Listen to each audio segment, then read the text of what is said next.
வணக்கம் நண்பர்களே, நீங்க பார்த்துக்கிட்டு இருக்குது மிஸ்டர் சாவேஜ் தமிழ்னா அவங்க ஸ்கொயர். இன்னைக்கு நம்ம வாட் இஃப் சீசன் 2 அதில் இருக்கக்கூடிய எல்லா எபிசோட்ஸும் பார்க்க போறோம். 9th எபிசோட் மட்டும் நாங்கள் இன்னும் கவர் பண்ணல. ஸோ அது எல்லாத்தையும் சேர்த்து ஒரு மூவி மாதிரி மொத்த எபிசோட்ஸையுமே ஒரு வீடியோவாக போட்டால் எப்படி இருக்கும் அப்படின்ற மாதிரி எல்லா எபிசோட்ஸையும் இதில் நம்ம வந்து சேர்த்துருக்கோம். இதுக்கப்புறம் நம்ம சேனலில் போடக்கூடிய எல்லா டிவி சீரீஸ், அனிமே இது மாதிரி இருக்கக்கூடிய ஒவ்வொரு விஷயங்களையும் ப்ராப்பராக ஃபினிஷ் பண்ணதுக்கப்புறம் கம்ப்ளீட் வீடியோஸை இந்த மாதிரி போஸ்ட் பண்ணுவோம். லைக் இப்போ டிராகன் பால் கிளாசிக் கூட போயிட்டு இருக்கு. ஸோ அதோட எல்லா எபிசோட்ஸையும் கவர் பண்ணதுக்கப்புறம் அதுக்குமே ஒரு கம்ப்ளீட் ஃபார்மெட்டில் ஒரு வீடியோ கண்டிப்பாக போஸ்ட் பண்ணுவோம். அந்த ஒரு டிராகன் பால் கிளாசிக்கை ப்ராப்பராக ஃபினிஷ் பண்ணதுக்கப்புறம் அதை தொடர்ந்து வாட் இஃப்ல இருக்கக்கூடிய எல்லா எபிசோட்ஸையும் நாங்கள் கவர் பண்ணிட்டோம். ஸோ 9th எபிசோட் அப்லோட் பண்ணலான்னு இருந்தோம். பட் அதை இதோட ஜாயின் பண்ணி ஒரு லென்த் வீடியோவாக நாங்கள் வந்து அப்லோட் பண்ணியிருக்கோம். தொடர்ந்து இந்த ஒரு வீடியோவை பாருங்கள். வாட் இஃப் சீசன் 2 நீங்கள் இன்னும் தொடர்ந்து பார்க்கல, எல்லா எபிசோட்ஸும் நான் பார்க்கணும், அது ஒரே வீடியோவில் பார்க்கணும்னு நினச்சிங்கன்னா இந்த வீடியோ உங்களுக்கானது தான். ஸோ கண்டிப்பாக கொஞ்சம் கொஞ்சமாக வச்சு கூட பாருங்கள். இதே மாதிரி உங்களோட ஃப்ரெண்ட் யாராவது வாட் இஃப் இந்த சீசன் 2 இன்னும் பார்க்கல, பட் ஒரே வீடியோவா எல்லா கதையும் தெரிஞ்சுக்கிட்டா நல்லா இருக்கும் அப்படின்னு தோணுது அப்படின்ற மாதிரி இருந்தாங்கன்னா அவங்களுக்கு இந்த வீடியோவை ஷேர் பண்ணுங்க. ஸோ ஜஸ்ட் இந்த ஒரு வீடியோலேயே அவங்க மொத்த சீரிஸையும் பார்த்த மாதிரி ஒரு ஃபீல் அவங்களுக்கு கிடைக்கும் நான் நம்புறேன். ஸோ அதனால இந்த எக்ஸ்பிளனேஷனை ஃபுல்லாக பாருங்க. என்னோட எக்ஸ்பிளனேஷன் உங்களுக்கு ரொம்ப பிடிச்சிருந்துச்சுன்னா மறக்காம லைக் பண்ணிடுங்க. சரி, ஓகே, இந்த வீடியோ நம்ம என்ன பார்க்க போறோம்? What if season 2 all episodes ஆரம்பிக்கலாமா? இந்த எபிசோடோட ஸ்டார்டிங்லேயே ஜாண்டார் பிளானட்டை தான் காட்டுறாங்க. அங்கே ஒரு இடத்துல ஒருத்தர் கீழே விழுந்திருக்காரு, அடிபட்டு. அவங்கள பார்க்கறதுக்காக ஒரு சோல்ஜர் ஒருத்தவங்க நடந்து வராங்க. அவங்க வேற யாரும் இல்லை, அவங்க தான் நெபியூலா. யார் கீழே விழுந்திருக்கா அப்படின்னு பார்த்தோம்னா நம்ம யாண்டு தான் விழுந்திருக்காரு. அவர் ஷோல்டரில் யாரும் அட்டாக் பண்ணியிருக்காங்க. ஷோல்டரில் அட்டாக் பண்ணி அவர் இறந்துட்டாரு, அங்கே விழுந்திருக்காரு. ஸோ கரெக்டாக மேலே வந்து லைட் அடிக்குது. யாருன்னு பார்த்தா நிறைய நோவா காப்ஸ் கீழே இறங்குறாங்க. அதில் ஒரு நோவா காப்போட ஹெட்டெல்லாம் வந்து இறங்குறாரு. அவர் நெபியூலாவை பார்த்து, ஓகே இதுக்கு மேலே நீ எதுவும் பண்ண வேணாம், நீ கிளம்பு, நாங்கள் பார்த்துக்குறோம் அப்படின்னு சொல்லிட்டு, ஓகே கமான் பாய்ஸ், இங்க நம்மளோட வேலை முடிஞ்சு அப்படின்னு சொல்லும்போது, எதுவுமே பார்க்காம வேலை முடிஞ்சுன்னு சொல்றீங்க அப்படின்னு சொல்லும்போது, உனக்கு தான் நான் ஒன்றும் சொல்லணும்னு அவசியம் இல்லை, நீ கிரிமினல் தானே அப்படின்ற மாதிரி அவர் சொல்ல, கிரிமினலா இருந்தேன், இப்போ இல்லை, இப்போ நான் நோவா காப்ஸ்ல நானும் ஒரு சோல்ஜரா சேர்ந்துட்டேன் அப்படின்ற மாதிரி சொல்லிட்டு அவங்க கிளம்புறாங்க. கட் பண்ணா இந்த வாட் இஃப் சீசன் 2ஓட கிரெடிட்ஸ் போட ஸ்டார்ட் பண்றாங்க. நம்ம வாட்சர் அவரோட ஸ்டைல்ல இப்போ நம்ம பார்த்துட்டு இருக்க டைம் லைன், மல்டிவர்ஸ், யூனிவர்ஸ் இது எல்லாமே இப்போ வேற விதமான நிறைய பேரலல் யூனிவர்ஸ் ஸ்டோரிலாம் தனியாக ஆல்டர்னேட்டா நிறைய போயிட்டு இருக்கு. அதுல இருந்து ஒரு ஸ்டோரியா உங்களுக்கு சொல்றேன். ஸோ என்ன ஃபாலோ பண்ணுங்க அப்படின்ற மாதிரி சொல்லி இந்த ஒரு வாட் இஃப் சீசன் 2ஓட ஸ்டார்டிங் கிரெடிட்ஸை கொடுக்குறாங்க. அப்புறம் நம்ம வாட்சர் நெபியூலா எப்படி இப்படி ஜாண்டார்ல ஒரு காப்ஸா மாறுறாங்க அப்படின்றதுக்கான ஒரு பேக் ஸ்டோரி வந்து நமக்கு நரேட் பண்றாரு. ஆக்சுவலா தானஸ்க்கு ஒரு அடியால தான் ரோடின் ஒர்க் பண்ணிட்டு இருப்பாரு. நம்ம தானஸ் மேல ரோடினுக்கு கோவம் இருந்திருக்கும். பட் தானஸ் எதுவும் எதிர்த்து பேசாம, எதிர்த்து சண்டை போடாம அப்படியே அமைதியா இருப்பாரு. பவர் ஸ்டோன் வந்ததுக்கு அப்புறம் தான் எதிர்த்து சவுண்டே விட்டுருப்பாரு. பட் இந்த யூனிவர்ஸை பொறுத்தவரையும் பார்த்தீங்கன்னா, இந்த டைம் லைனை பொறுத்தவரையும் பார்த்தீங்கன்னா இவர் தானோஸையே டிஃபீட் பண்ணிட்டாரு வித்தவுட் பவர் ஸ்டோன் அப்படின்னு சொல்லப்பட்டிருக்கு. ஸோ தானோஸை மட்டும் டிஃபீட் பண்ணல, அவரோட மொத்த ஆர்மியே வந்து பார்த்தீங்கன்னா டிஃபீட் பண்ணிட்டு நம்ம ரோடின் அவருக்குன்னு ஒரு ஸ்பேஸ்ஷிப், அவருக்குன்னு ஒரு பவர்ஃபுல்லான ஆர்மியை வச்சுக்கிட்டு கிளம்பிட்டாரு. ஸோ அந்த ஒரு டைம்ல ஒரு ஆளா நம்ம நெபியூலா வந்து பார்த்தீங்கன்னா ஸ்பேஸ்ல தன்னந்தனியாக மிதந்துகிட்டு இருக்கும்போது அப்போ நோவா காப்ஸோட நோவா பிரைம் வந்து நம்ம நெபியூலாவை கூப்பிட்டு போயிடுறாங்க. அதுக்கப்புறம் தான் நெபியூலா வந்து அந்த ஒரு நோவா காப்ஸ்ல ஒருத்தங்களா சேர்த்து அவங்களை வந்து ஒரு சோல்ஜரா மாத்துறாங்க. ஸோ நெபுலா வந்து அதுக்கப்புறம் நோவா காப்ஸோட ஒன்று சேர்ந்து அவங்கள ஒருத்தங்களா மாறிடுறாங்க. பட் ரோடினோட ஒரு பரம எதிரிகளான நோவா அந்த பிளானட்டை அழிக்கணும் அப்படின்னு சொல்லிட்டு அவர் வராரு, இந்த ஜாண்டார் பிளானட்டை அழிக்கணும்னு. அப்போ நோவா பிரைம் என்ன செய்யறாங்கன்னா அந்த ஒரு பிளானட்டை சுற்றி ரொம்பவே பவர்ஃபுல்லான ஒரு ஷீல்டை வந்து போட்டுடுறாங்க. இந்த ஷீல்டை தாண்டி நம்ம ரோடினால உள்ள வர முடியாது. இந்த ஷீல்டு கிட்டத்தட்ட 50 வருஷத்துக்கு இந்த ஷீல்டு விலகவும் செய்யாது அப்படின்ற மாதிரி தான் சொல்லப்பட்டிருக்கு. அவ்வளோ பவர்ஃபுல்லான ஷீல்டு இது. 50 வருஷத்துக்கு இந்த ஜாண்டார் பிளானட்ல இருக்கக்கூடியவங்க வெளியவும் போக முடியாது, வெளியேந்து யாரும் உள்ளேயும் வர முடியாது. அந்த மாதிரி ஒரு சிச்சுவேஷன்ல இருக்கு. இப்போ நெபுலாவும் என்ன சொல்றாங்கன்னா, ரோடின் என்னோட ஒரு ஃபேமிலியை அழிச்சு என்னை ஒன்றும் இல்லாமல் பண்ணிட்டான், இப்போ எனக்கு செகண்ட் ஃபேமிலி மாதிரி இது வந்து எனக்கு ஒரு செகண்ட் சான்ஸ் அமைஞ்சிருக்கு, இதே அவன் அழிக்க வரான், நான் அழிக்க விட மாட்டேன் அப்படின்ற மாதிரி நெபுலா இந்த ஜாண்டார் பிளானட்டை எப்படியாவது காப்பாற்றணும் அப்படின்னு சொல்லி தான் இப்போ இந்த ஜாண்டார்ல ஒர்க் பண்ணிட்டு இருக்காங்க. அதை கட் பண்ண இப்போ பிரசன்ட் டேவை காட்டுறாங்க. நம்ம யாண்டு வந்து அந்த ஒரு நோவா காப்ஸ் எல்லாருமே தூக்கிட்டு போயிட்டாங்க. அவங்க போற வரையும் ஓரமா நின்று அவங்க போயிட்ட வரையும் எல்லாத்தையும் வேடிக்கை பார்த்துட்டு நெபுலா மறுபடியும் அதே ஸ்பாட்டுக்கு வராங்க. அங்க வந்து யாண்டு எதுவுமே இல்லை, எல்லாத்தையும் அவங்க எடுத்துட்டு போயிட்டாங்க. அப்போ நெபுலா என்ன செய்யறாங்கன்னா யாண்டியோட பழைய ஃபுட்டேஜை போட்டு காட்டுறாங்க. அப்போ அவர் இந்த விசில் அடிப்பாரு. அவரோட ஒரு வெப்பன் பாத்தீங்கன்னா ஒரு இடத்துல இருந்து ஸ்பீடா நம்ம நெபுலாவை நோக்கி வரும். அவங்க அதை கேட்ச் பிடிச்சிருவாங்க. பிகாஸ் யாண்டோ வந்து எடுத்துட்டு போயிட்டாங்க, பட் அவரோட வெப்பனை வந்து எடுத்துட்டு போகாம மிஸ் பண்ணிட்டு போயிட்டாங்க. அந்த ஒரு விசில் சவுண்டை கேட்டாலே அந்த ஒரு வெப்பன் நம்ம யாண்டோ தேடி வரும். அதை யூஸ் பண்ணி அந்த வெப்பனை நம்ம நெபுலா கலெக்ட் பண்ணிக்கிறாங்க. அந்த வெப்பனை கையில எடுத்தோன்னே அவங்க முன்னாடி ஒரு ப்ரொஜெக்ஷன் தெரியுது. இதை பார்த்து அவங்களுக்கு என்னன்னே புரியல. இது என்ன ப்ரொஜெக்ஷன், இது எதை குறிக்குது அப்படின்னு அவங்களுக்கு ஒரே கன்ஃபியூஷனா இருக்கு. ஸோ யாண்டோட அந்த வெப்பன் எடுத்துட்டு ஸ்பேஸ் ஷிப்ல நம்ம நெபுலா போயிட்டு இருக்கும்போது அவங்களுக்கு நோவா பிரைம் கால் பண்றாங்க. அதை அக்செப்ட் பண்ணி அவங்க பேசிட்டு இருக்கும்போது நோவா பிரைம் என்ன சொல்றாங்கன்னா, நீ இந்த மாதிரி யாண்டோட கிரைம் ஸ்பாட்ல இருந்தன்ற மாதிரி கேள்விப்பட்டேன் அப்படின்னு சொல்லும்போது, ஆமா நாங்க இருந்தேன் அப்படின்ற மாதிரி இவங்களும் சொல்றாங்க. நீங்க ரெண்டு பேரும் ஒரு நல்ல பாஸ்ட் இருந்துச்சு நான் கேள்விப்பட்டேன் அப்படின்ற மாதிரி சொல்ல, ஆமா எங்க ரெண்டு பேருக்குள்ள ஒரு நல்ல பாஸ்ட் இருந்தது, பட் நீங்க கவலைப்படாதீங்க, நீங்க எனக்கு ஒரு நல்ல வாழ்க்கையை கொடுத்துருக்கீங்க, உங்களை ஏமாத்த மாட்டேன் அப்படின்னு சொல்லி நெபுலா சொல்றாங்க. இல்ல இல்ல எனக்கு உன் மேல நம்பிக்கை இருக்கு, நீ என்ன என்னைக்குமே ஏமாத்த மாட்டேன், பட் ஒரு முக்கியமான விஷயம் பேசணும், இது ஒரு காலை பிரைவேட்டா மாத்த முடியுமா அப்படின்ற மாதிரி கேட்க அவங்க அது வந்து பிரைவேட் காலா மாத்துறாங்க யாருக்கும் தெரியாத மாதிரி. இப்போ நோவா பிரைம் என்ன சொல்றாங்கன்னா, யாண்டு ஏதோ ஒரு முக்கியமான விஷயத்தை எடுத்துட்டு வந்திருக்கான், அதுதான் வந்து பாத்தீங்கன்னா நம்ம பிளானட்டா காப்பாத்துறதுக்கு அது நம்ம கை கிடைக்கணும் அப்படின்ற மாதிரி சொல்ல, நான் ஒரு விஷயத்தை எடுத்தேன் ஆனா எனக்கு அதை பத்தி ஒண்ணுமே சுத்தமா தெரியல, அது தெரிஞ்சுக்கிறதுக்கு தான் போயிட்டு இருக்கேன் அப்படின்னு சொல்லும்போது, நீ என்ன வேணா செய், அதை எப்படியாவது கண்டுபிடிச்சு நம்ம ஜாண்டரை காப்பாத்து, ஜாண்டர்ல மறுபடியும் ஒரு சூரிய உதயத்தை நான் பார்க்கணும், அதுக்காக நீ என்ன வேணா செய் அப்படின்ற மாதிரி சொல்ல, என்ன எதுவுமே பேச மாட்டேன் அப்படின்னு சொல்லும்போது, என்னால் நான் முடிஞ்சதை நான் செய்யறேன் மேம் அப்படின்னு சொல்றாங்க. கட் பண்ணா நம்ம நெபுலா ஒரு பாருக்கு போறாங்க. அந்த பார்ல பாத்தீங்கன்னா நம்ம க்ரூட் இருக்காரு, நம்ம கார்க் இருக்காரு, நம்ம டிராக்ஸ் இருக்காரு, பாக்குறதுக்கே பயங்கர ஃபன்னா இருக்கு. அந்த பாரே செம ஃபன்னா போயிட்டு இருக்கு. அங்க நம்ம ஹவர்ட் டக்கும் இருக்காருங்க. ஸோ அவர் தான் அந்த பாரே எடுத்து நடத்திட்டு இருக்காரு. அந்த பார்க்கே அவர் தான் ஓனர் அப்படின்ற மாதிரி காமிக்கிறாங்க. அவருக்கு கீழே தான் வந்து பாத்தீங்கன்னா கார்க் நம்ம க்ரூட்லாம் வேலை செஞ்சுக்கிட்டு இருக்காங்க அஸ் அ பார் அட்டெண்டரா. ஸோ நம்ம நெபுலா அவரை போய் நேரா மீட் பண்ணி இந்த மாதிரி யாண்டோட அந்த ஒரு வெப்பனை காட்டுறாங்க. நம்ம ஹவர்ட் டக் நிறைய பொண்ணுங்களோட ஜாலியா உட்காந்து பார்ல என்ஜாய் பண்ணிருக்கும் போது திடீர்னு இந்த வெப்பனை கொடுத்து டிஸ்டர்ப் பண்றாளே அப்படின்ற மாதிரி சொல்லிட்டு செம கடுப்பாய் சுத்தி இருக்க பொண்ணுங்களா போங்க போங்க அப்படின்ற மாதிரி சொல்லிட்டு நெபுலாட்ட பேசுறாரு. சரி ஓகே யாண்டோட வெப்பன் ஒன்றை இருக்குன்னா அப்போ யாண்டு இல்லைன்னு நான் நினைக்கிறேன் அப்படின்ற மாதிரி சொல்லும்போது, ஆமா அவன் இந்த ஜாண்டாரை காப்பாத்துறதுக்காக உயிர் தியாகம் பண்ணியிருக்கணும் அப்படின்னு நான் நினைக்கிறேன், இந்த ஒரு வெப்பன்ல இந்த ஒரு விஷயம் இது என்னன்றதை எனக்கு தெரிஞ்சுக்கணும் அப்படின்னு சொல்லி அந்த ப்ரொஜெக்ஷனை காட்டுறாங்க. இதை ஹவர்ட் டக் பாக்குறாரு. எனக்கு இது புரியல, இது என்னது அப்படின்னு சொல்லிட்டு நம்ம நெபுலா கேட்கறாங்க. அதான் நானும் கேட்கிறேன் இது என்னது அப்படின்னு சொல்லிட்டு இவரும் கேட்கிறாரு. ஸோ இவருக்கும் ஒன்றும் தெரியல, எனக்கு ஒண்ணுமே தெரியல அப்படின்னு, உனக்கு எல்லாம் தெரியும் நான் நினைச்சேன் அப்படின்னு சொல்லி சரி எனக்கு எப்படி இது தெரியும் அப்படின்னு சொல்லிட்டு அவர் சொல்லிட்டு இருக்கும்போது நம்ம காருக்கு உள்ள வராரு ட்ரிங்க்ஸ் கொடுக்கறதுக்கு. அப்போ அவர் இதை பார்த்து, ஓ இதுவா, இது எனக்கு தெரியுமே, இது ஜாண்டரோட ஒரு மெயின் கோர்னே சொல்லுவோம், டேட்டா கோர் அப்படின்னு சொல்றாங்க. உனக்கு எப்படி அதை பத்தி தெரியும்? எனக்கு நிறைய தெரியுங்க, உங்களுக்கு தான் என்னை பத்தி தெரியல அப்படின்ற மாதிரி சொல்ல, என்னடா என்கிட்ட திமிரா பேசுறியா அப்படின்ற மாதிரி சொல்லும்போது, இது டேட்டா கோரா அப்படின்ற மாதிரி நம்ம நெபுலா கேட்கறாங்க. இந்த டேட்டா கோர் எதுக்கெல்லாம் யூஸ் ஆகும் அப்படின்னு சொல்லி கேட்கும்போது அவங்கள ஒரு முக்கியமான விஷயம் தெரிய வருது. ஸோ இந்த டேட்டா கோரை வச்சு தான் வந்து பாத்தீங்கன்னா அந்த ஒரு பிளானட்டை சுத்தி இருக்கக்கூடிய அந்த பவர்ஃபுல்லான ஷீல்டு அதோட கோட்ஸ் இதுல காப்பியா இருக்கு, இதை வச்சு தான் அதை வந்து கண்ட்ரோல் பண்ண முடியும் அப்படின்ற விஷயம் தெரிய வருது. ஒருவேளை இது மட்டும் தப்பானவங்க கையில கிடைச்சிச்சுன்னா அப்ப டெஃபினட்டா அவங்க நினைச்சபடி இந்த ஷீல்டை மாத்தி அமைச்சுக்க முடியும், அதை வந்து யூஸ் பண்ணிக்க முடியும். இதன் மூலமா கண்டிப்பா இந்த பிளானட்டே வந்து பாத்தீங்கன்னா நாசமாயிரும். ஆல்ரெடி 50 வருஷம் ஷீல்டை மூடி வச்சு சூரிய ஒளியே இல்லாம இங்க ஆல்ரெடி நாசமா தான் இருக்கு அப்படின்னு சொல்லிட்டு இவங்களே பயப்படுறாங்க. நான் இப்போ இந்த கேஸ்ல தான் இருக்கேன், நான் இதை கண்டிப்பா எடுத்து நடத்துவேன், இதை நான் நல்லபடியா கொண்டு போவேன், இது யார் கெட்டவங்க கையிலேயே கிடைக்க விடாம தான் பண்ணுவேன் அப்படின்ற மாதிரி நெபுலா வந்து கிளம்புறாங்க. இந்த ஒரு டேட்டா கோரை ரீச் பண்ணும், இது எப்படி ரீச் பண்றது அப்படின்னு சொல்லி இவங்க யோசிச்சுட்டு இருக்கும்போது இவங்களுக்கு ஒருத்தர் ஞாபகம் வருது. அவர் மூலமா போய் இந்த இடத்துல நுழையலாம் அப்படின்னு சொல்லிட்டு ஒருத்தரை ரெஸ்கியூ பண்றதுக்காக போயிட்டு இருக்காங்க. அது வேற யாரும் இல்ல, யாண்ட்ராக். கேப்டன் மார்வல் 1ல வில்லனா வருவானே ஃபைனல் வரையும். ஸோ நம்ம கேப்டன் மார்வலுக்கு பெரிய தலைவலியா இருப்பானே, அவங்க கூட வேலை செஞ்ச ஒருத்தவன் கிரீம் பேரோட சோல்ஜர், அவன் தான் யாங் ராக். பட் இவன் வந்து இப்போ ஜாண்டர்ல இருக்கக்கூடிய அந்த ஒரு பிரிசன்லாம் மாட்டிட்டு இருக்கான். அவனை வச்சு தான் இந்த ஒரு டேட்டா கோரை வந்து ரீச் பண்ண முடியும் அப்படின்னு சொல்லி அவனை தப்பிக்க வைக்கிறதுக்காக அந்த பிரிசனுக்கு நம்ம நெபுலா போயிட்டு இருக்காங்க.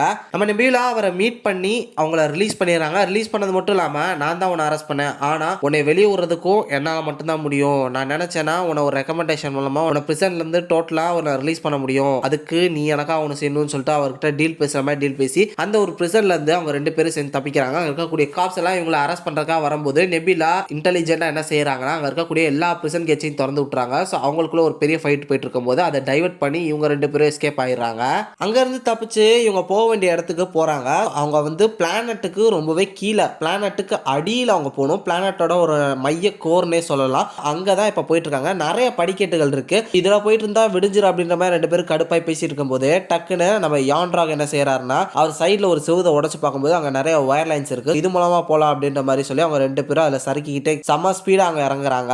நினைச்ச மாதிரியே கீழே போயிடுறாங்க. போய் அங்க ஒரு கீபேட் இருக்கு, அது மூலமா டைப் பண்ணிட்டு இருக்காரு. இதெல்லாம் வச்சு நீ அதை ஓபன் பண்ணிடுவா, நான் நம்பணுமா, உன்னால அதெல்லாம் முடியுமா அப்படின்ற மாதிரி இவங்க நக்கலா கேட்டுட்டு இருக்க. இவர் என்ன செய்யறாருன்னா அந்த சிஸ்டமா ஓவரா ஒர்க் பண்ண வச்சு அதை ஓவர் ஹீட் பண்ணிடுறாரு. ஸோ ஓவர் ஹீட் பண்றதுனால இப்போ ரொம்ப ஹீட் ஆயிருச்சு சிஸ்டம் அப்படின்னு சொல்லி அதை கூல் பண்றதுக்காக வாட்டர் வருது. அந்த வாட்டர் போற அந்த ஒரு கேப்ல அந்த டனல்ல வந்து பாத்தீங்கன்னா இவங்களுமே அந்த வாட்டரா சேர்ந்து உள்ள போயிடுறாங்க. ஸோ அந்த வாட்டர் கூல் பண்ணிட்டு ட்ரெயின் ஆனோடனே இவங்க அந்த ஓர்க்குள்ள போயிடுறாங்க அந்த கேப்பை யூஸ் பண்ணிக்கிட்டு. நெபியூலா இதை பார்த்து ஓ இதுதான் அந்த டேட்டா கோர் அப்படின்னு சொல்லிட்டு இதுதான் ஜாண்டரோட மெயின் ஃப்ரேம் கோர் அப்படின்னு சொல்றாரு.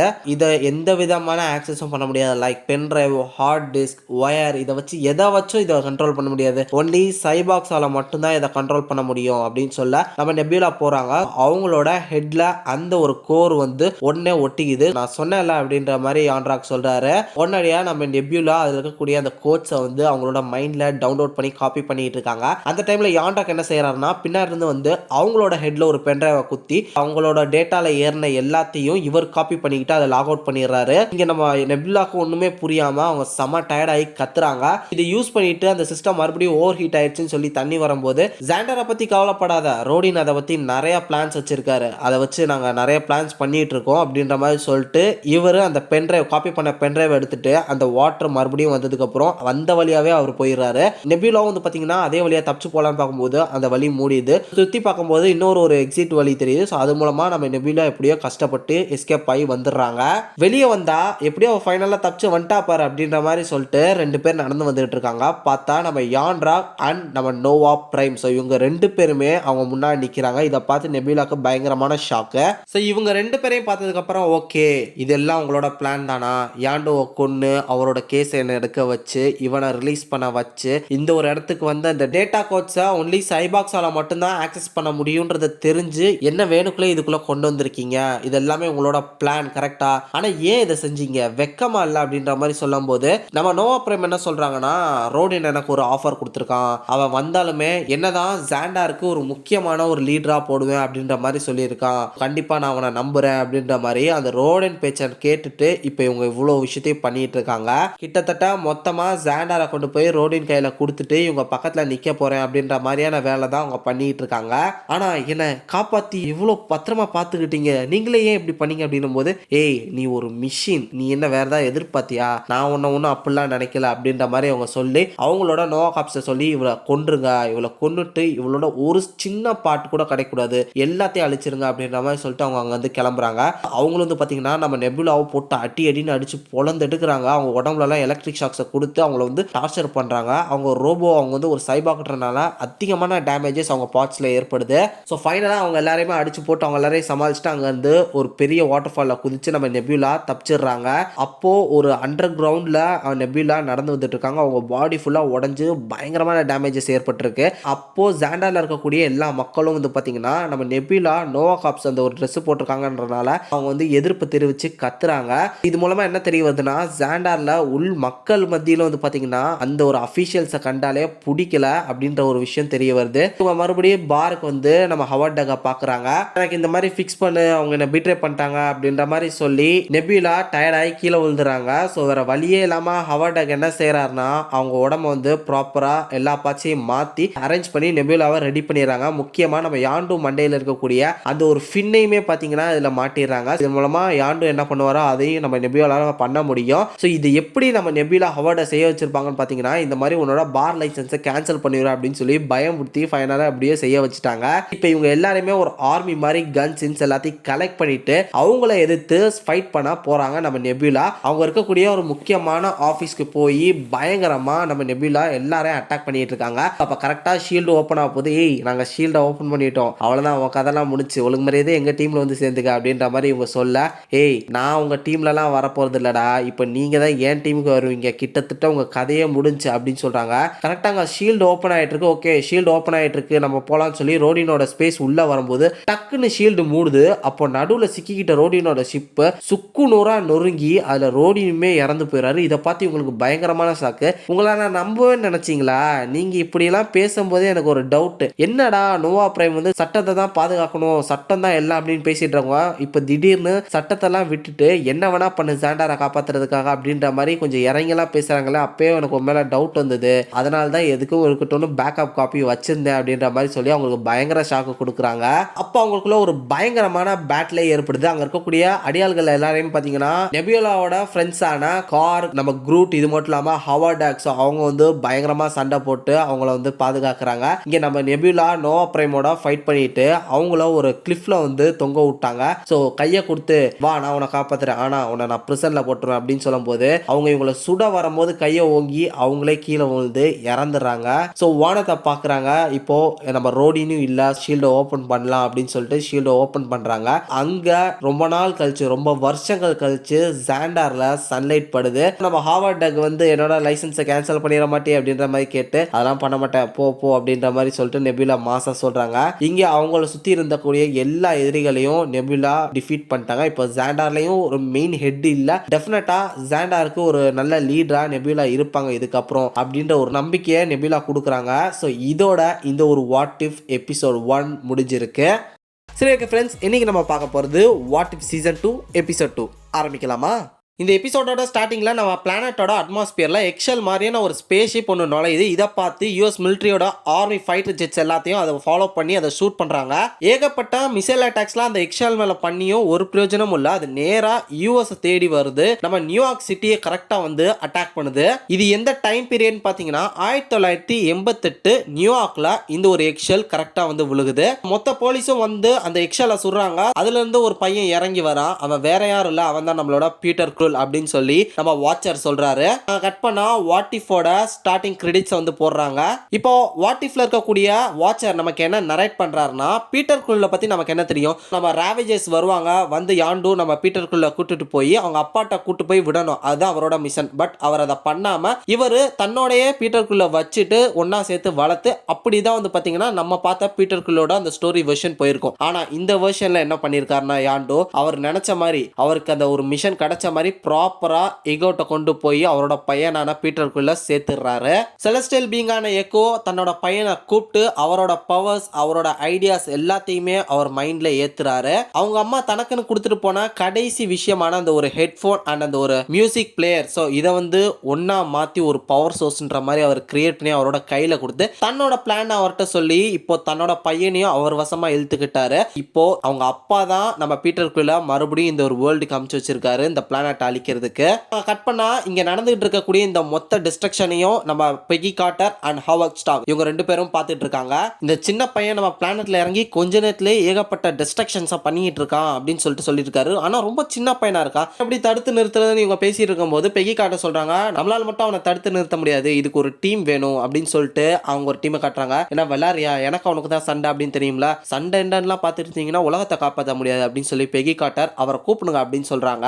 ஸோ கட் பண்ணா ஹேங்க் பிங் அவரோட வீட்டில் தன்னோட பொண்ணு அவங்க கூட உட்காந்து சாப்பிட்டுட்டு இருக்காரு. ஸோ அந்த டைம்ல நம்ம ஹாவர்ட் வந்து கால் பண்றாரு. போனை எடுத்தோடனே ஹாவர்ட் தெரிஞ்சிருச்சுன்னு அப்படின்னு சொல்லிட்டு ஹேங்க் பிங் போனை வச்சிடறாரு. மறுபடியும் ஹாவர்ட் கால் பண்றாரு. போனை எடுத்து நீ என் கூட எதுக்கு பேசுற, நம்ம தான் சண்டை போட்டோம்ல அப்படின்ற மாதிரி அவர் கத்த, நீ என் கூட பேசணும்னு எனக்கு ஒரு அவசியமும் இல்லை, தயவு செஞ்சு கொஞ்சம் டிவி ஆன் பண்ணி பாரு அப்படின்னு சொல்லி அவர் பின்னாடி பாக்குறாரு. டிவில பயங்கரமான விஷயங்களை பார்த்து நாங்க உடனே போனோம், பிளேன் அனுப்ப அப்படின்னு சொல்லும்போது பிளேன் உன் வீட்டுக்கு மேலதான் இருக்கு அப்படின்னு சொல்றாரு. ஸோ ஹாவர்ட் ஸ்டார் காமிச்சு வச்ச ஃபிளைட்ல நம்ம ஹேங்க் பின் அவரோட பொண்ணு ரெண்டு பேரும் ஏறி இப்போ அந்த ஹெட் குவார்டர்ஸ்க்கு வந்துட்டாங்க. அவங்க பொண்ணு இதெல்லாம் பார்த்து செம ஷாக் ஆகி, வாவ் இதெல்லாம் செம்மையா இருக்குல்ல அப்படின்னு சொல்றாங்க. இதெல்லாம் இப்போதைக்கு தான், நம்ம வந்த வேலையை முடிச்சுட்டு கிளம்பிடணும் அப்படின்னு சொல்லிட்டு ஹேங்க் பின்னும் அவரோட பொண்ணும் உள்ள வந்துகிட்டு இருக்காங்க. அவ கரெக்டா ஹேங்க் பின் முன்னாடி நம்ம ஃபாஸ்டர் வந்து இருக்காரு. ஃபாஸ்டர் வேற யாரும் இல்லைங்க, நம்ம ஆண்ட்மேன் அண்ட் தி வாஸ்ப் அந்த ஒரு படத்துல வந்து காமிச்சிருப்பாங்க. இவரோட கொலிக் தான். பட் அவங்க ரெண்டு பேருக்குள்ள ஒரு சின்ன சண்டை வந்திருக்கும். ஸோ இதுல அவரை கொஞ்சம் எங்கா காமிச்சிருக்காங்க. கரெக்டா அவங்க முன்னாடி நம்ம கிங் டிச்சாக்கா வந்திருக்காரு. தென் நம்ம வின்டர் சோல்ஜரையும் சேர்த்திருக்காங்க. ஸோ வின்டர் சோல்ஜரை பார்த்தோன்னே இது நம்ம பக்கி மாதிரியே இருக்கே அப்படின்னு சொல்லி பெக்கி கார்ட்டர் சொல்றாங்க. ஸோ இதை கேட்டு ஹாவர்ட் என்ன சொல்றாரு, நம்ம நினைச்ச ஆள் இறந்துட்டான், இவன் வேறதான் அப்படின்ற மாதிரி இவரும் சொல்றாரு. இவங்க எல்லாருமே இப்போ ஒரு டீமா சேர்ந்து அந்த பீட்டர் குவில்ன்ற சின்ன பையனை எதிர்த்து சண்டை போட போயிட்டு இருக்காங்க. ஸோ போயிட்டு இருக்கும்போதே பாத்தீங்கன்னா டாக்டர் வெண்டிலாசனும் அவங்க கூட இருக்காங்க. ஸோ வெண்டிலாசன் நம்ம கேப்டன் மார்வல்ல பார்த்திருப்போம். அவங்க தான் வந்து பாத்தீங்கன்னா இந்த டெசராக்டெல்லாம் வச்சு திருடிட்டு போற மாதிரிலாம் காமிச்சிருப்பாங்க. ஸோ அதுக்கு முன்னாடி டைம் லைன்ல இது நடக்கிற மாதிரி காட்டியிருக்காங்க. இவங்க தான் இப்போ இங்க வந்து டெசராக்டை வந்து ரிசர்ச் பண்ணிட்டு இருக்காங்க அப்படின்ற மாதிரி நம்ம பெகி கார்ட்டரும் சொல்றாங்க. இப்போ இவங்க எல்லாருமே ஒரு டீமா சேர்ந்து அந்த பையனை எதிர்த்தா போயிட்டு இருக்காங்க. அது எங்க போயிட்டு இருக்காங்கன்னா, புரூக்லின்ல இருக்கக்கூடிய ஒரு அம்யூஸ்மெண்ட் பார்க்ல நம்ம பீட்டர் குயின் எல்லாத்தையும் போட்டு உடைச்சு நொறுக்கிட்டு இருக்காரு. அவரை பிடிக்கிறதுக்காக இவங்க அந்த ஒரு ஃபிளைட்ல போயிட்டு இருக்காங்க. போயிட்டு இருக்கும்போதே இவங்களுக்குள்ள ஒரு சின்ன ஃபன்னியான ஒரு கான்வர்சேஷனை ஹேங்க் பிங் கிரியேட் பண்ண ட்ரை பண்றாரு. பட் அவங்க எல்லாரும் இவரை கலாச்சு விட்டுறாங்க. இங்க பீட்டர் குயில் எல்லாத்தையும் போட்டு அடிச்சு நொறுக்கிட்டு இருக்காரு. ஸோ இவங்களும் லேண்ட் ஆகி எல்லாருமே அந்த ஒரு ரேடியஸை வந்து கவர் பண்றாங்க. போறாங்க இவனை பிடிக்கிறதுக்காக. அப்பதான் ஃபாஸ்டரோட பவரை நமக்கு காட்டுறாங்க. கிட்டத்தட்ட நம்ம ஆண்ட்மேனோட சூட் மாதிரியே வந்து பாத்தீங்கன்னா இவரோட சூட்டும் பெருசா மாத்துது அவரோட பாடிய. நம்ம ஆண்ட்மேன் குட்டியாகி அவர் ஒரு தனி கவர் கிரியேட் பண்றாரு. டிச்சாக்காவும் ரெடி ஆயிட்டாரு. இப்போ இங்க கேப்டன் மார்வலா இருக்கக்கூடிய வெண்டிலாசன் வந்து பாத்தீங்கன்னா அந்த எக்ஷெல் மாதிரி அந்த ஸ்பேஸ் ஷிப்குள்ள போய் என்ன இருக்குன்றத செக் பண்றதுக்காக அவங்க ஒரு இடத்துக்கு தனியா போறாங்க. இங்க நம்ம ஹேங்க்பிங் ஆன்ஸை வச்சு நம்ம பீட்டருக்குள்ள ஓட வைக்கிறாரு. அதை யூஸ் பண்ணிட்டு இவங்களும் அந்த ஒரு எக்ஷெல்குள்ள போறாங்க. அந்த பையனை பிளான் பண்ணி ஒரு மிரர் ரூம்ல அடைச்சு வைக்கலாம் அப்படின்னு சொல்லி டிச்சாக்கா பிளான் பண்றாரு. பட் அந்த பையன் செம டென்ஷன் ஆகி என்ன செய்யறான்னா அந்த மொத்த ரூமையும் அடிச்சு நொறுக்கிறான். டிச்சாக்காவே சொல்றாரு இவன் ரொம்ப பயங்கர பவர்ஃபுல்லா இருக்கான் அப்படின்னு சொல்லி. அப்போ அந்த பையன் அங்க இருக்கக்கூடிய எல்லாரையுமே அட்டாக் பண்ண ஸ்டார்ட் பண்றான். அந்த எக்ஷெல் ஓட்டிட்டு இருந்த வெண்டியே வந்து அட்டாக் பண்றான். வெண்டி கீழே விழுவுறாங்க. பட் ஃபாஸ்டர் ஜம்ப் பண்ணி வந்து பிடிச்சிடுறாங்க.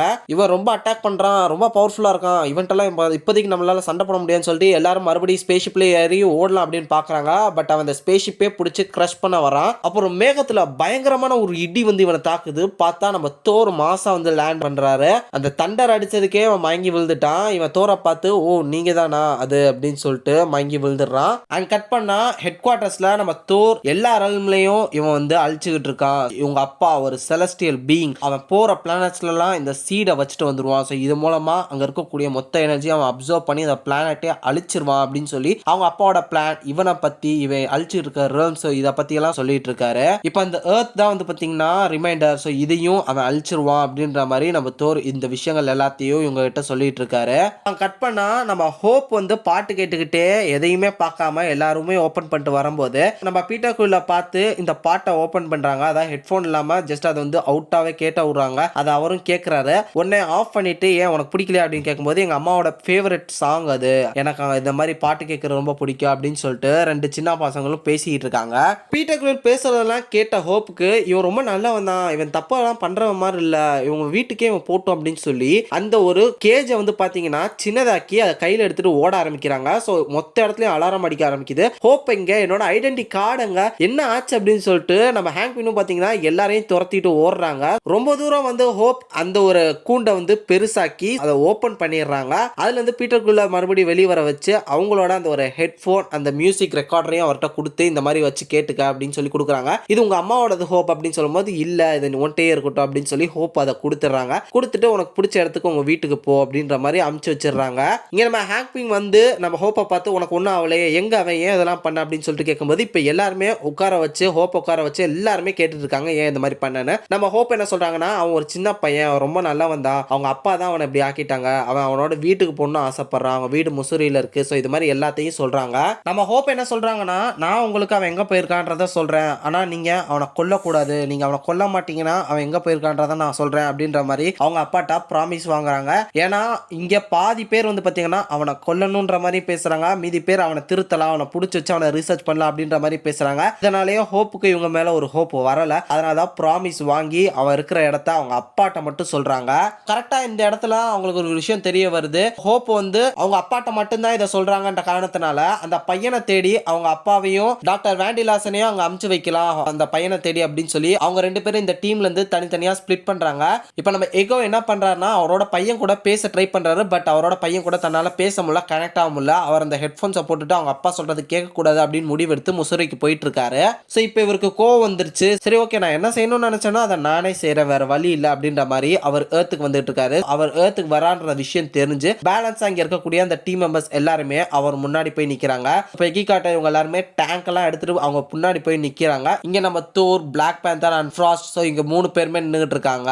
இங்க எகோ என்ன சொல்றாருன்னா இந்த மாதிரி இந்த பிளானட்ல என்னோட சீட் அதை எனக்கு ஒழுங்கு மரியாதையே கொடுத்துருங்க அப்படின்னு சொல்றாங்க. இவங்க என்ன சொல்றாங்கன்னா இந்த பிளானட்டே நீ அழிக்க வந்திருக்க, உன்னை விட மாட்டேன்னு சொல்லுவேன். நான் அழிக்க மாட்டேன், நான் உங்க எல்லாரையும் நான் தான் காப்பாற்ற வந்திருக்கேன், நான் எனக்கு பிடிச்ச மாதிரி இந்த மொத்த உலகத்தையும் மாற்றி அமைச்சு எல்லா இடத்துலையும் நானே இருக்க மாதிரி பண்ண போறேன் அப்படின்ற மாதிரி சொல்லி அவரோட க்ளோன்ஸை இறக்கி விடுறாரு. ஸோ இங்க இவங்களுக்குள்ள ஒரு மிகப்பெரிய ஃபைட்டே ஸ்டார்ட் ஆயிடுச்சு. ஸோ நம்ம தோர் அவர் கூட சண்டை போலான்னு போகும்போது அவர் மிகப்பெரிய ஒரு மந்தரை எழுப்பி நம்ம தோரே கீழே உலக வச்சிடறாரு. இவங்களுக்குள்ள ஒரு பயங்கரமான ஃபைட் இப்போ இங்க போயிட்டு இருக்கு. இவங்க சண்டை போட்டு அந்த க்ளோன்ஸ் அடிச்சு உடைக்க அது மறுபடியும் வந்துகிட்டே இருக்கு. இவங்க பயங்கரமா அந்த க்ளோன்ஸோட ஃபைட் பண்ணிட்டு இருக்காங்க. அவங்க கட் பண்ணா அங்க பீட்டருக்குள்ள அவங்க அம்மாவோட சமாதியை பார்க்கறதுக்கு அங்க உட்கார்ந்து இருக்காரு.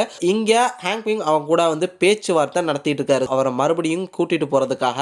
பட் அந்த பையனுக்கு ஆப்போசிட்ல நம்ம வின்டர் சோல்ஜர் ஸ்னைப்பரை வச்சுட்டு அந்த பையனை சுடுறதுக்காக வெயிட் பண்ணிட்டு இருக்காரு. இங்க எகோ பயங்கரமான பவர்ஸ் யூஸ் பண்ணி அவர் முன்னாடி ஒரு மிகப்பெரிய மணல் கோட்டையே உருவாக்குறாரு அவரை மாதிரி. அதை பார்த்து எல்லாரும் மிரண்டு போறாங்க. அவரு ஒரு பர்டிகுலர் பவர்ஸை யூஸ் பண்ணி தன்னோட சீட் எங்க இருக்கோ அங்க அவரோட பவர் சோர்ஸை தேடி போக வச்சு அந்த சீடை தூக்கிட்டு வந்துடுறாரு. பேரலா இங்க நம்ம ஹேங்க் பின்னும் பாத்தீங்கன்னா அந்த பையனை பேசி எப்படியோ சமாதானப்படுத்தி அவரை வந்து அவருக்கு வசம் கொண்டு வந்துட்டாரு. எப்படியோ நம்ம பக்கி வந்து பாத்தீங்கன்னா மனசு மாறிடுறாரு. நம்ம ஹவர்ட் ஸ்டார்க் எப்படியோ நம்ம பக்கி மனசை மாத்திடுறாரு. அதனால அவரும் சுடல. இப்ப பீட்டரை கூட்டிட்டு நம்ம ஹேங்க் பின்னும் நம்ம வெண்டிலாசனும் வந்துகிட்டு இருக்காங்க.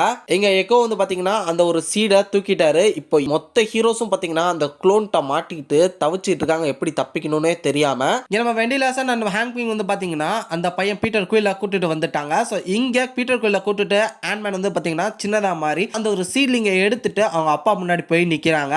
இத பார்த்து ஈகோ, ஓ மகனே நீ இன்னும் உயிரோட தான் இருக்கியா, ரொம்ப சந்தோஷமா இருக்கு, ஆனா நீ ஏதோ சேரக்கூடாத கூட்டத்தோட போய் சேர்ந்துட்டியோ அப்படின்ற மாதிரி சொல்லி அவர் சொல்றாரு. நீங்க இதே இது பண்ணிட்டு இருக்கீங்க, இது என்னோட அம்மாவோட பிளானட், இது என்னோட பிளானட், இது என்னோட ஹோம் பிளானட், இது அழிக்காதீங்க அப்படின்ற மாதிரி சொல்ல, மகனே எல்லாருமே மோட்டல், எல்லாருமே அழியிறது ஒரு வித்தியாசமான இன்னொரு ஒரு கிரியேச்சர் உருவாகிறதுக்கு தான், நீ அதை புரிஞ்சுக்க மாட்டேற அப்படின்னு சொல்றாங்க. ஆனா நீங்க எங்க அம்மாவை லவ் பண்ணேன்ற மாதிரி சொன்னீங்களே அப்படின்னு சொல்லிட்டு அவரு சொல்றாரு, நான் லவ் பண்ணேன் தான், ஆனா நம்ம இங்க வந்து வாழணும், நம்ம வந்து எவால்வ் ஆகணும்னா நம்ம ஒரு சில விஷயங்களை அழிக்க தான் செய்யணும் அப்படின்ற மாதிரி சொல்லி, அப்ப நீங்க தான் எங்க அம்மாவை கொன்னீங்களா அப்படின்ற மாதிரி கேட்கும்போது, இல்ல இல்ல நான் அப்படி சொல்ல வரல, நீ தப்பா புரிஞ்சுக்கிற, கோவப்படாத அப்படின்ற மாதிரி சொல்லி அவரு பீட்டருக்குள்ள கூல் பண்ண ட்ரை பண்றாரு. பட் பீட்டருக்குள்ளுக்கு இப்பதான் கொஞ்சம் கொஞ்சமா அவங்க அப்பாவோட கெட்ட எண்ணெல்லாம் புரிய வர ஆரம்பிக்குது. இந்த ஒரு சீட் இருந்தா தானே நீங்க செய்யணும்னு நினைச்சதை செய்வீங்க, இதை நான் அழிக்க போறேன், இதை வந்து நான் அப்சர்வ் பண்ண போறேன்னு சொல்லிட்டு அவரோட 2 கையை வச்சு அதை அமுக்கி அந்த பவர்ஸை யூஸ் பண்ணி அவங்க அப்பாவே அட்டாக் பண்றாரு. அங்க ஒரு மிகப்பெரிய பவர்ஃபுல்லான பிளாஸ்ட் ஏற்படுது. அந்த ஒரு பிளாஸ்ட் அவரோட மொத்த க்ளோன்ஸ், சாண்ட் க்ளோன்ஸ் எல்லாத்தையுமே ஒட்டிச்சு நொறுக்குது. அங்க ஒரு மிகப்பெரிய ஒரு பிளாஸ்டே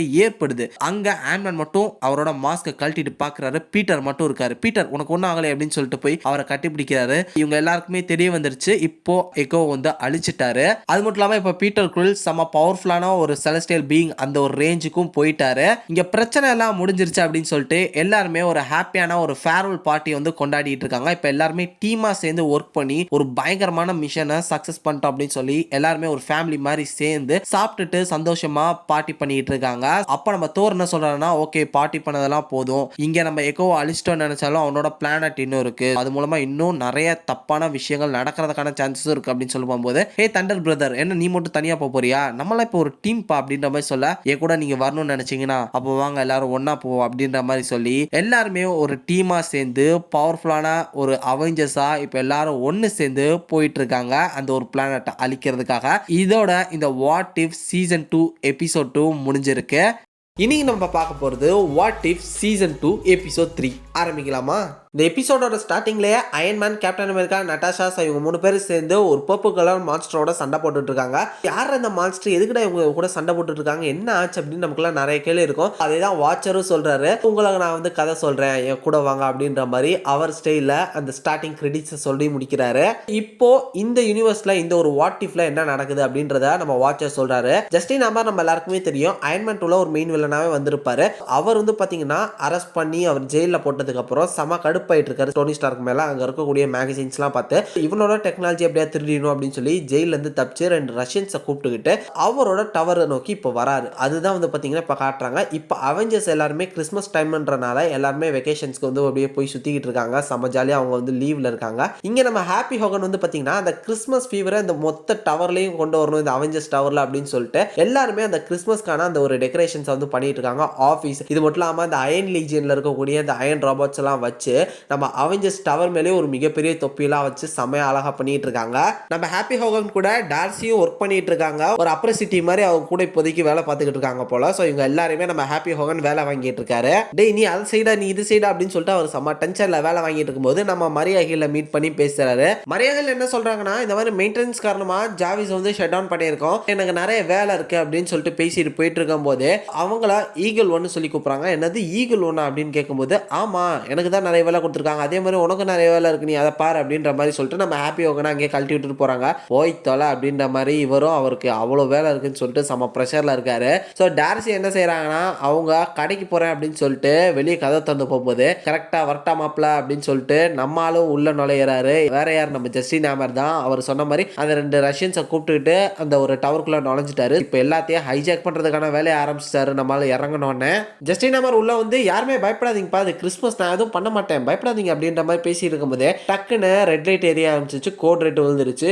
இவர் என்னங்கடா அப்படின்னு சொல்லிட்டு இவர் டென்ஷன் ஆறாரு. உடனே அயன்மேனோட அயன் லீஜியன் நம்ம ஜஸ்டின் ஹேமர் முன்னாடி நின்று அவங்களை அட்டாக் பண்ண வரும்போது எல்லாத்தையும் நான் இப்போ என் கண்ட்ரோலில் கொண்டு வர போறேன் அப்படின்னு சொல்லிட்டு அவர் ஓனர் அப்படின்ற மாதிரி சாஃப்ட்வேரை மாற்றி அமைச்சு எல்லா அயன் லீஜியனையும் கண்ட்ரோலில் எடுத்துக்கிறாரு. ஸோ இங்கே நம்ம ஹாப்பி ஹோகன் மரியாதைகள் என்னடா அது டிஃப்ரெண்டாக ஏதாவது நடந்துகிட்டு இருக்கு பிரச்சனை அப்படின்னு சொல்லிட்டு அவங்க ஒவ்வொரு ஃப்ளோரில் இருக்கிற லிஃப்ட்ல ஏறி பார்க்குறாங்க. அப்போ நம்ம ஹேமர் வந்து பார்த்தீங்கன்னா கரெக்டாக நம்ம ஹாப்பி ஹோகன் இருக்கிற அந்த ஒரு இடத்துக்கிட்ட தான் இருக்காரு. ஜஸ்டின் ஹேமரா இவன் இங்கே பண்ணிட்டு இருக்கா அப்படின்னு சொல்லிட்டு ஹாப்பி ஹோகன் லிஃப்ட் கிட்ட ஒழிஞ்சு பார்த்துக்கிட்டு இருக்காரு. உடனடியாக மரியாதைகளுக்கு வாக்கி டாக்கியில் சொல்றாரு, இன்ஃபர்மேஷன் பாஸ் பண்றாரு. இந்த மாதிரி அவன் வந்திருக்கானா கண்டிப்பா ஹல்கோட பிளட்டை திருடுறதுக்கு தான் வந்திருக்கணும் அப்படின்னு சொல்றாப்ல. மரியாதை என்ன சொல்றாங்கன்னா நான் ஆர்மரில வருவான்னு நினைச்சேன் அப்படின்னு சொல்லும்போது அவன் இங்கே தான் வரான், ஹல்கோட பிளட்டை தெரிய தான் வந்திருக்கான், அவன் வந்து பவர்ஃபுல்லா மாறணுன்றதுக்காக வந்திருக்கான் அப்படின்ற மாதிரி அதை அவன் கையில கடைக்கூடாது அப்படின்னு சொல்லி ஹாப்பி ஹோகன் இங்க பிளான் பண்றாரு. இங்க அவன் கூட்டு வந்த அடியாளுங்க வந்து பாத்தீங்கன்னா சரியான லூசார் பண்ணுங்க போல சுத்தியில வச்சுட்டு நம்ம டோனி ஸ்டார்க்கோட டெக்னாலஜி எவ்வளவு பவர்ஃபுல்லான டெக்னாலஜி அந்த புல்லட் ப்ரூஃப் கிளாஸை போட்டு பார்த்தீங்கன்னா அடிச்சு அடிச்சு உடச்சிட்டு இருக்காங்க. இவங்க அடிச்சு கிழிச்ச மாதிரி தான் அப்படின்னு சொல்லிட்டு அப்படியே நீங்க அடிச்சு நொடிச்சுக்கிட்டே இருங்க,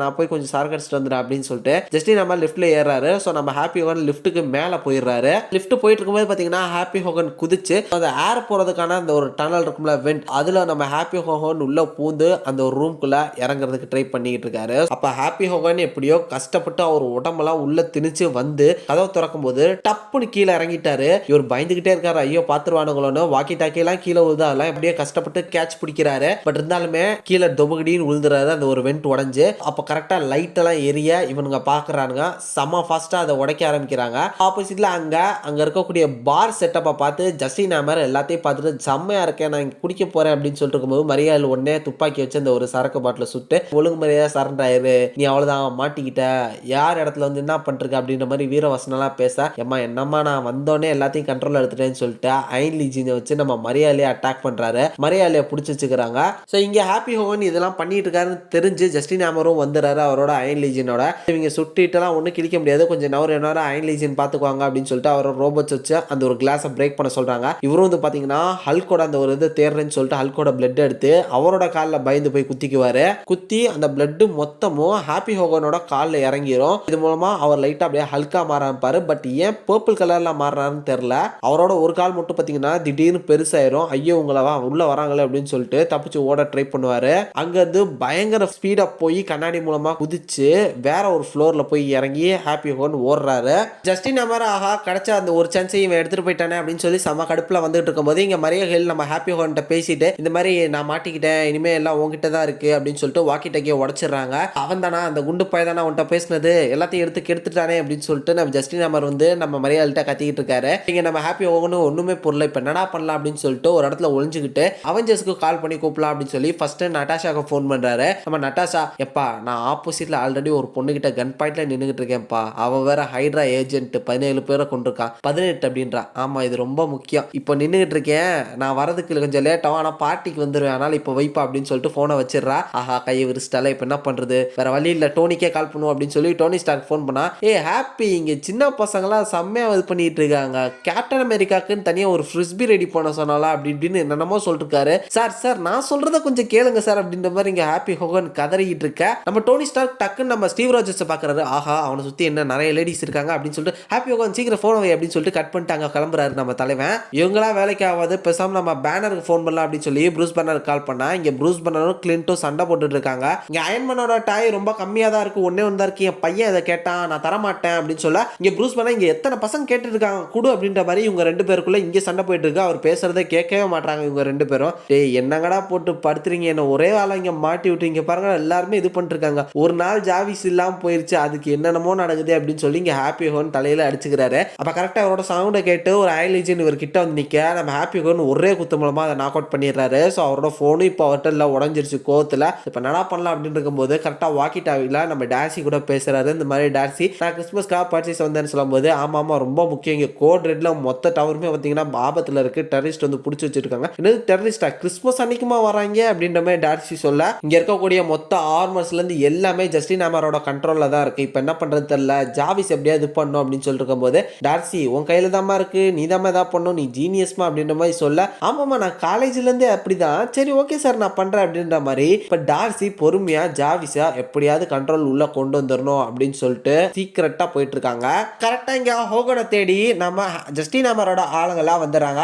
ஸோ அவங்க கன்னை வச்சு சுடா நம்ம ஹாப்பி ஹோகன் தப்பிக்கிறேன்னு சொல்லி ஒரு பில்டிங்கோட ஜன்னல்ல இருந்து தப்பி குதிக்கிறாரு. அப்போ ஒரு கையில பிடிச்சிக்கிட்டே வந்து பாத்தீங்கன்னா இன்னொரு ஃப்ளோர்ல இருக்கக்கூடிய கண்ணாடியை உடச்சிட்டு கீழே விழுவோம். அப்போ ஒரு லைட்டா கண்லாம் வந்து பாத்தீங்கன்னா ஹல்கோட கோவம் வர ஆரம்பிச்சிச்சு. இப்போ ஒரு டோட்டலா வந்து பாத்தீங்கன்னா ஒரு உருவத்தை டிரான்ஸ்ஃபார்ம் பண்ண ஸ்டார்ட் பண்ணி ஒரு மொத்தமா மாறிடுறாரு. ஹல்கா மாறி அங்க இருக்கக்கூடிய சாண்ட் பேக்ஸ்லாம் குத்தியாக நான் சம பவர்ஃபுல்லா மாறிட்டேன், ஹல்க் மாதிரியே மாறிட்டேன் அப்படின்ற மாதிரி ஜாலியா பேசிட்டு இருக்கேன். நம்ம ஜஸ்டின் ஹேமரோட ஆளுங்க இதெல்லாம் பார்த்து சார் இங்க ஒருத்தர் யாரோ கொஞ்சம் வித்தியாசமா வினோதமா இருக்கா அப்படின்ற மாதிரி பேசிட்டு இருக்கேன். ஜஸ்டின் ஹேமர் என்ன சொல்றாருன்னா அவர் நானே வர வைக்கிறேன் அப்படின்ற மாதிரி இங்க பேசுறாரு. இங்க டார்சி வந்து பாத்தீங்கன்னா அப்படியே ஜாவிஸ் எழுப்பிடணும்னு சொல்லி அங்க இருக்கக்கூடிய சர்வர் ரூம் வந்து நோண்டி இருக்காங்க. எனக்கு என்னவோ இவ்வளோ பெரிய டவருக்கு இந்த ஒரு சின்ன ஓட்டடப்பா தான் வந்து பாத்தீங்கன்னா ஒரு மெயின் மிஷின் அப்படின்ற மாதிரி பேசிட்டு இருக்கேன். டக்குன்னு அந்த மொத்த ரூஃப் ஓப்பன் ஆகுது. அங்க பார்த்தா ஏகப்பட்ட சர்வர் மிஷின்ஸ் இருக்கு. இதை பார்த்து டார்சி மிரண்டு போறாங்க. இதுல இருக்க ஒவ்வொரு இது பாக்குறதுக்கே எனக்கு வந்து நாக்கே தள்ளிடுமே அப்படின்ற மாதிரி சொல்லிட்டு ஒவ்வொரு ரேக்கையும் பார்த்துட்டு இருக்காங்க. இந்த மாதிரி ஜாவிஸ் ஈடித் இந்த மாதிரி நிறைய இருக்குங்க அப்படின்ற மாதிரி சொல்ல ஏதாவது ஒன்று எடுமா அப்படின்ற மாதிரி இங்க நம்மால் பேசுறாரு. டக்குன்னு ஒரு ஐலேஜ் அங்க உடச்சிட்டு வந்து நம்ம டார்சியை தூக்கிட்டு வந்துடுறாரு.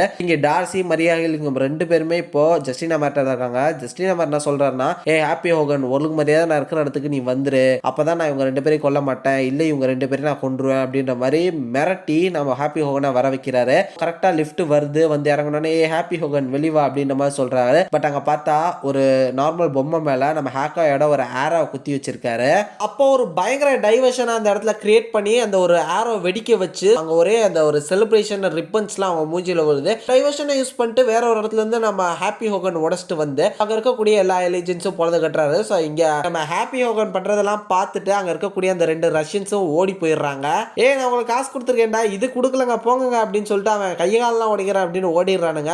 வேற வழி இல்ல, இன்னொரு ஒரு சூப்பரான ஒரு ஆர்மர் எடுத்துற வழிதான் அப்படின்ற மாதிரி சொல்லிட்டு அவரோட போனை நோண்டுறாரு. நோண்டிட்டு அங்க வந்து எஸ்கேப் ஆறாரு நம்ம ஜஸ்டின் ஹேமர். இங்க நேரா வந்து நம்ம டார்சியும் மரியலையும் அவங்க வந்து லாக்அப்ல இருந்து எடுத்து விட்டு இந்த மாதிரி நீங்க ஒன்னே போய் ஜாவிஸை எழுப்பி விடுங்க, அவன் வந்தாதான் இது எல்லாத்தையும் மறுபடியும் பழைய நிலைமை கொண்டு வர முடியும் அப்படின்னு சொல்லிட்டு ஹாப்பி ஹோகன் வந்து என்ன செய்யறாருன்னா ஜஸ்டின் ஹேமரை தேடி ஓடுறாரு. அப்போ அவர் முன்னாடி ஏகப்பட்ட ஐலீஜன் ஆர்மியே நிக்குது. எல்லாரையும் போட்டீங்கன்னா செம்ம ஜாலியா என்ஜாய் பண்ணி ரஸ்ட் எல்லாத்தையும் உடச்சு நொறுக்கிட்டு இருக்காரு ஜஸ்டின் ஹேமரை தேடி. இங்க இவர் என்ன பண்றாருன்னா ஹல்க் பஸ்டர் சூட்டை வந்து கண்ட்ரோல் எடுத்துட்டாருங்க. நம்ம ஹாப்பி ஹோகனுக்கும் ஹல்க் பஸ்டர் சூட் போட்டு இருக்கக்கூடிய ஜஸ்டின் ஹேமருக்கும் ஒரு பயங்கரமான ஃபைட்டே போயிட்டு இருக்கு. ரெண்டு பேரும் மாறி மாறி செமையா சண்டை போட்டு இருக்காங்க. இந்த ஒரு ஃபைட் போயிட்டு இருக்கும்போது இங்க டார்சியும் நம்ம மரியர்கள் என்ன செய்யறாங்கன்னா ஜாவிஸ் இல்ல வேற ஒரு வந்து இது பண்ணலாம் அப்படின்னு சொல்லிட்டு அவங்களால முடிஞ்ச அந்த ஒரு டெக்னிக்கல் சப்போர்ட்டா பண்ணலாம்னு பார்க்கும்போது வெக்ரர் அப்படின்னு சொல்லிட்டு ஒரு வந்து கொண்டு வராங்க. அது வந்து பாத்தீங்கன்னா எதுவுமே செய்யாம சும்மா வெட்டி பேச்சு மட்டும் பேசிட்டு இருக்கிற ஒரு வேஸ்ட் ஏயா இருக்கு. என்னடா அது நமக்கு வந்த சோதனை அப்படின்னு பார்க்கும்போது ஜஸ்டின் ஹேமர் என்னடா பண்றீங்க அப்படின்ற மாதிரி கேட்க ஒன்னும் பண்ணலைங்க அப்படின்னு சொல்லிட்டு இருக்கும்போது நம்ம ஜஸ்டின் ஹேமர் அந்த ஒரு சிஸ்டமே அவங்களே அடிக்க வரும்போது திடீர்னு நம்ம ஹாப்பி ஹோகன் உள்ள புந்து ஜஸ்டின் ஹேமரை போட்டு பொழந்து கட்டிட்டு இருக்காரு. செம்ம பீக்கான ஒரு ரேஞ்சுக்கே போயிட்டாரு நம்ம ஆளு. ஹாப்பி ஹோகன் வந்து என்ன செய்யறாருன்னா மொத்த ஹல்க் பஸ்டர் சூட்டையுமே போட்டு ஒட்டைக்க ஆரம்பிக்கிறாரு. இங்க நம்ம அவெஞ்சர்ஸ் மொத்த குரூப் வந்துறாங்க, தோரை தவிர்த்து எல்லாருமே அதை பார்த்து என்னோட சூட்டை போட்டு இப்படி நாசம் பண்ணிட்டு இருக்கானே அப்படின்னு சொல்லிட்டு நம்ம ஹாப்பி ஹோகனை ஹாப்பினே தெரியாம போட்டு அடிக்க ஸ்டார்ட் பண்றாங்க. அவர் ஏதோ சொல்ல வராரு அதை கூட கேட்காம போட்டு பொழந்து கட்டிட்டு இருக்காங்க எல்லாருமே. அப்ப நம்ம அயன்மேன் கூட போயிருந்தீங்க ஒரு இடத்துல இருந்து விழுந்து இது என்ன ஹாப்பி அப்படின்னு கேட்கும்போது நம்ம ஸ்டீவ்ராஜ் என்ன சொல்றாருன்னா சச்சா அவெல்லாம் இல்லப்பா அப்படின்னு சொல்றாரு. ஸோ இங்க மறுபடியும் இவங்க எல்லாருமே பயங்கரமா ஹாப்பி ஹோகனை போட்டு பொழந்து கட்டுறாங்க. அதுக்கப்புறம் தான் தெரியுது நம்ம அடிச்சுட்டு இருக்கிறது ஹாப்பி ஹோகன் அப்படின்னு சொல்லிட்டு வடிவேல் காமெடி மாதிரி என்னையதான் போட்டு இவ்வளவு நேரம் அடிச்சுட்டு குப்பத்திலே போட்டு போயிருக்கீங்க அப்படின்ற மாதிரி எல்லாருக்கும் பயங்கர ஷாக்கு. அப்ப யார் வில்லன் அப்படின்னு பார்க்கும்போது அந்த ஹல்க் பஸ்டர் தூக்கிட்டு போற அப்பதான் தெரியும் அப்படின்னு சொல்லிட்டு அந்த ஹல்க் பஸ்டர் வந்து டிஸ்மேண்டில் பண்றாரு. பார்த்தா நம்ம ஜஸ்டின் ஹேமர் நீயா அப்படின்னு சொல்லிட்டு எல்லாருக்கும் பயங்கர ஷாக்கு. கடுப்புல நம்ம ஹாப்பி ஹோகன் கத்தா அதை பார்த்து ஜஸ்டின் ஹேமர் அந்த ஒரு காத்து மூலமே அடிச்சுட்டு கீழே உழுக போறாரு. உடனே நம்ம ஹாப்பி ஹோகன் வந்து அவரை காப்பாத்திடுறாரு. என்ன நான் காப்பாத்தின அப்படின்னு கேட்கும்போது இன்னைக்கு கிறிஸ்மஸ், இன்னைக்கு கெட்டவங்களா இருந்தாலும் அவங்களுக்கு நல்லதான் நடக்கணும் அப்படின்ற மாதிரி சொல்லி தூக்கிட்டு வந்துடுறாரு. இதை பார்த்து நம்ம டோனி ஸ்டார்க் செம்ம ஹாப்பி ஆகி இந்த ஆள் மாதிரி தான்டா இருக்கணும் என்னோட செக்யூரிட்டி பத்தியா, செக்யூரிட்டி எவ்வளவு ஸ்ட்ராங்கஸ்டா இருக்கா அப்படின்ற மாதிரி சொல்லிட்டு பெருமை பேசுறாரு. அவங்க எல்லாருமே செம்ம ஜாலியா சிரிச்சுக்கிட்டு இருக்காங்க. பார்ட்டி நல்லபடியா போகணும் அப்படின்னு சொல்லிட்டு எல்லாருமே போயிட்டு இருக்காங்க. எப்பயும் போல நம்ம தோர் வந்து லேட்டாவே பார்ட்டி அட்டன் பண்ணிருக்கு இறங்கி ஹாப்பி கிறிஸ்மஸ் அப்படின்னு சொல்ல ஆஹா அங்க இருக்கக்கூடிய எல்லா கோலத்தையும் பார்த்துட்டு சொல்லு, நான் பார்ட்டியை மிஸ் பண்ணிட்டேனோ அப்படின்னு சொல்றாரு. இன்னைக்கு நம்ம வாட்சர் எப்பயும் போல டோனி ஸ்டார்க்கோட ஒரு பெஸ்ட் செக்யூரிட்டி கார்டு, அவரோட அந்த மொத்த டவரையும் பயங்கரமா செக்யூரிட்டி பண்ணி காப்பாத்திட்டு இந்த ஒரு அருமையான நாள் அந்த ஒரு அருமையான பார்ட்டியை காப்பாத்திட்டாரு ஹாப்பி. இந்த மாதிரி இந்த ஒரு வாட் இஃப் எபிசோட் 3யோட ஸ்டோரியை நம்ம வாட்சர் சொல்லி முடிக்கிறாரு. ஸோ இன்னைக்கு நம்ம வாட் இஃப் சீசன் 2 எபிசோட் 4 தான் பார்க்க போகிறோம். ஆரம்பிக்கலாமா? இந்த எபிசோடோட ஸ்டார்டிங்லேயே நம்ம வாரியர் கமாராவை காட்டுறாங்க. ஸோ சீசன் 1ல் நம்ம அவங்கள பார்த்துருப்போம், செம்ம பவர்ஃபுல்லாக இருந்திருப்பாங்க. அவங்க எல்லாருமே நம்ம பெகி கார்ட்டர், ஸோ இவங்க எல்லாரும் ஒரு அவெஞ்சர்ஸ் மாதிரி ஒரு டீம் மாதிரி ஒன்று சேர்ந்து கில்மோகர் அல்ட்ரானை எதிர்த்து சண்டைலாம் போட்டிருப்பாங்க. பட் அவங்க எங்கேருந்து வந்தாங்க, அவங்களோட கிளியரான ஆர்ஜின் எங்கேருந்து வந்ததுன்றத அந்த ஒரு சீசன் 1ல் சொல்லியிருக்க மாட்டாங்க. ஸோ அவங்க எப்படி வந்தாங்க, அவங்க எப்படி இவ்வளோ பெரிய ஒரு வாரியர் கமாராவாக மாறினாங்கன்றது தான் இப்போ நம்ம பார்க்க போகிறோம் அப்படின்னு சொல்லிட்டு வாட் இஃப் ஸ்டைலில் அவரோட அந்த ஸ்டார்டிங் கிரெடிட்ஸை நம்ம வாட்சர் சொல்கிறாரு. ஸோ இப்போ பார்க்க போகிற இந்த வாட் இஃப் எங்கே இருந்து ஆரம்பிக்குதுன்னு பார்த்தீங்கன்னா, நம்ம நியூயார்க்கில் அந்த சிட்டாரி அட்டாக் நம்ம எல்லாருக்குமே தெரியும். நம்ம டோனி ஸ்டார்க் தான் அந்த நியூக்ளியர் மிசைலை அந்த ஒரு பிளாக் ஹோல் மூலமாக மேலே கொண்டு போய் ஸ்பேஸில் சிட்டாரி ஆர்மியோட அந்த ஷிப்பை அடிப்பார்.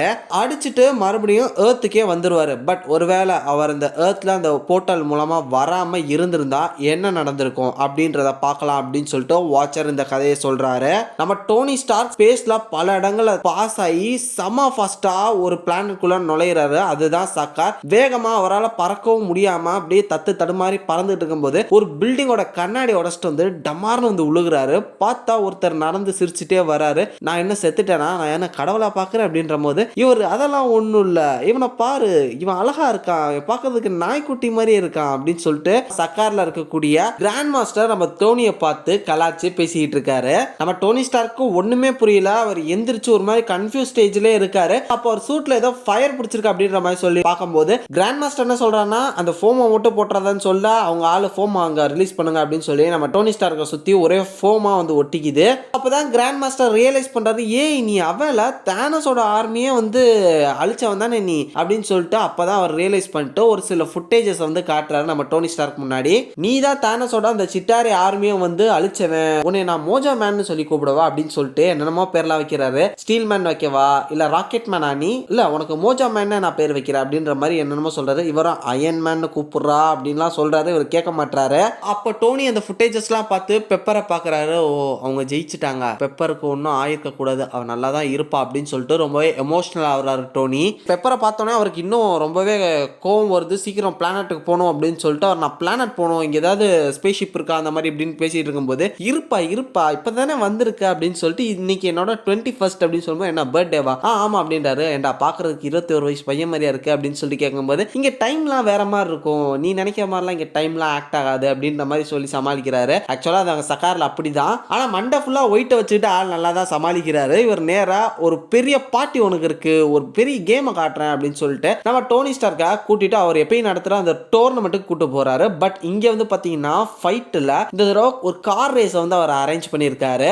அந்த ரேஸில் யார் யாரெல்லாம் இருக்காங்கன்னா நம்ம கார்க் இருக்காரு, நம்ம வால்கேரி இருக்காங்க. ரீசெண்ட் எபிசோட்ஸ்ல கார்கை நம்ம நிறைய பேர் பார்க்குறோம்னு நினைக்கிறேன். ஸோ அவரை ஈஸியாக யூஸ் பண்ணுறாங்க நிறைய எபிசோட்ஸில். இந்த எபிசோட்லையுமே அவர் வராரு. பயங்கரமாக அங்கே கார் ரேஸ் நடந்துகிட்டு இருக்கு. பட் நம்ம டோனி ஸ்டார்க்கு கோவம் தான் வருது. எப்படா போவோம் நம்ம பிளானட்டுக்கு, சீக்கிரம் போகணும், அங்கே பெப்பர் வெயிட் பண்ணிருக்கா அப்படின்ற மாதிரி அவருக்கு அங்கே இருக்கவே பிடிக்கல. செம்ம ஃபாஸ்ட்டாக பறந்துகிட்டே இருக்காரு. எப்போது முடியும், ஏதாவது ஸ்பேஸ்ஷிப் ஏறி போவோம் அப்படின்னு சொல்லிட்டு அவர் அதுக்கு தான் ரெடி ஆகிட்டு இருக்காரு. இங்கே கிராண்ட் மாஸ்டர் என்ஜாய் பண்ணிட்டு இருக்காரு. நம்ம வால்கேரி கார்க் இவங்க வந்து பார்த்தீங்கன்னா பயங்கரமாக ரேஸ் ஓட்டிட்டு இருக்கும்போது நம்ம வால்கேரி அண்ட் கார்கோட கார் வந்து பார்த்தீங்கன்னா டேமேஜ் ஆயிருது. அவங்க எப்படியோ தப்பிச்சுறாங்க. அங்க ரேஸ் ரொம்பவே ப்ரூட்டலா இன்டென்ஸா போயிட்டு இருக்கு. எல்லாருமே இஷ்டத்துக்குன்னு பெருசா பயங்கரமா வந்து காரை மாடிஃபை பண்ணி வச்சிருக்காங்க. அது ரேஸை மட்டும் ஓட்டாம கூட இருக்கக்கூடிய ஆப்போனன்ட்ஸோட காரை எல்லாம் அடிச்சு நொறுக்கிட்டு போயிருது. அப்ப காருக்கு வந்து பாத்தீங்கன்னா ஒரு மிகப்பெரிய ஒரு எலிஃபென்ட் உருவத்தில் இருக்கக்கூடிய ஒரு கிரியேச்சர் கூட சண்டை போட்டு இருக்காரு. அது இவர் வந்து தூக்கி விளையாடுது. இதே தூரத்துல இருந்து கிராண்ட் மாஸ்டர் பார்த்து என்ஜாய் பண்ணிட்டு இருக்க. நம்ம டோனிக்கு இதெல்லாம் சுத்தமா பிடிக்கல. ஏங்க எனக்கு டைம் ஆச்சுங்க, நீங்க ரொம்ப ரம்பம் போட்டுக்கிட்டு இருக்கீங்க அப்படின்ற மாதிரி அவரோட சூட்டை வர சொல்லி போட்டுட்டு பறக்கிறாரு. பறந்து முடிஞ்ச அளவு பறந்து போயிட்டு இருக்கும்போது திடீர்னு ஒர்க்காம கீழே விழுந்துறாரு. பார்த்தா அந்த மிகப்பெரிய யானை உருவம் அவங்கள நோக்கி வந்துகிட்டு இருக்கு. இதை பார்த்து கார் அங்க பார்த்து வந்துகிட்டு இருக்கு. உன்னால ஒன்றும் பண்ண முடியாது அப்படின்னு சொல்லும்போது இங்க நம்ம அயன் மேன் அதை ஷூட் பண்ண ட்ரை பண்றாரு. பட் அவரோட அந்த ஒரு ஹேண்ட்ல இருக்கக்கூடிய அந்த பவர் சோர்ஸ் வந்து ஒர்க் ஆகல. என்னடா அது இப்படி இந்த நேரத்தில் வந்து காலை வருது அப்படின்னு சொல்லி பார்த்துருக்கும் போது திடீர்னு அந்த யானை உருவம் வந்து பார்த்தீங்கன்னா வெடிச்சு செதறுது. இதே யாரா பண்ணது அப்படின்னு சொல்லிட்டு எல்லாரும் ஷாக் ஆகி பார்க்கும்போது நம்ம கமோரா செம ஸ்டைலிஷா நடந்து வராங்க. அவங்க கையில கன் இருக்கு, அதை வச்சு பார்த்தீங்கன்னா சுட்டு அதை வெடிக்க வச்சிருக்காங்க. ஏய் நீ செமையா பண்ண அப்படின்ற மாதிரி இவங்க அதை பார்த்து பேசிட்டு இருக்கும்போது டக்குன்னு நம்ம டோனி ஸ்டார்க்கு அவங்க சுட வராங்க.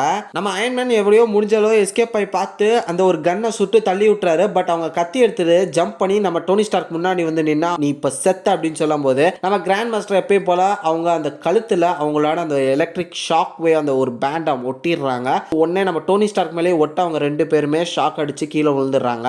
நல்லா போச்சு, என்னோட பர்த்டேவை நீங்க நல்லா எடுத்துட்டீங்கடா அப்படின்னு சொல்லிட்டு அவர் செம்ம டென்ஷன் ஆகுறாரு. இவங்க 2 பேரையும் அடிச்சு வைங்க அப்படின்னு சொல்லிட்டு ஒரு ரூம் கூட்டு போறாங்க. என்னடா அது ஃபர்ஸ்ட் நைட் செட்டமா இருக்கு அப்படின்னு சொல்லிட்டு 2 பேரும் ஷாக் ஆகி பார்க்க அவங்கள மூடி வச்சிடறாங்க. மூடி வச்சிருக்கும் போது தான் தெரிய வருது உள்ள கார்கோ இருக்காருன்னு. இந்த மாதிரி இவங்கள இந்த இடத்துல அடைச்சு வச்சுட்டு அவங்க போயிடுறாங்க. நம்ம தலைவனை அடைச்சு வச்சிட முடியுமா? ஒன்னே அவரோட ஆர்கிலேட்டரை யூஸ் பண்ணி அவர் கழுத்துல இருக்கக்கூடிய அந்த எலக்ட்ரிக் பேண்ட் அவர் கழட்டிடுறாரு. இதை பார்த்து நம்ம கமாரோக்கு செம ஷாக்கு.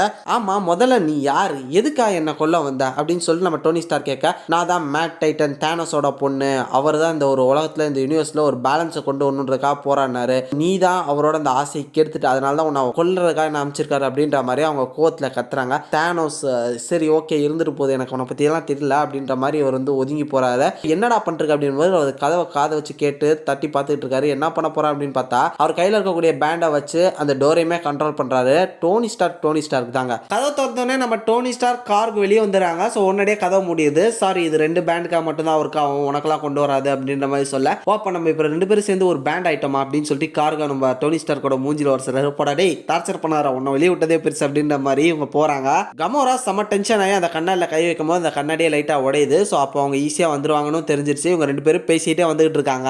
ஏதாவது ஸ்பேஸ் ஷிப் கிடைக்கும் அதுல இருந்து தப்பிச்சு போயிடலாம்னு பார்க்கும்போது அங்க நிறைய சோல்ஜர்ஸ் இருக்காங்க. ஸோ இவங்களை அட்டாக் பண்ணி ஆகணும், நான் சிக்னல் கொடுக்கும்போது போய் அட்டாக் பண்ணலாம் அப்படின்ற போது நம்ம காருக்கு அதெல்லாம் கேட்காம டக்குன்னு போய் அங்க இருக்கக்கூடிய எல்லாரையும் அடிச்சு போட்டுறாங்க. டே நான் சிக்னலே கொடுக்கலடா, அதுக்குள்ள டே என்ன பண்ண அப்படின்னு போது, ஏ நீ கொடுத்தப்பா நம்ம தான் அதை வச்சு பேசணும்ல அப்படின்னு சொல்ல, டேய் நான் சொல்றதே கேட்க மாட்டியாடா, யாரா இவன் ஒரு தனி வைப்ல சுத்திட்டு இருக்கா அப்படின்னு நம்ம டோனி ஸ்டார்க் தலையை பிடிக்கிறாரு. அங்க பார்ப்பா துப்பாக்கி எடுத்துட்டா அப்படின்னு சொல்லி பார்க்கும்போது நம்ம கமோரா அசால்ட்டா அந்த கூண்டை உடச்சிட்டு வந்து துப்பாக்கி எடுத்து நம்ம டோனி ஸ்டார்க் மேல நிறுத்தி வைக்கிறாங்க.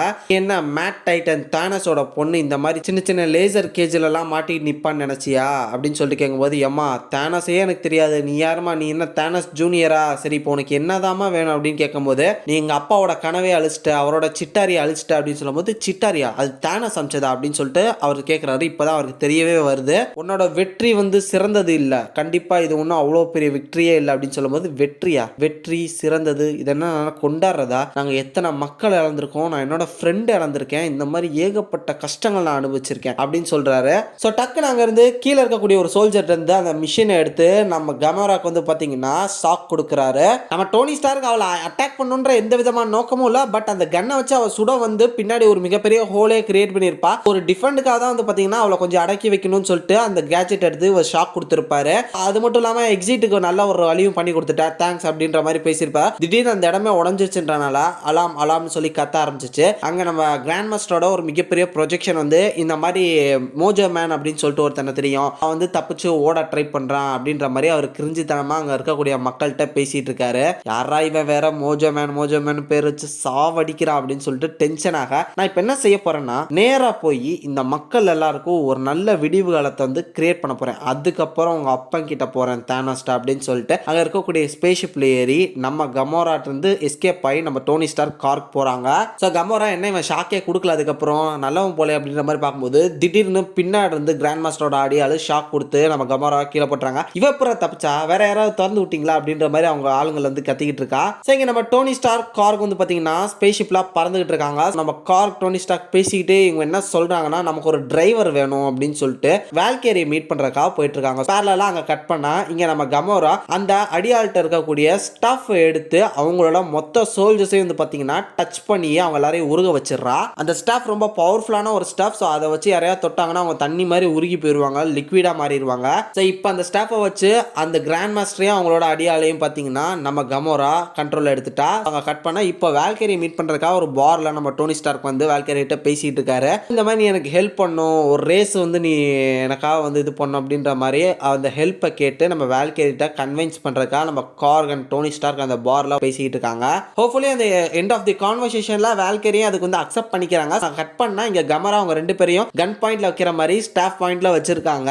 ஏமா மன்னிச்சிருமா, நீ தானோஸோட பொண்ணுன்றத நான் ரெக்கக்னைஸே பண்றேன், நான் தெரிஞ்ச உன்னை தொல்ல உன்னை தூக்கல, தயவு செஞ்சு மன்னிச்சிரு, நீங்க எது போ ஒன்றும் ப்ராப்ளம் இல்லை அப்படின்ற மாதிரி மாதிரி அவர்கிட்ட கெஞ்சி பேசிட்டு இருக்காரு கிராண்ட் மாஸ்டர். அப்போ டக்குன்னு நம்ம டோனி ஸ்டார்க்கோட ஒரு மிகப்பெரிய ப்ரொஜெக்ஷன் அந்த ஒரு சிட்டில வருது. அங்க வந்து நம்ம கிராண்ட் மாஸ்டர்ட்டே ஒரு மாச சவால் விடுறாரு. இந்த மாதிரி என் கூட நீ ஒரு ரேஸ்க்கு வரையாடா பாப்போம், நீ மட்டும் இந்த ரேஸ்ல என்கிட்ட ஜெயிச்சிட்ட, நீ வந்து என்னோட சூட் எடுத்துக்க, இல்ல அப்படின்னா எனக்கு உன் பிளானட்டை கொடுத்துரு அப்படின்ற மாதிரி சொல்லுவாரு. ஆக்சுவலா அவர் வந்து பிளானட்டை பறிக்கணும் அப்படின்ற பிளான்ல தான் கேட்பாரு. சூட்டு வேணும்ன்றத நம்ம கிராண்ட் மாஸ்டர் தான் கேட்டிருப்பாரு. ஸோ அவர் வந்து ஒரு பெட்டு கேட்க, சரி ஓகேடா ஒத்துக்கிறேன்டா, நீ மட்டும் ஜெயிச்சிட்டனா இந்த ஒரு சூட்டை உன்ட்ட கொடுத்துறேன்டா, ஒருவேளை நான் ஜெயிச்சிட்டேனா இந்த பிளானட்டை நீ எனக்கு கொடுத்துடணும் அப்படின்னு சொல்லிட்டு ஒரு ரேஸ் கூப்பிடுறாரு. ஸோ அந்த ரேஸ்ல யாரெல்லாம் இருக்காங்கன்னா நம்ம கார்க் இருக்காங்க, நம்ம வால்கேரி இருக்காங்க, நம்ம அயன் மேன், கமோரா, அதுக்கப்புறம் நம்ம கிராண்ட் மாஸ்டரோட அடியாளு. ஸோ இவங்க எல்லாருமே வேற மாதிரி கார்ஸ் எல்லாம் ரெடி பண்ணிட்டு அந்த ரேஸ்ல இறங்குறாங்க. எல்லாரோட காருமே நல்லா இருக்கு. பட் நம்ம அயன்மேனோட கார் தான் வந்து பாத்தீங்கன்னா வெறும் ஒரே ஒரு பெரிய வீலை வச்சுக்கிட்டு எனக்கு என்னமோ அவ்வளோ பிடிக்கல. ரேஸ் ஸ்டார்ட் ஆகுது. ஸோ எடுத்தோடனே எல்லாரும் இடிச்சு தள்ளிட்டு ஒரு மாதிரி அட்டாக்கிங் மோட்ல தான் அந்த ரேஸே ஸ்டார்ட் ஆகுது. நம்ம கமோரா அப்படியே அயன்மேனா போட்டு தள்ளணும் அப்படின்னு தான் இப்போ வரையுமே பார்த்துக்கிட்டு இருக்காங்க. அந்த ரேஸ் செம்ம ஃபாஸ்டா போயிட்டு இருக்கு. அப்போ கமோரா வந்து பாத்தீங்கன்னா நம்ம அயன்மேனை அட்டாக்லாம் பண்ண வராங்க. பட் அயன்மேன் பேசியே நம்ம கமோரா வந்து மாத்திடுறாரு. இந்த மாதிரி நானும் எங்க அப்பா பேச்செல்லாம் கேட்டுட்டு தான் இருந்தேன். எங்க அப்பா என்கிட்ட நிறைய எல்லாம் சொல்லுவாரு. பட் நான் இப்போ அயன்மேனா, நான் இப்போ டோனி ஸ்டார்க்கா இருக்கேன்னா நான் எடுத்த ஒரு சில முடிவுகளால தான், நான் எங்க அப்பாவோட நிழல்லே நான் ஒளிஞ்சுக்கல, நானா முடிவெடுக்க ஆரம்பிச்சேன், எது நல்லது கெட்டதுன்றத நானே தேர்ந்தெடுத்துக்கிட்டேன் அப்படின்ற மாதிரி டோனி ஸ்டார்க் கமோராவை நீயா சிந்திச்சு ஒரு முடிவெடு, அப்பா பேச்சை கேட்காத, அப்பா நிழல்ல நிக்காத அப்படின்ற மாதிரி நம்ம கமோராவோட மனசை லைட்டா மாத்துறாரு. கமோரா வந்து பாத்தீங்கன்னா நம்ம டோனி ஸ்டார்க்கை வந்து அட்டாக் பண்ணாம அவருக்கு ஹெல்ப் பண்ற ஒரு மோடுக்கு வந்து பாத்தீங்கன்னா இப்போ மாறிட்டாங்க. பட் கிராண்ட் மாஸ்டரோட அடியால் வந்து பாத்தீங்கன்னா அவளோட இருக்கக்கூடிய காரோட ஃப்ரண்ட்ல அந்த ஸ்டாஃப் வச்சு நம்ம டோனி ஸ்டார்க்கோட அந்த ஒரு காரை வந்து அழிச்சிடுறா. ஒன்னடியா நம்ம டோனி ஸ்டார்க் அவரோட சூட்டே வந்து பாத்தீங்கன்னா ஒரு காரா மாத்துறாரு. அந்த கார் பாக்குறதுக்கு வேற மாதிரி இருக்குங்க. அது நம்ம டோனி ஸ்டார்க் உட்காந்துட்டு செம்ம ஃபர்ஸ்டா வராரு. ஸோ இந்த ரேஸோட எண்ட்ல நிறைய கார்ஸ் வந்து பாத்தீங்கன்னா பிளாஸ்ட் ஆயிடுச்சு. நம்ம கார்க், வால்கேரி, கமோரா, தென் நம்ம டோனி ஸ்டார், அது மட்டும் இல்லாம கிராண்ட் மாஸ்டர். ஸோ இவங்களோட கார்ஸ்லாம் வந்து பாத்தீங்கன்னா ஃபைனல் ஸ்டேஜஸ்ல போயிட்டு இருக்கு. அதுல நம்ம வால்கேரியோட கார், நம்ம கமோரோட கார் இதெல்லாம் அப்படியே கீழே விழுக, இங்க நம்ம Tony Star and Grand Master, so இவங்களோட கார் மட்டும் செம ஃபாஸ்டா போயிட்டு இருக்கு. ஃபைனல் ஹோப்பா நம்ம டோனி ஸ்டார்க் அவரோட ஆர்க் ரியாக்டரை வச்சு பயங்கரமான ஒரு பேங்க் பூஸ்ட் புஷ் வந்து கொடுத்து ஃபைனலா அந்த ரேஸ்ல ஜெயிச்சிருப்பாரு. பட் நம்ம கிராண்ட் மாஸ்டர் எல்லாம் ஒத்துக்காம நான் தான் ஜெயிச்சேன், நம்ம ரெண்டு பேரும் சேர்ந்து ஜெயிச்சா அப்படின்ற மாதிரி மழுப்ப, ஸோ இவனை போட்டு தள்ளிடலாமா அப்படின்ற மாதிரி கிராண்ட் மாஸ்டர் ஒரு முடிவெடுக்க அவரோட அடியாலும் கரெக்டா வராங்க கார்ல நம்ம அயன்மேனை ஏத்துறதுக்கு. பட் நம்ம வால்கரி அவங்களோட காரை வச்சு அதை தட்டி விட்டுறாங்க. ஸோ அந்த கார் வெடிச்சிருது. அப்ப அந்த ஸ்டாஃப் மட்டும் பாத்தீங்கன்னா பறந்து வந்து கீழே உருண்டு நம்ம கிராண்ட் மாஸ்டரோட காலை டச் பண்ணியது. உடனே அவரும் வந்து பாத்தீங்கன்னா லிக்விடா மாறிடுறாரு. இங்க நம்ம கிராண்ட் மாஸ்டர் வந்து லிக்விடா மாறிட்டா நம்ம டோனி ஸ்டார், கார்க், இது மட்டும் இல்லாம நம்ம வால்கேரி, ஸோ இவங்க மூணு பேருமே வின்னர் அப்படின்ற மாதிரியே செம்ம பயங்கரமா அங்க செலிப்ரேஷன் வந்து போயிட்டு இருக்கு. கமராவும் வந்து பாத்தீங்கன்னா மாறிட்டாங்க. ஸோ இவங்க வந்து ஒரு சென்ட் ஆஃப் ஃபேர்வெல் பார்ட்டி மாதிரி இவங்க எல்லாருமே பேசிட்டு ஜாலியா சரக்கு அடிச்சுக்கிட்டு இருக்காங்க. அவர் மறுபடியும் பிளானட் போலான்னு சொல்லி ஒரு ஸ்பேஸ்ஷிப்ல ஏற நம்ம கமரா பின்னாடி வந்து நீ இல்லாம நான் எங்க அப்பா போய் மீட் பண்ணவே முடியாது ஸ்டார்க் அப்படின்னு சொல்றாங்க. ஸோ அவங்க கட் பண்ணா இங்க நம்ம தானோஸ் முன்னாடி நம்ம கமரா டோனி ஸ்டார்க்கை கூட்டிட்டு வராங்க. நீ என்னை எப்பயுமே ஏமாத்தினதே இல்ல மகளே அப்படின்ற மாதிரி பெருமையா நம்ம தானோஸ் சொல்றாரு. ஸோ இங்க நம்ம தானோஸ் என்ன கேட்கறாருன்னா நீ தான் அயன்மேனா, நீ தான் இதெல்லாம் பண்ணியா அப்படின்ற மாதிரி பேசிட்டு இருக்கும் போதே நம்ம கமோரா சாமா ஃபர்ஸ்ட் அவங்க அப்பா கிட்ட போறாங்க. நம்ம டோனி ஸ்டார்க்கும் அந்த தொட்டாலே உருக வைக்கக்கூடிய அந்த ஒரு ஸ்டாஃப் இருக்குல்ல, செம்ம பவர்ஃபுல்லான ஸ்டாஃப், ஸோ அதை இவங்க எடுத்துட்டு வந்துட்டாங்க போல. அதை நம்ம டோனி ஸ்டார் தூக்கி எறிகிறாரு. அதை நம்ம கமோரா கேட்ச் பிடிச்சு தானோஸ் மேல வைக்கிறாங்க. ஸோ இதோட இந்த வாட் இஃப் சீசன் 2 எபிசோட் 4 முடியுது. சரி, ஓகே, இன்னைக்கு நம்ம பார்க்க போறது வாட் இஃப் சீசன் 2 எபிசோட் 5 ஆரம்பிக்கலாமா? இந்த எபிசோட் எங்க இருந்து ஸ்டார்ட் ஆகுதுன்னா அவெஞ்சர்ஸ் பார்ட் 1 படத்தோட அந்த ஒரு சிட்டாரி ஃபைட், ஸோ அதுல இருந்து ஸ்டார்ட் ஆகுது. இந்த வெர்ஷன் ஆஃப் இந்த சிட்டாரி ஃபைட்ல நம்ம கேப்டன் கார்ட்டர் தான் இருக்காங்க, கேப்டன் அமெரிக்கா இல்ல. அது மட்டும் இல்லாம நம்ம ஹல்க்கும் வந்து பாத்தீங்கன்னா டீம்ல இல்ல, வாஸ்ட் தான் இருக்காங்க. இது வந்து கொஞ்சம் புது டீமா இருக்கு. ஸோ இந்த பேட்டில் அவங்க எப்பயும் போல சண்டை போட்டு இருக்காங்க. பட் நம்ம நட்டாஷாவும் கேப்டன் கார்ட்டரும் சேர்ந்து ஸ்டார்ட் டவர்ல ஏறி நம்ம லோக்கியை போட்டு பொழந்து கட்டுற மாதிரி இந்த ஒரு எபிசோட் வந்து ஸ்டார்ட் பண்றாங்க. ஸோ எபிசோட் ஸ்டார்ட் பண்றாங்கன்னா உங்களுக்கே தெரியும் எப்பயும் போல வாட்சர் அவரோட அந்த யூனிக்கான கிரெடிட்ஸை வந்து ஸ்டார்ட் பண்றாரு. ஸோ வாட் இஃபோட ஸ்டார்டிங் கிரெடிட்ஸை பேசி முடிச்சு அவரோட அந்த இடத்தை அவர் ரெடி பண்ணிட்டு இருக்காரு. மறுபடியும் அவர் இருக்கக்கூடிய அந்த மிரர், அந்த ஒரு டைமென்ஷன் வந்து பாத்தீங்கன்னா அப்படியே மொத்தமா உடஞ்சிருக்கும். அதுக்கான காரணம் என்னன்றது சீசன் 1 பார்த்தவங்களுக்கு தெரியும். அந்த மிரர் மூலமா தான் பாத்தீங்கன்னா அவர் பல டைம்லைன்ல என்ன நடக்குதுன்ற விஷயங்கள் எல்லாத்தையும் பார்ப்பாரு. பட் அந்த மிரரே உடஞ்சதுக்கான முக்கியமான காரணம் நம்ம அல்ட்ரான் வந்து பாத்தீங்கன்னா ரொம்ப பவர்ஃபுல்லான அல்ட்ரானா மாறி இருப்பாரு சீசன் 1ல. அவரு நம்ம வாட்சரை கண்டுபிடிச்சு முடிச்சு இந்த மிரர்லாம் உடச்சிட்டு வந்து சண்டை போட்டுருப்பாரு. அங்கே பயங்கரமான ஃபைட்டே இவங்க 2 பேருக்குள்ள போயிருக்கும். இப்போ அந்த ஃபைட்லாம் முடிச்சு அவங்க எல்லாரையும் பிடிச்சதுக்கு அப்புறம் இவர் மறுபடியும் அதை எல்லாத்தையும் சரி பண்ணிட்டு இருக்காரு போல. ஸோ சரி பண்ணிட்டு இருக்கும்போது கேப்டன் கார்ட்டரை பார்த்து கேப்டன் கார்ட்டர் ஒரு யூனிக்கான ஒரு டைமென்ஷன்ல ஒரு பேரலல் யூனிவர்ஸ்ல உருவான ஒரு அமேசிங்கான ஒரு கேரக்டர். இவங்களை பத்தி எவ்வளவு சொன்னாலும் பத்தாது, அவ்வளோ அமேசிங்கான ஸ்டோரிஸ் இவங்களோடது. சரி இப்போ அவங்களோட ஸ்டோரி என்னன்னு பார்க்கலாம் அப்படின்னு சொல்லி நம்ம வாட்சர் வந்து சொல்றாரு. ஆக்சுவலா இவங்களோட ஆரிஜின் என்னன்றதை சீசன் 1லேயே சொல்லிட்டாங்க. இப்போ அதுக்கப்புறம் நடக்கக்கூடிய ஸ்டோரிஸ் வந்து சொல்ல போறாரு. ஸோ அங்கே கட் பண்ணா இந்த கதை எதை நோக்கி போகுதுன்னு பார்த்தீங்கன்னா, கேப்டன் அமெரிக்கா வின்டர் சோல்ஜர் படம் நம்ம எல்லாருமே பார்த்துருப்போம். இது அப்படியே அதே கதை தான். பட் அதில் நம்ம கேப்டன் அமெரிக்கா இல்லாமல் நம்ம பெகி கார்ட்டர் வந்து கேப்டன் வெர்ஷனாக இருந்திருந்தா என்ன நடந்திருக்கும் அப்படின்னு தான் இந்த ஒரு கதையே போயிட்டு இருக்கு. வாட் இஃப் சீரிஸும் நம்ம நட்டாஷா வாக்கிங் போயிட்டு இருக்காங்க. ஸோ அவங்கள பிக்கப் பண்ணுறதுக்காக நம்ம பெகி கார்ட்டர் அவரோட காரில் வந்து இவங்களை வந்து பிக்கப் பண்ணிட்டு போகிறாங்க. எங்கே போகிறாங்கன்னா அந்த ஒரு ஷிப், பேட்டில் ஷிப், அந்த ஒரு மிஷனில் தான். அங்கே வந்து ஏதோ ஒரு ஹைட்ரா வந்து கடத்திட்டு போயிட்டு இருக்காங்க. ஏதோ ஒரு விஷயத்த அதை வந்து மீட்டர் எடுத்துரும் அப்படின்னு சொல்லி இவங்க வந்து போயிட்டு இருக்காங்க. அங்கே பார்த்தா ஹைட்ரா ஸ்டாம்பர் இருக்கு. ஸோ இதை பார்த்தோன்னே பெகி கார்ட்டருக்கு பயங்கரமான ஷாக். ஏன்னா சீசன் 1ல ஹைட்ரா ஸ்டாம்பரை யூஸ் பண்ணது யாருன்னா ஸ்டீவ் ராஜர்ஸ். ஸோ இது இருக்குன்னா அப்போ ஸ்டீவ் ராஜர்ஸுமே உயிரோடு இருக்கலாமா அப்படின்ற மாதிரி இவங்களுக்கு லைட்டாக அந்த ஒரு ஆசை வருது, அவர் எப்படியா உயிரோடு இருக்கணும்னு. டக்குன்னு அந்த ஹைட்ரா ஸ்டாம்பர் வந்து ஆக்டிவ் ஆகி அட்டாக் பண்ண ஸ்டார்ட் பண்ணுது. இவங்க முடிஞ்ச அளவு அதை வந்து டேக்கிள் பண்ணுறாங்க. அந்த ஒரு ஃபைட்டில் நம்ம பெகி கார்ட்டர் அண்ட் நம்ம நட்டாஷா ரோமனாஃப் வந்து பார்த்தீங்கன்னா பயங்கரமாக அது கூட சண்டை போட்டு இருக்காங்க. அப்போ நம்ம பெகி கார்ட்டர் அவங்களோட ஷீல்டை வச்சு அந்த ஒரு சூட்டோட ஹெல்மெட்டில் அடிக்கிறாங்க. பார்த்தா டக்குன்னு ஓப்பன் ஆயிடுச்சு. அங்கே நம்ம ஸ்டீவ் ராஜர்ஸ் தான் இதை கண்ட்ரோல் பண்ணிட்டு இருக்காரு. இதை பார்த்து பெகி கார்ட்டருக்கு பயங்கரமான ஷாக்கு. பட் இவங்க என்ன சொன்னாலும் அவர் காதில் அது விழ மாட்டேங்குது. அவரோட மைண்டில் வந்து பார்த்தீங்கன்னா பிரெயின் வாஷ் பண்ணிட்டாங்க யாரோ. ஸோ இதனாலே அவர் வந்து ஒரு அசாசின்ற மாதிரியே ஃபைட் பண்ணிட்டு இருக்காரு. இவங்களை வந்து மோஸ்ட்லி அட்டாக் பண்ணி இவங்களை கொல்லணும் அப்படின்றது அவரோட எண்ணமாகவே இருக்கு. ஸோ இதை தெரிஞ்சுக்கிட்ட ரமணாஃப் வந்து பார்த்தீங்கன்னா இந்த மாதிரி போட்டை அழிக்க போகிறான் வாங்க அப்படின்னு சொல்லிட்டு இவங்க 2 பேரும் சேர்ந்து கடலில் கொச்சிருவாங்க. ஸோ இதுக்கப்புறம் அங்கே கட் பண்ணால் நிக் ஃபியூரி, பிளாக் விடோ, நம்ம கேப்டன் கார்ட்டர் இவங்க 3 பேரும் ஒரு சின்ன ஒரு மீட்டிங் மாதிரி பேசிட்டு இருக்காங்க. ஸோ அப்போ நிக் ஃபியூரி சொல்றாரு இந்த மாதிரி அந்த மிஷனுக்கு அப்புறம் ஹைட்ரா ஸ்டாம்பரை வந்து நம்ம ரெட் ரூம் வந்து கண்ட்ரோல் எடுத்துட்டாங்கன்ற மாதிரி நான் கேள்விப்பட்டேன் அப்படின்னு சொல்றாங்க. நம்ம நட்டாஷாவும் அதை பற்றி பேசுறாங்க. ஸோ அப்போ உங்க 2 பேருக்கு இது தெரிஞ்சிருக்கு, அப்போ ஏன் என்கிட்ட இதை பற்றி நான் சொல்லலை அப்படின்ற மாதிரி அவங்க கோவப்படுறாங்க. நம்ம நட்டாஷா என்ன சொல்றாங்கன்னா, ரெட் ரூம் இதை எடுத்துக்கிட்டாங்கன்னா கண்டிப்பாக அவன் ஸ்டீவ் ராஜர்ஸே கிடையாது, அவன் செத்துட்டான், அவனை மைண்டை வாஷ் பண்ணி அவனை வந்து ஒரு புது ஆளாக அவங்க மாற்றிருப்பாங்க அப்படின்ற மாதிரி சொல்ல, நான் எப்படினாலும் ஸ்டீவை கொண்டு வந்துடுவேன் அப்படின்ற மாதிரி சொல்லிட்டு நம்ம பெகி கார்ட்டர் அங்கேருந்து கிளம்புறாங்க.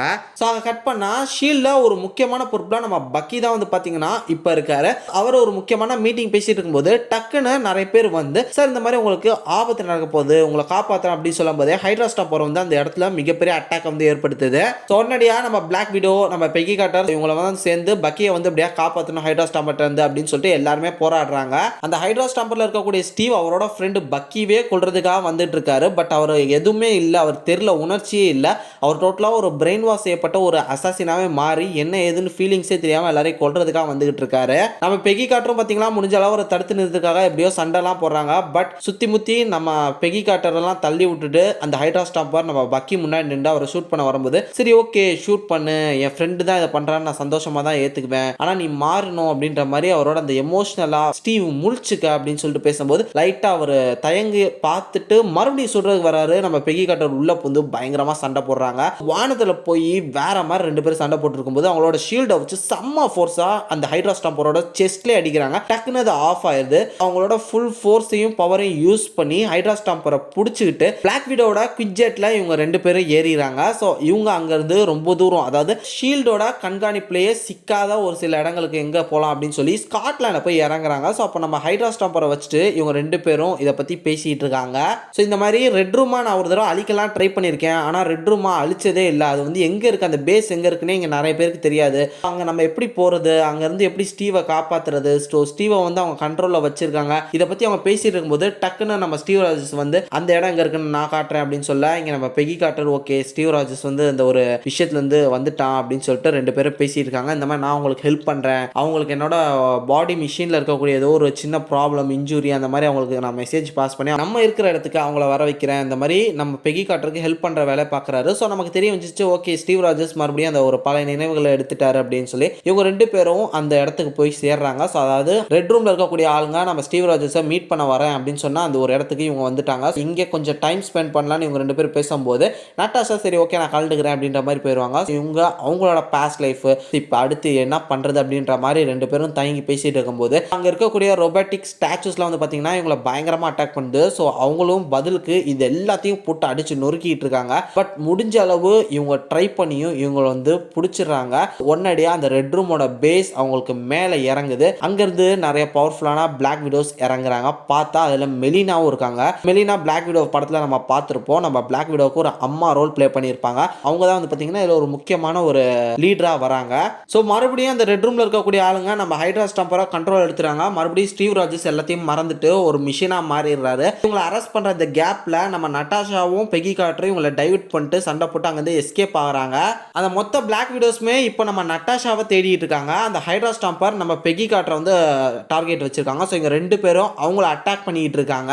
அப்ப பெகி கார்ட்டருக்கும் ஹைட்ரா ஸ்டாம்புக்கும் வந்து பாத்தீங்கன்னா பயங்கரமான ஃபைட்டே போயிட்டு இருக்கு. ஒரு வாட்டர் டேங்க்லாம் ஏறி அவங்க சண்டை போட்டு இருக்காங்க. பேரலா இங்க Black Widows versus Black Widow அப்படின்ற மாதிரி அவங்க மொத்த கேர்ள்ஸுக்கும் இவங்களுக்கும் வந்து பாத்தீங்கன்னா சம ஃபைட் போயிட்டு இருக்கு. ரெண்டு சைடுமே ஃபைட் போயிட்டு இருக்கு. இங்க நம்ம பெகி கார்ட்டர் ஸ்டீவ் ராஜர்ஸோட பயங்கரமா சண்டை போட்டுட்டு இருக்காங்க. இங்க பிளாக் விடோ அவங்களோட சிஸ்டர்ஸே அடிச்சு போட்டுறாங்க. பட் இப்போ அவங்க அம்மா மெலினா வந்து பாத்தீங்கன்னா பிளாக் விடோவை செம்ம அடி அடிச்சுக்கிட்டு இருக்காங்க. ஐ மீன் அம்மானா எடுத்து வளர்த்த அந்த ஒரு முறையில சொல்லலாம். அவங்க அம்மாவா தான் பார்ப்பாங்க. இப்போ அவங்களே வந்து பாத்தீங்கன்னா நீ என்ன டிசப்பாயிண்ட் பண்ணிட்ட அப்படின்ற மாதிரி சொல்லிட்டு நம்ம பிளாக் விடோ போட்டு அடிச்சுக்கிட்டு இருக்காங்க. பேரலா இவங்க ரெண்டு டீமுக்கும் பயங்கரமா சண்டை போயிட்டு இருக்கு. இங்க நம்ம பெகி கார்ட்டர் நம்ம ஸ்டீவ் ராஜர்ஸை மறுபடியும் கண்ட்ரோலுக்கு எடுக்கிறதுக்காக எமோஷனலா பேசி ஸ்டீவ் ராஜர்ஸை மறுபடியும் அந்த ஒரு பழைய நினைவுகளை வந்து கொண்டு வந்துடுறாங்க. ஸோ இந்த மாதிரி நீ எனக்கு வேணும் அப்படின்னு சொல்லும்போது இதை நான் அழிச்சாகணும், இதை நான் பண்ணாதான் சரி வரும் அப்படின்ற மாதிரி அவர் மேலே பார்க்குறாரு. இல்லை நீ அதெல்லாம் பண்ண வேணாம், நான் சொல்றது கேளு, நீ எனக்கு வேணும் அப்படின்ற மாதிரி பெகி கார்ட்டர் எவ்வளோ கெஞ்ச ஸ்டீவ் ராஜர்ஸ் வந்து பார்த்தீங்கன்னா ரெட் ரூம் அழிச்சிட்டு அப்படியே நானும் இறந்துடுறேன் அப்படின்ற மாதிரி மேலே போயிட்டு இருக்காரு. ஸோ இதை மெலினா இவங்களை அடிச்சிட்டு இருக்கும்போது நம்ம பிளாக் விடோவும் இதை நோட்டீஸ் பண்றாங்க. உடனே அவங்க கிட்ட இருக்கக்கூடிய அந்த ரோப் கன்னை வச்சு நம்ம ஹைட்ரா ஸ்டாம்பரை சுட்டு அதை இவங்க அம்மாவோட காலையும் கட்டிடுறாங்க. ஸோ இப்போ ஸ்டீவ் ராஜர்ஸோட சேர்த்து மெலினாவும் சேர்ந்து மேலே பறக்கிறாங்க. நம்ம ஸ்டீவ் ராஜர்ஸ் அந்த மொத்த ரெட் ரூமையும் அழிக்கிறாரு. ஸோ மெலினாவும் இறந்துறாங்க, ஸ்டீவ் ராஜர்ஸ் இறந்துறாங்க. அந்த மொத்த ரெட் ரூமுமே அழிஞ்சிருது. அந்த ரெட் ரூம் அந்த ஒரு மிகப்பெரிய அந்த ஒரு ஸ்பேஸ் ஷிப்பே வந்து பார்த்தீங்கன்னா இடிஞ்சு உடஞ்சி கீழே வந்துட்டு இருக்கு. ஸோ இங்கே இருந்தால் நம்மளும் செத்துருவோம்னு சொல்லிட்டு இவங்க ரெண்டு பேரும் ஓடிடுறாங்க. அவ்வளோதான், ஸ்டீவ் ராஜர்ஸோட ஒரு நல்ல வாழ்க்கையை மறுபடியும் வாழலாம் அப்படின்ற ஒரு சின்ன ஹோப் இருந்தது நம்ம பெகி கார்ட்டருக்கு. பட் அதுவும் நடக்காமல் போயிடுச்சு. சோகமா மறுபடியும் ஒரு மிஷனுக்கு போகலாம் அப்படின்ற மாதிரி அவங்க கிளம்பி ரெடி ஆகிட்டு இருக்க இங்கே நம்ம பிளாக் விடோ அவங்ககிட்ட பேச வராங்க. அப்போ டக்குன்னு அவங்களுக்கு கீழே ஒரு போர்ட்டல் ஒன்று ஓப்பன் ஆகுது. அவங்க போயிடுறாங்க. நம்ம பிளாக் விடோ கேப்டன் கார்ட்டர் எங்கே போனீங்க, கேப்டன் கார்ட்டர் எங்கே அப்படின்னு சொல்லி கேட்கும்போது இது ஒரு நல்ல கேள்வி அப்படின்னு சொல்லிட்டு நம்ம வாட்சர் அவர் ஸ்டைலில் கதையை முடிக்கிறாரு. ஸோ அதுக்கப்புறம் ஒரு சின்ன என் கிரெடிட்ஸும் இருக்கு. அந்த சீனில் வந்து பார்த்தீங்கன்னா நம்ம கேப்டன் கார்ட்டரோட இடத்துல வந்து விழுகிறாங்க. அப்போ பார்த்தீங்கன்னா நம்ம நிக் ஃபியூரி ஒரு மேஜிக்கல் சூட் போட்டு அவங்க முன்னாடி வந்து நிற்கிறாங்க. இன்னொரு பக்கம் நம்ம வாண்டா வந்து நிற்கிறாங்க. அதோட இந்த ஒரு வாட் இஃப் சீசன் 2 எபிசோட் 5 ஒரு மாதிரி கிளிஃப் ஹேங்கர்ல முடிஞ்சிருக்கு. இதுக்கு அடுத்து வரக்கூடிய நிறைய எபிசோட்ஸ்ல வந்து ஒரு கனெக்ஷன் இருக்கும்னு நினைக்கிறேன். ஸோ எப்படி வாட் இஃப் சீசன் 1ல 5வது எபிசோடுக்கு அப்புறம் வந்து எல்லா எபிசோட்ஸ்க்கும் ஒரு கனெக்ஷன் இருந்து ஃபைனல் எபிசோட்ல அது எல்லாத்தையும் ப்ராப்பரா கனெக்ட் பண்ணி அது வந்து ஒரு சூப்பரான எபிசோடா அமைச்சாங்களோ அது மாதிரி இந்த ஒரு சீசன்லயே பண்ணுவாங்கன்னு நினைக்கிறேன். ஸோ அப்கமிங் எபிசோட்ஸை பார்க்கறதுக்கு நான் ரொம்ப இன்ட்ரெஸ்டிங்காக வெயிட் பண்ணிட்டு இருக்கேன். இன்னைக்கு நம்ம பார்க்க போறது வாட் இஃப் சீசன் 2 எபிசோட் 6 ஆரம்பிக்கலாமா? இந்த எபிசோடோட ஸ்டார்டிங்கில் வாட்சர் அவர் என்ன சொல்கிறாருன்னா ராக்னரார்க் ஈவெண்ட் வந்து பார்த்தீங்கன்னா எல்லா வேர்ஷன்ஸ் ஆஃப் த மல்டிவர்ஸ்லேயும் வந்து பார்த்தீங்கன்னா கண்டிப்பாக நடக்கக்கூடிய ஒரு முக்கியமான ஒரு ஈவெண்ட்டு. இந்த தடவை அப்படிப்பட்ட ஒரு வேர்ல்டில் ஓடின் டெசராக்டை வச்சு சர்ட்டரை எதிர்த்து நிற்கலாம் அப்படின்னு சொல்லி அந்த சர்ட்டரோட சண்டை போட்டிருக்காரு. சர்ட்டர் வந்து பார்த்தீங்கன்னா அவரோட மிகப்பெரிய ஃபயர் ஸ்வாடை வச்சு அந்த டெசராக்டை நோக்கி அவர் வந்து எரிஞ்சிருக்காரு. அங்கே ஒரு மிகப்பெரிய பிளாஸ்டே நடக்குது. மொத்த ஆஸ்கார்டு நம்ம சர்ட்டர் ஸோ இவங்க எல்லாருக்கும் ஒரு மிகப்பெரிய ஒரு அழிவே ஏற்பட்டிருக்கு. பட் அந்த ஒரு பெரிய அழிவுல டெஸ்ராக் மட்டும் பாத்தீங்கன்னா தப்பிச்சு எப்படியோ பறந்து போயிட்டு இருக்கு. அது ஒரு பூமியில போய் இறங்குது. ஸோ அது வந்து இந்த பூமியில இறங்கி லேண்டை ஒரு லேக்ல உழுகிற மாதிரி அதில் காமிச்சிருப்பாங்க. ஸோ இப்போ கட் பண்ணா நம்ம வாட்சரோட ஸ்டார்டிங் கிரெடிட்ஸ் அவரோட யூனிக்கான அந்த ஒரு சிக்னேச்சரா போடுறாரு. ஸோ இந்த மாதிரி என் கூட சேர்ந்து இந்த வாட் இஃப் ஸ்டோரி லைனை கேளுங்க அப்படின்னு சொல்லி ஸ்டார்ட் பண்றாரு. ஸ்டார்டிங்ல ஒரு வில்லேஜை காட்டுறாங்க. அங்க நிறைய ட்ரைப் அந்த பீப்புள்ஸ்லாம் பார்த்தீங்கன்னா வில்லேஜ்ல விவசாயம் பண்ணிட்டு இருக்காங்க. ஸோ அது வந்து ஒரு ட்ரைப் பீப்புள்ன்றது அதை பார்த்தாலே தெரியுது. அங்க கஹாரி அப்படின்னு சொல்லக்கூடிய பொண்ணு வந்து பாத்தீங்கன்னா ஒரு வில்லேஜ்ல இருந்து ஓடி போறா. செம ஜாலியா அவன் தம்பியோட சேர்ந்து. ஸோ அவங்க காட்டுக்குள்ளலாம் புந்து ஓடுறான். அவன் தம்பி கஹாரி ஓடாத அப்படின்னு சொல்லிட்டு அந்த பொண்ணோட பின்னாடியே போயிட்டு இருக்கான். அவங்க எப்படியோ கஷ்டப்பட்டு ஓடி மலையெல்லாம் ஏறி வந்து பார்த்தா அங்க ஒரு எலும்பு கூடு இருக்கு. இதை பார்த்தா அவங்க ரெண்டு பேரும் பயந்துகிட்டு பொறுமையா நடந்து போயிட்டு இருக்காங்க. அப்போ கஹாரி என்ன அவங்ககிட்ட சொல்றாங்கன்னா இந்த மாதிரி இங்க ஒரு லேக் இருக்கு, சபிக்கப்பட்ட லேக் இருக்கு, இந்த இடமே சபிக்கப்பட்ட இடம் அப்படின்னு சொல்லப்படுது. அந்த லேக்குள்ள போன மக்கள்லாம் வந்து பாத்தீங்கன்னா நிறைய பேர் காண போயிருக்காங்களாம். ஸோ அவங்களை எப்படியாவது நம்ம கொண்டு வரணும் அப்படின்னு சொல்லும் போது என்ன என்னது லேக்கில் போனவங்க காணோமா, அந்த லேக் என்ன அவங்கள முழுங்கிருச்சா அப்படின்ற மாதிரி சொல்ல, அமைதியா வா என் கூட அப்படின்னு சொல்லி அவங்க போறாங்க. பார்த்தா அங்கதான் அந்த லேக் இருக்கு. ஸோ அந்த லேக்கை பார்த்து இவங்க ஆச்சரியப்படுறாங்க. இது பார்க்க ஒன்றும் அவ்வளோ பெருசா இல்லையே அப்படின்ற மாதிரி இவங்க அதை பார்த்து மிரண்டு போய் அவங்க கிராமத்துக்கே மறுபடியும் வராங்க. இங்க அவங்க கிராமத்தையே பார்த்தீங்கன்னா ஸ்பெயின் ராணுவ படை வந்து சூறையாடிக்கிட்டு இருக்கு. இவங்க ஒரு ஓரமா இருந்து ஒளிஞ்சு பாட்டு இருக்காங்க. பட் அந்த ஸ்பெயின் அந்த ராணுவ படையில இருந்து ஒருத்தன் பார்த்துறான். ஸோ இவங்க ஓட ஆரம்பிக்கிறாங்க. இவங்களை துரத்திட்டு வராங்க. இவங்க ஓடிட்டு இருக்கும்போதே ஒரு ஓட்ட வலையா பார்த்தீங்கன்னா கீழே வந்து விழுந்துறாங்க. எந்திரிச்சு பார்த்தா அவங்களை சுற்றி ப்ளூ கலர்ல செம்ம ஷைனிங்கா வாட்டர் இருக்கு. அது அந்த டெசராக்ட் மூலமா இருக்கக்கூடிய அந்த லேக்குன்னு நினைக்கிறேன். அதை பார்த்து இவங்க வந்து மிரண்டு போயிருக்காங்க. இந்த ஒரு இடத்துல தான் அவங்க சொன்ன மாதிரி அந்த ஒரு மர்மமான அந்த லேக்கா இது இருக்கிறதுக்கான சான்சஸ் இருக்கு அப்படின்னு இவங்க பேசிட்டு இருக்காங்க. கரெக்டா அப்ப 2 சோல்ஜர்ஸும் அவங்க இருக்கிற இடத்துக்கு வந்துடுறாங்க. அந்த 2 சோல்ஜர்ஸும் இந்த தண்ணியை பார்த்து நாங்க கண்டுபிடிச்சிட்டோம், அந்த தண்ணியை நாங்க கண்டுபிடிச்சிட்டோம் அப்படின்ற மாதிரி குதிச்சிட்டு இருக்கான். அந்த சின்ன பையன் போற சவுண்டை கேட்டு அந்த பையனை நோக்கி அந்த சோல்ஜர் போயிட்டு இருக்கான். அப்போ கஹோரி என்ன செய்யறானா ஒரு கல்லை தூக்கி அவன் மேல ஏறிய அவனுக்கு கோவம் வந்து அவன் சுட வரான். அப்போ அவன் தம்பி வந்து பாத்தீங்கன்னா கஹோரியை காப்பாத்துறதுக்கு அந்த கன்னெல்லாம் பிடிக்கிறான். பட் இன்னொரு சோல்ஜர் வந்து பாத்தீங்கன்னா கஹோரியை சுட்டுறான். அந்த பொண்ணு தவறி அந்த லேக் குள்ள விழுந்துடுறா. இங்க அவன் தம்பி வந்து பாத்தீங்கன்னா இந்த சோல்ஜர் கிட்ட மாட்டிக்கிட்டான். இந்த கஹோரி வந்து பாத்தீங்கன்னா தண்ணிக்குள்ள போகும்போது அவளை ஏதோ ஒரு போர்ட்டல் மாதிரி ஒன்று கிரியேட் பண்ணி அவளை எங்கேயோ டெலப்போர்ட் பண்ணிடுதுன்னு நினைக்கிறேன். ஏன்னா அவள் அடுத்த நிமிஷமே ஒரு தரையில இருக்கா. கஹோரி எந்திரிச்சு பார்க்கறா. அவர் இருக்கக்கூடிய இடமே கொஞ்சம் வித்தியாசமா இருக்கு. நம்ம இருக்கக்கூடிய வேர்ல்டு மாதிரி இல்ல. அப்போ சுத்தி நிறைய பேர் வந்து அவளை மாதிரி இருக்கக்கூடிய ட்ரைப்ஸ் சுத்தி வராங்க. இதை பார்த்து அவ பயந்து போயிருக்கா. இப்போ இந்த ஒரு விஷயத்துக்கான ஆர்ஜின் சொல்றாங்க. அதாவது ஆஸ்கார்ட்ல நடந்த அந்த ஒரு மிகப்பெரிய அந்த ஒரு அழிவு வந்து பாத்தீங்கன்னா டெசராக்டுக்கு வந்து அதோட பவர்ஸா பூஸ்ட் பண்ணி விட்டுருக்கோம். அதோட பவர் இன்னும் கொஞ்சம் என்ஹான்ஸ்ட் ஆயிருக்கும். அதனால அதோட ஸ்பேஸ் பவர்ஸ் வந்து பாத்தீங்கன்னா அந்த லேக்ல பயங்கரமா அது பரப்பி இருக்கு. இந்த லேக்ல விழுந்த லெஜெண்டரி வாரியர்ஸ் ட்ரைப்ஸ் இவங்க எல்லாருமே டிசப்பியர் ஆயிடுறாங்க. இதை பார்த்து சுத்தி இருக்கக்கூடிய மற்ற அந்த ஒரு ட்ரைப் கம்யூனிட்டி மெம்பர்ஸ்லாம் வந்து பாத்தீங்கன்னா இந்த ஒரு மறைவுக்கு அந்த கம்யூனிட்டி தான் காரணம், இந்த கம்யூனிட்டி தான் காரணம் சொல்லி வார்லாம் போயிட்டு கடைசியா பீஸா அந்த ஒரு வாரை எண்ட் பண்றாங்க. இந்த ஒரு லேக்கை வந்து பாத்தீங்கன்னா மறைச்சு வைக்கணும் அப்படின்னு முடிவு பண்ணி இந்த ஒரு லேக்கை வந்து பாதுகாத்துட்டு வராங்க. இந்த லேக்ல விழுந்தவங்கலாம் ரிட்டர்ன் வந்ததே இல்ல. சோ அவங்கலாம் வந்து பாத்தீங்கன்னா இந்த ஒரு வேர்ல்டுக்கு அப்படியே டெலபோர்ட் ஆகி வந்துடுறாங்க. இவங்களால மறுபடியும் போக முடியாது, அதனால தான் நாங்க இங்க இருக்கோம் அப்படின்ற மாதிரி இவங்க இந்த வேர்ல்டுலயே வந்து பாத்தீங்கன்னா செட்டில் ஆயிருக்காங்க. சோ இந்த ஒரு ஆர்ஜின் சொல்லி முடிச்சு அங்க கட் பண்ணா கஹோரி ஒரு இடத்துல இருந்து எந்திரிச்சு பாக்குறா. அவளுக்கு அப்படியே டயர்டா இருக்கு. அவளோட ஷோல்டர்லாம் பாக்குறா. அந்த புல்லட் காயெல்லாம் சரியாயிடுச்சு. வெளியே வந்து பார்க்கும்போது அங்க இருக்கக்கூடிய மக்கள்லாம் கொஞ்சம் வித்தியாசமா இருக்காங்க. அவங்களோட ட்ரைப் தான், பட் பார்க்கறதுக்கு கொஞ்சம் வித்தியாசமா இருக்காங்க. அந்த வேர்ல்டே பார்க்கறதுக்கு ஒரு மாதிரி டிஃபரெண்டான ஒரு பிளானட் மாதிரி அவளுக்கு ஃபீல் ஆகுது. அந்த பொண்ணு அந்த விஷயம் எல்லாத்தையும் பார்த்து மிரண்டு போயிட்டு இருக்கா. ஏன்னா எல்லாருமே டெலிகினசிஸ் பவர்ஸை வந்து யூஸ் பண்ணிட்டு இருக்காங்க. ஒரு பொருளை அசால்ட்டா வந்து பாத்தீங்கன்னா தங்களோட கை மூலமாவே தூக்குறாங்க. இவங்க ரொம்ப வருஷங்கள் வந்து இந்த ஒரு பிளானட்ல இருந்துட்டு இருக்காங்கன்ற காரணத்தினால அதுல இருக்கக்கூடிய அந்த ஸ்பேஸோட அந்த பவர்ஸ் ரிசோர்சஸ்லாம் இவங்க வந்து அப்சர்வ் பண்ணி இவங்களும் செம பவர்ஃபுல்லான ஒரு பீயிங்ஸா வந்து மாறி இருக்காங்க. இதை பார்த்து இந்த பொண்ணு மிரண்டு போய் பார்க்கறா. பேலலாம் அங்க கட் பண்ணா இவங்களோட வில்லேஜஸ் இருக்கக்கூடிய ட்ரைப் பீப்புள்ஸ் எல்லாரையும் சோல்ஜர்ஸ் வந்து அரெஸ்ட் பண்ணி அந்த ஒரு லேக் இமோர்டல் லேக் அப்படின்னு சொல்லிட்டு இவங்க வந்து மனசுல எடுத்துக்கிட்டு இருக்காங்க. அந்த ஒரு தண்ணியில குளிச்சா இந்த மாதிரி நம்ம இமோர்டல் ஆகலாம் அந்த மாதிரி ஒரு கத்துக்கதையை தேடி தான் இங்க வந்திருக்காங்க. அதனால தான் இந்த மக்கள் எல்லாரையும் அவங்க வந்து பிடிச்சிருக்காங்க. ஸோ அந்த லேக்கை நாங்க பார்த்துட்டோம் அப்படின்ற மாதிரி அந்த 2 பேர் இப்போ சொல்ல அந்த லேக்கை தேடி இந்த ட்ரைப் பீப்புள்ஸ் எல்லாத்தையும் பிடிச்சிட்டு அவன் கிளம்பியிருக்கான். அங்க கட் பண்ணா இந்த பொண்ணுக்கு அங்க இருக்கக்கூடிய ஒரு ட்ரைப் பையன் எல்லாமே சொல்லி கொடுக்குறான். இந்த மாதிரி இந்த ஒரு டெலிகைனசிஸ் பவர் நாங்க எப்படி யூஸ் பண்றோம், இந்த பவர் சோர்ஸ்லாம் எங்க இருந்து வருது, இந்த மாதிரி நிறைய விஷயங்கள் அந்த வேர்ல்டை பத்தி இந்த பொண்ணுக்கு கொஞ்சம் கொஞ்சமா சொல்லி புரிய வைக்கிறான். அப்ப மேல பார்க்கும்போது ஒரு மிகப்பெரிய ஒரு போர்ட்டல் இருக்கு. இது மூலமா தான் இப்போ வெளியே போக முடியுமா அப்படின்ற மாதிரி கேட்கும்போது நாங்க அதை ட்ரை பண்ணதில்லை, எங்களுக்கு இங்கே பிடிச்சிச்சு, நாங்க அதை போக விரும்பல அப்படின்ற மாதிரி இவங்க சொல்லுவாங்க. ஸோ இந்த பொண்ணு போகணும்னு ட்ரை பண்ணுவா. குச்சியெல்லாம் அடிக்கி டெலிகைனசிஸ் பவர் மூலமா போகணும் பாப்பா. நாங்க மிஞ்சி மிஞ்சி போனா ஒரு 14-15 குச்சி வச்சு அடிக்கி போயிருக்கோம். அதுக்கு மேல போகவே முடியாது எங்களால அப்படின்ற மாதிரி அவங்க சொல்ல, சரி ஓகே சோகப்படாத, நான் உனக்கு வேற ஒரு விஷயத்தை காட்டுறேன் அப்படின்னு சொல்லிட்டு அந்த பையன் வேற ஒரு இடத்துக்கு கூட்டு போறான். அங்க பார்த்தா வித்தியாசமான கிரியேச்சர்ஸ் ஒரு டைனோசர் மாதிரி மிருகங்கள் வந்து அங்க படுத்திருக்கு. அதுல இருந்து பாத்தீங்கன்னா ஒரு ப்ளூ கலர்ல ஒரு ஸ்டோன், அதோட ஸ்கின் தான் அது. அந்த ஸ்கின்னை வந்து பாத்தீங்கன்னா எடுக்கிறாங்க. ஸோ அதுதான் வந்து பாத்தீங்கன்னா ப்ளூ கலர்ல உங்களுக்கு வந்து ஒரு பவர்ஃபுல் சோர்ஸ் வந்து கொடுக்குதுன்னு நினைக்கிறேன். அதுதான் எங்க ஃபுட்டாவும் சாப்பிட்றாங்க. அதெல்லாம் பார்க்கறதுக்கு செம்ம கிரேசியா இருக்கு. இந்த பொண்ணு அங்க இருக்கக்கூடிய எல்லா ட்ரைப் மெம்பர்ஸும் வந்து பாத்தீங்கன்னா அந்த மிருகங்களை ஓட விட்டு அதை வந்து ஹண்ட் பண்ணிட்டு இருக்காங்க. அந்த மாடு மாதிரியும் ரைனோசரஸ் மாதிரியும் இருக்கக்கூடிய அந்த மிருகங்களை வந்து இவங்க வேட்டையாடுறதுக்கு ஓடுறதுக்காக கிளப்பி விடுறாங்க. அப்போ ஒரு மிருகம் வந்து பாத்தீங்கன்னா கஹோரியா முட்டை வர டக்குன்னு அவங்களோட பவரை வச்சு பாத்தீங்கன்னா அந்த மிருகத்தையே அப்படியே தூக்கி தலையீழா போட்டுறாங்க. இதை பார்த்து எல்லாருமே மிரண்டு போக எல்லாருமே ஃபைனலா அந்த மிருகங்கள் போய் முடிச்சதுக்கு அப்புறம் எவ்வளவு அந்த ஒரு ஸ்கின்ஸை வந்து கலெக்ட் பண்ணிருக்காங்க பார்க்கும்போது கஹோரி வந்து பாத்தீங்கன்னா கிலோ கணக்குல எடுத்துட்டு வருவாங்க. இதை பார்த்து எல்லாரும் மிரண்டு போய் பார்ப்பாங்க. அந்த ட்ரைப்ல இருக்கக்கூடிய ஒரு வயசான பாட்டி என்ன சொல்றாங்கன்னா, கஹோரி நீ செம பவர்ஃபுல்லான ஒரு ஸ்ட்ரென்த்தான ஒரு விமனா இருக்க, உனக்கிட்ட ஏதோ ஒரு ஸ்பெஷல் பவர் இருக்கு அப்படின்ற மாதிரி அவங்க சொல்றாங்க. நீங்க கட் பண்ணா அந்த ஸ்பெயின் சோல்ஜர்ஸ்லாம் வந்து பாத்தீங்கன்னா அந்த லேக் வந்துறாங்க. ஸோ அந்த எல்லாருமே அந்த லேக்ல இறங்கி எல்லாருமே இமோர்டலா மாறுங்கடா அப்படின்னு சொல்லி இறங்கி பார்க்கும்போது அதுல இறங்கின ஒரு சில சோல்ஜர்ஸ் சோல்ஜர்ஸ்லாம் டக்கு டக்குன்னு காணாம போயிடுறாங்க. இதை பார்த்து இறங்காதீங்கடா இறங்காதீங்கடா, இங்கே ஏதோ ஒரு சதி இருக்கு, அது என்னன்றது தெரிஞ்சுக்கிட்டு தான் நம்ம அந்த இம்மோர்டாலிட்டி பவரை வந்து ரீச் பண்ணோன்னா அந்த ஹெட் வந்து பார்த்தீங்கன்னா அங்கே இருக்கக்கூடிய ட்ரைப்ஸ் பீப்புளை கூப்பிட்டுட்டு பயந்து ஒதுங்குறான். அது உள்ள போன பீப்புள்ஸ்லாம் வந்து பார்த்தீங்கன்னா இங்கே இந்த புது வேர்ல்டு இருக்குல்ல, ஸோ அந்த ட்ரைப்ஸ் இருக்கக்கூடிய அந்த வேர்ல்டு அங்கே வந்து இறங்கிடுறாங்க. ஸோ அந்த ட்ரைப்ஸோட பாட்டு சத்தத்தெல்லாம் கேட்டு அவங்க இருக்கிற இடத்த நோக்கி இந்த ஒரு சோல்ஜர்ஸ்லாம் இப்போ வராங்க.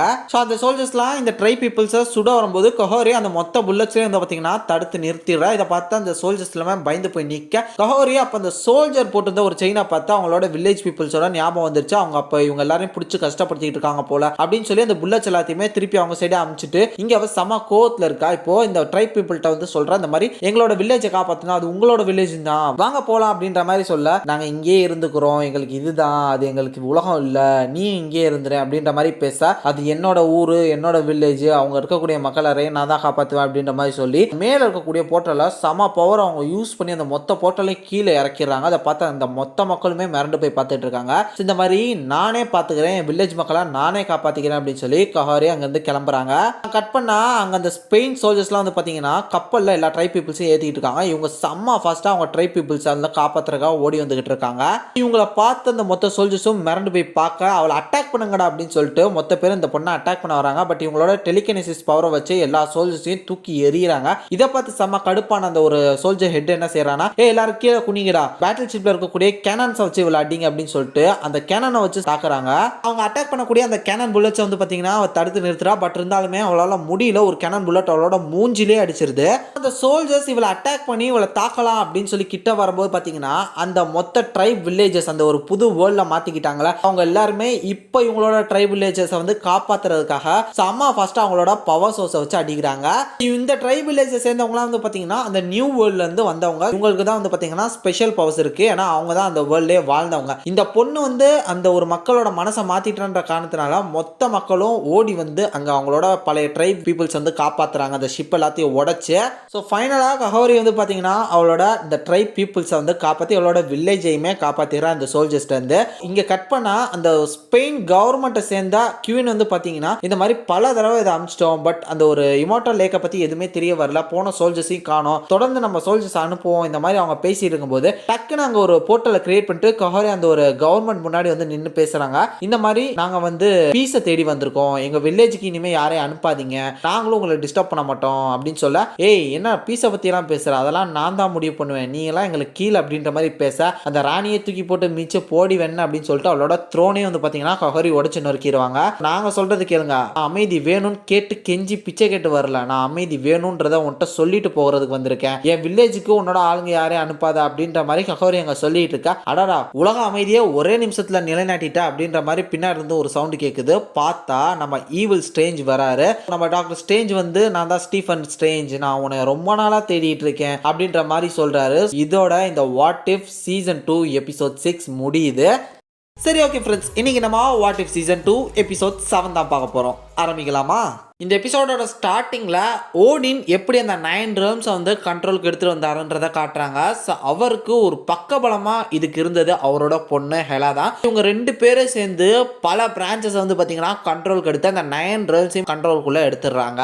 இது எல்லாத்தையும் கட்டி ஆள்ற பொறுப்பு ஓடின் கையில் தான் இருக்குது. ஸோ இதோட நம்ம ஓடின் நிறுத்திக்கலாம் அப்படின்னு பார்க்கும்போது ஹெலா இதெல்லாம் பத்தாது, நீங்கள் 9 realmோட இதை நிறுத்திக்கிறீங்க, அங்கே பாருங்க மொத்த காஸ்மோஸும் இருக்குது, நம்ம இறங்கி எல்லாத்தையுமே வந்து நம்ம ரூல் பண்ணலாம் அப்படின்ற மாதிரி கேட்க, அதுக்கெல்லாம் நீ சரிப்பட்டு வர மாட்ட, நமக்கு என்ன இருக்குன்றத நம்ம தான் முடிவு பண்ணணும், நீ வந்து ரொம்ப ஓவரா பேராசைப்படுற, அது தப்பு அப்படின்ற மாதிரி இவங்களுக்குள்ள பயங்கர சண்டை போயிட்டு இருக்கு. ஹெலா என்ன சொல்றாங்கன்னா, என்ன இப்படி மாத்தினதே நீங்க தான், சண்டை இல்லைன்னா நானே இல்லை, எனக்கு அது ரொம்ப பிடிக்கும் அப்படின்ற மாதிரி அவங்க விடுறதா இல்லை. ஸோ எனக்கு மொத்த காஸ்மோஸையும் உள்ள போய் எல்லாத்தையும் நான் வந்து ரூல் பண்ணும், எல்லாத்தையும் நான் வந்து கைப்பற்றணும் அப்படின்றதான் ஹெலா வந்து சொல்றாங்க.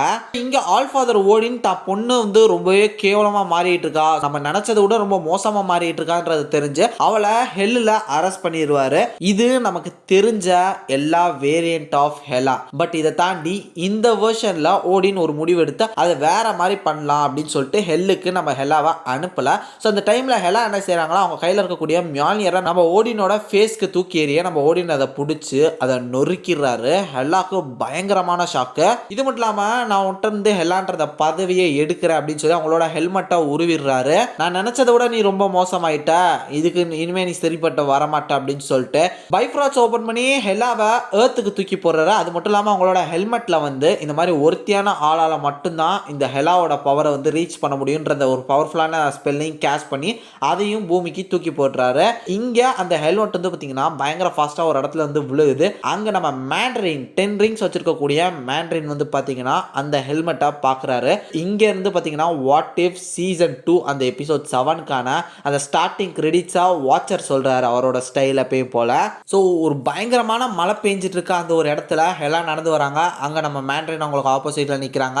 இங்க அங்க இருக்கக்கூடிய ஆளுங்கெல்லாம் நம்ம ஹெலாவை அட்டாக் பண்ண வர, டேய் நான் கடவுள்ரா அப்படின்ற மாதிரி அவங்க சொல்லிட்டு அவங்கள அட்டாக் பண்ண போகும்போது பயங்கரமா அவங்க அடிச்சு போட்டுறாங்க. பார்த்தா மோட்டல் பிளட் அப்படின்னு சொல்றாங்க. இப்பதான் உங்களுக்கு ரியலைஸ் ஆகுது இவங்களுக்கு இந்த மொத்த பவரும் போயிடுச்சுன்னு. ஸோ இவங்க முடிஞ்ச அளவு சண்டை போட்டு சமாளிக்க ட்ரை பண்றாங்க. பட் நம்ம மேண்ட்ரின் அவுட் இருக்கக்கூடிய 10 ரிங்ஸை வச்சு நம்ம ஹெலாவை சரண்டர் பண்ண வச்சிடறாங்க. முட்டி போட்டு நம்ம மேண்ட்ரின் முன்னாடி ஹெலா நிக்க, நம்ம ஹெலா என்ன சொல்றாங்கன்னா, என்னோட ஹெல்மெட் மட்டும் இருந்ததுன்னா இதே மாதிரி நீ என் முன்னாடி முட்டி போட்டு உட்கார்ந்துருப்ப அப்படின்ற மாதிரி சொல்றாங்க. அப்படியே எங்க அதை தூக்கு அப்படின்னு சொல்லிட்டு நம்ம மேண்ட்ரின் சொல்றாரு. நம்ம ஹெலா வந்து பாத்தீங்கன்னா அதை தூக்க ட்ரை பண்றாங்க. சுத்தமா முடியல. அப்பா இதை மட்டும் எனக்கு பண்ணாதீங்க தயவு செஞ்சு அப்படின்னு கெஞ்சி பார்த்துலாம் தூக்குறாங்க. பட் அவங்களால சுத்தமா தூக்க முடியல. நம்ம மேண்ட்ரின் அவங்கள தூக்கிட்டு வந்துடுறாரு. தூக்கிட்டு வந்து அவர் ரூம்ல வச்சு பார்க்கும்போது இது என்ன புதுவிதமான ஏதாவது டார்ச்சரா அப்படின்னு சொல்லும் போது, நான் வந்து உன்னை டின்னருக்கு இன்வைட் பண்றேன் அப்படின்ற மாதிரி சொல்லி அவர் ஒரு ட்ரெஸ்ஸை கொடுக்குறாரு. ஸோ அதை போட்டு நம்ம ஹெலா வந்து அழகா இருக்காங்க. அதை பார்த்தோன்னே மேண்ட்ரினுக்கு ஒரு மாதிரி அவங்க மேல அஃபெக்ஷன் வந்துருது. ஸோ இவங்க ஒரு சின்ன டின்னர் அட்டன் பண்றாங்க. இங்க மேண்ட்ரின் அவர் என்ன பண்ணிட்டு இருக்கேன், அவரோட ரோல் என்னன்றதை அவங்களுக்கு எக்ஸ்பிளைன் பண்றாரு. ஸோ இந்த மாதிரி இந்த வேர்ல்டை நான் ப்ரொடெக்ட் பண்ணிட்டு இருக்கேன், எனக்குன்னு ஒரு டீமை ஃபார்ம் பண்ணி இந்த உலகத்தில் இருக்கக்கூடிய கெட்ட விஷயங்களை வந்து நான் வந்து அழிச்சிட்டு இருக்கேன் அப்படின்ற மாதிரி அவரோட விஷயங்களை சொல்றாரு. இந்த மாதிரி நீயும் ஒரு ஃபைட்டர்னு எனக்கு நான் தெரியும், நான் அதை வந்துட்டு பார்த்தேன் ஹெலா, நீ நானும் சேர்ந்து ஏன் ஃபைட் பண்ணக்கூடாது அப்படின்ற மாதிரி அவங்கள வந்து ப்ரொப்போஸ் பண்ண தான் ட்ரை பண்றாரு. ஹெலாவும் இவன் நம்மகிட்ட ஃப்ளட் பண்றான் அப்படின்றத தெரிஞ்சு லைட்டா ரொமான்டிக்கா பேசுற மாதிரி போய் நம்ம மேண்ட்ரினே வந்து பாத்தீங்கன்னா பயங்கரமா டேபிள் வச்சு டங்கு டங்குன்னு அடிச்சு போட்டு அங்க இருந்து எஸ்கேப் ஆகிறாங்க. எஸ்கேப் ஆகிறதுக்கு முன்னாடி அந்த 10 ரிங்ஸ்ல ஏதாவது ஒன்று உருவாலான்லாம் ட்ரை பண்றாங்க. பட் முடியல, அவங்களோட ஆளுங்க வந்துட்டாங்கன்னே ஓடி போயிடுறாங்க. அங்க ஹார்ஸ்லாம் இருக்கக்கூடிய ஒரு பட்டறையில பார்க்கும்போது ஒரே ஒரு குதிரை நம்ம மோரிஸ் இருக்காரு. ஸோ அவரோட உதவி மூலமா பார்த்தீங்கன்னா இவங்க ஒரு பவர் அட்டைன் பண்ணும் எப்படியாது தன்னோட ஃபாதர் ஓடின்னு எதிர்த்து சண்டை போடணும்னு சொல்லிட்டு போறாங்க. அப்போ மோரிஸ் வந்து பார்த்தீங்கன்னா அந்த மூங்கில் காட்டுக்குள்ள கூட்டிட்டு போயிடுது. அந்த மூங்கில் காட்டுக்குள்ள போயிட்டாலே அவங்க ஒன்று செத்து போகணும், இல்லை இந்த டாலோ வில்லேஜுக்குள்ள போகணும். இங்க நம்ம ஹெலா வந்து பார்த்தீங்கன்னா டாலோ வில்லேஜுக்கு போயிடுறாங்க. கரெக்டா டாலோ வில்லேஜுக்குள்ள போகும்போது பார்த்தீங்கன்னா ஆப்போசிட்ல நம்ம சாங்ஷியோட அம்மா நிற்கிறாங்க. அவங்க நம்ம ஹெலாவை அட்டாக் பண்ண அவங்க கண்ணை மூடி விழுந்துறாங்க. ஸோ கட் பண்ண ஹெம்டால் இதெல்லாம் பார்த்துட்டு இருக்காரு. பட் நம்ம ஹெலா என்ன பண்றாங்கன்றதை இதுக்கு மேல அவரால் பார்க்கவே முடியல. அவர் உடனடியாக நம்ம ஓடிட்டு போய் இந்த மாதிரி ஹெலாவனால் பார்க்க முடியல, ஹெலா ஒருவேளை இறந்துருப்பாளோ அப்படின்ற மாதிரி சொல்றாங்க. என்னது மோட்டல் பீங்ஸ் ஹெலாவை கொல்லக்கூடிய அளவு பவர்ஃபுல்லா இருக்காங்களா, எனக்கு என்னமோ அப்படி தோணல அப்படின்ற மாதிரி ஓடின்னு சொல்ல, அதில் ஒருத்தன் 10 ரிங்ஸ் வச்சிருந்தான், 10 ரிங்ஸ் வச்சிருக்கவங்களால தான் கண்டிப்பா காட்ஸே கொல்ல கூடிய அளவுக்கு பவர்ஃபுல்லானவங்களாச்சு அப்படின்ற மாதிரி சொல்ல, 10 ரிங்ஸா அப்போ உடனடியாக நம்ம ஏர்த்துக்கு போய் ஆகணும் அப்படின்னு சொல்லி ஓடின் அவரோட மொத்த படை மூலமா அங்கிருந்து கிளம்புறாரு. ஸோ இங்க ஹெலா முழிச்சு பாக்குறாங்க. அவங்க டாலோ வில்லேஜுக்குள்ள இருக்காங்க. பேரலா இங்க ஹெலா வந்து பாத்தீங்கன்னா அந்த டாலோ வில்லேஜில் இருக்கக்கூடிய அந்த ஒரு முக்கியமான நபர்கள்கிட்ட பேசி இந்த மாதிரி என்னோட சேர்ந்துடுறீங்களா, என்னோட டீம்ல சேர்ந்துறீங்களா, உங்களோட பவர்ஸை கொடுங்க அப்படின்ற மாதிரி அவங்க பேசிக்கிட்டு இருக்காங்க. இவங்களுக்கு ஆல்ரெடி இவங்களை பத்தி தெரிஞ்சிருச்சு ஹெலா யாரு என்ன அப்படின்றதெல்லாம். அதனால அதெல்லாம் முடியாது அப்படின்ற மாதிரி இவங்க வந்து அதெல்லாம் தவிர்த்து நிக்கிறாங்க. பட் ஹெலா என்ன சொல்றாங்கன்னா, என்னோட அப்பாவை இந்த மாதிரி டிஃபீட் பண்ணும், ஸோ அதுக்கு உங்களோட ஹெல்ப் வேணும் அப்படின்ற மாதிரி இப்போ ஹெலாவும் வந்து பார்த்தீங்கன்னா அங்கே சரண்டர் ஆயிடுறாங்க. சரி ஓகே ஒழுங்கு மரியாதை ரெடி பண்ணு, நான் உங்களுக்கு சொல்லித்தரேன், ட்ரைனிங் ரெடியாகு, ஆனால் எங்களை ஏமாத்தணும்னு நினைச்ச அப்படின்ற மாதிரி சொல்லும் போது பார்த்தீங்கன்னா மேலே அந்த மிகப்பெரிய டிராகன் பறக்குது. அப்போ நம்ம ஹெலாக்கு லைட்டாக புரிய வருது, சரி இங்கே நம்ம ஆட்டத்தெல்லாம் காட்டக்கூடாது அப்படின்னு. அதுக்கு அடுத்த நாள் வந்து பார்த்தீங்கன்னா இவங்களுக்கு ட்ரைனிங் வந்து ஸ்டார்ட் பண்ணுறாங்க. ஸோ ட்ரைனிங் ஸ்டார்ட் பண்ணுறேன்னு சொல்லிட்டு துணி துவைக்கிறது அந்த மாதிரி ஒரு சில சின்ன சின்ன வேலைலாம் சொல்லி இவங்களை டென்ஷனை கிளப்பி எனக்கு இதான் ட்ரைனிங் அப்படின்ற மாதிரி சொல்ல, நம்ம ஹெலாக்கு அவங்க மொத்தத்தையும் இப்போ கொஞ்சம் கொஞ்சமாக சொல்லிக் கொடுக்க ஆரம்பிக்கிறாங்க.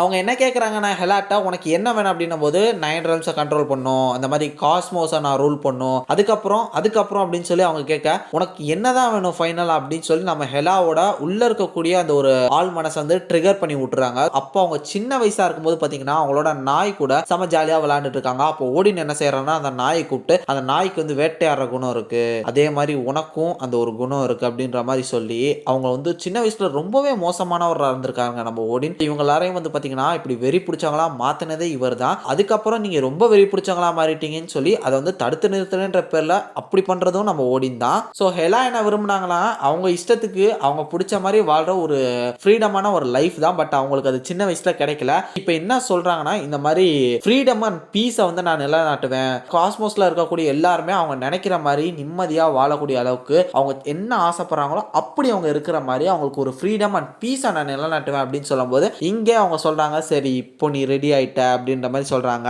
ஸோ இவங்க அவங்ககிட்ட இருந்து எல்லா ட்ரைனிங்குமே கற்றுக்கிட்டு இருக்காங்க. கற்றுக்கிட்டு ஒரு இடத்துல தியானம் பண்ண உட்காந்துருக்கும் போது பார்த்தீங்கன்னா அஸ்கார்ட்லேருந்து பைஃப்ராத் சொல்கிறத பார்க்குறாங்க.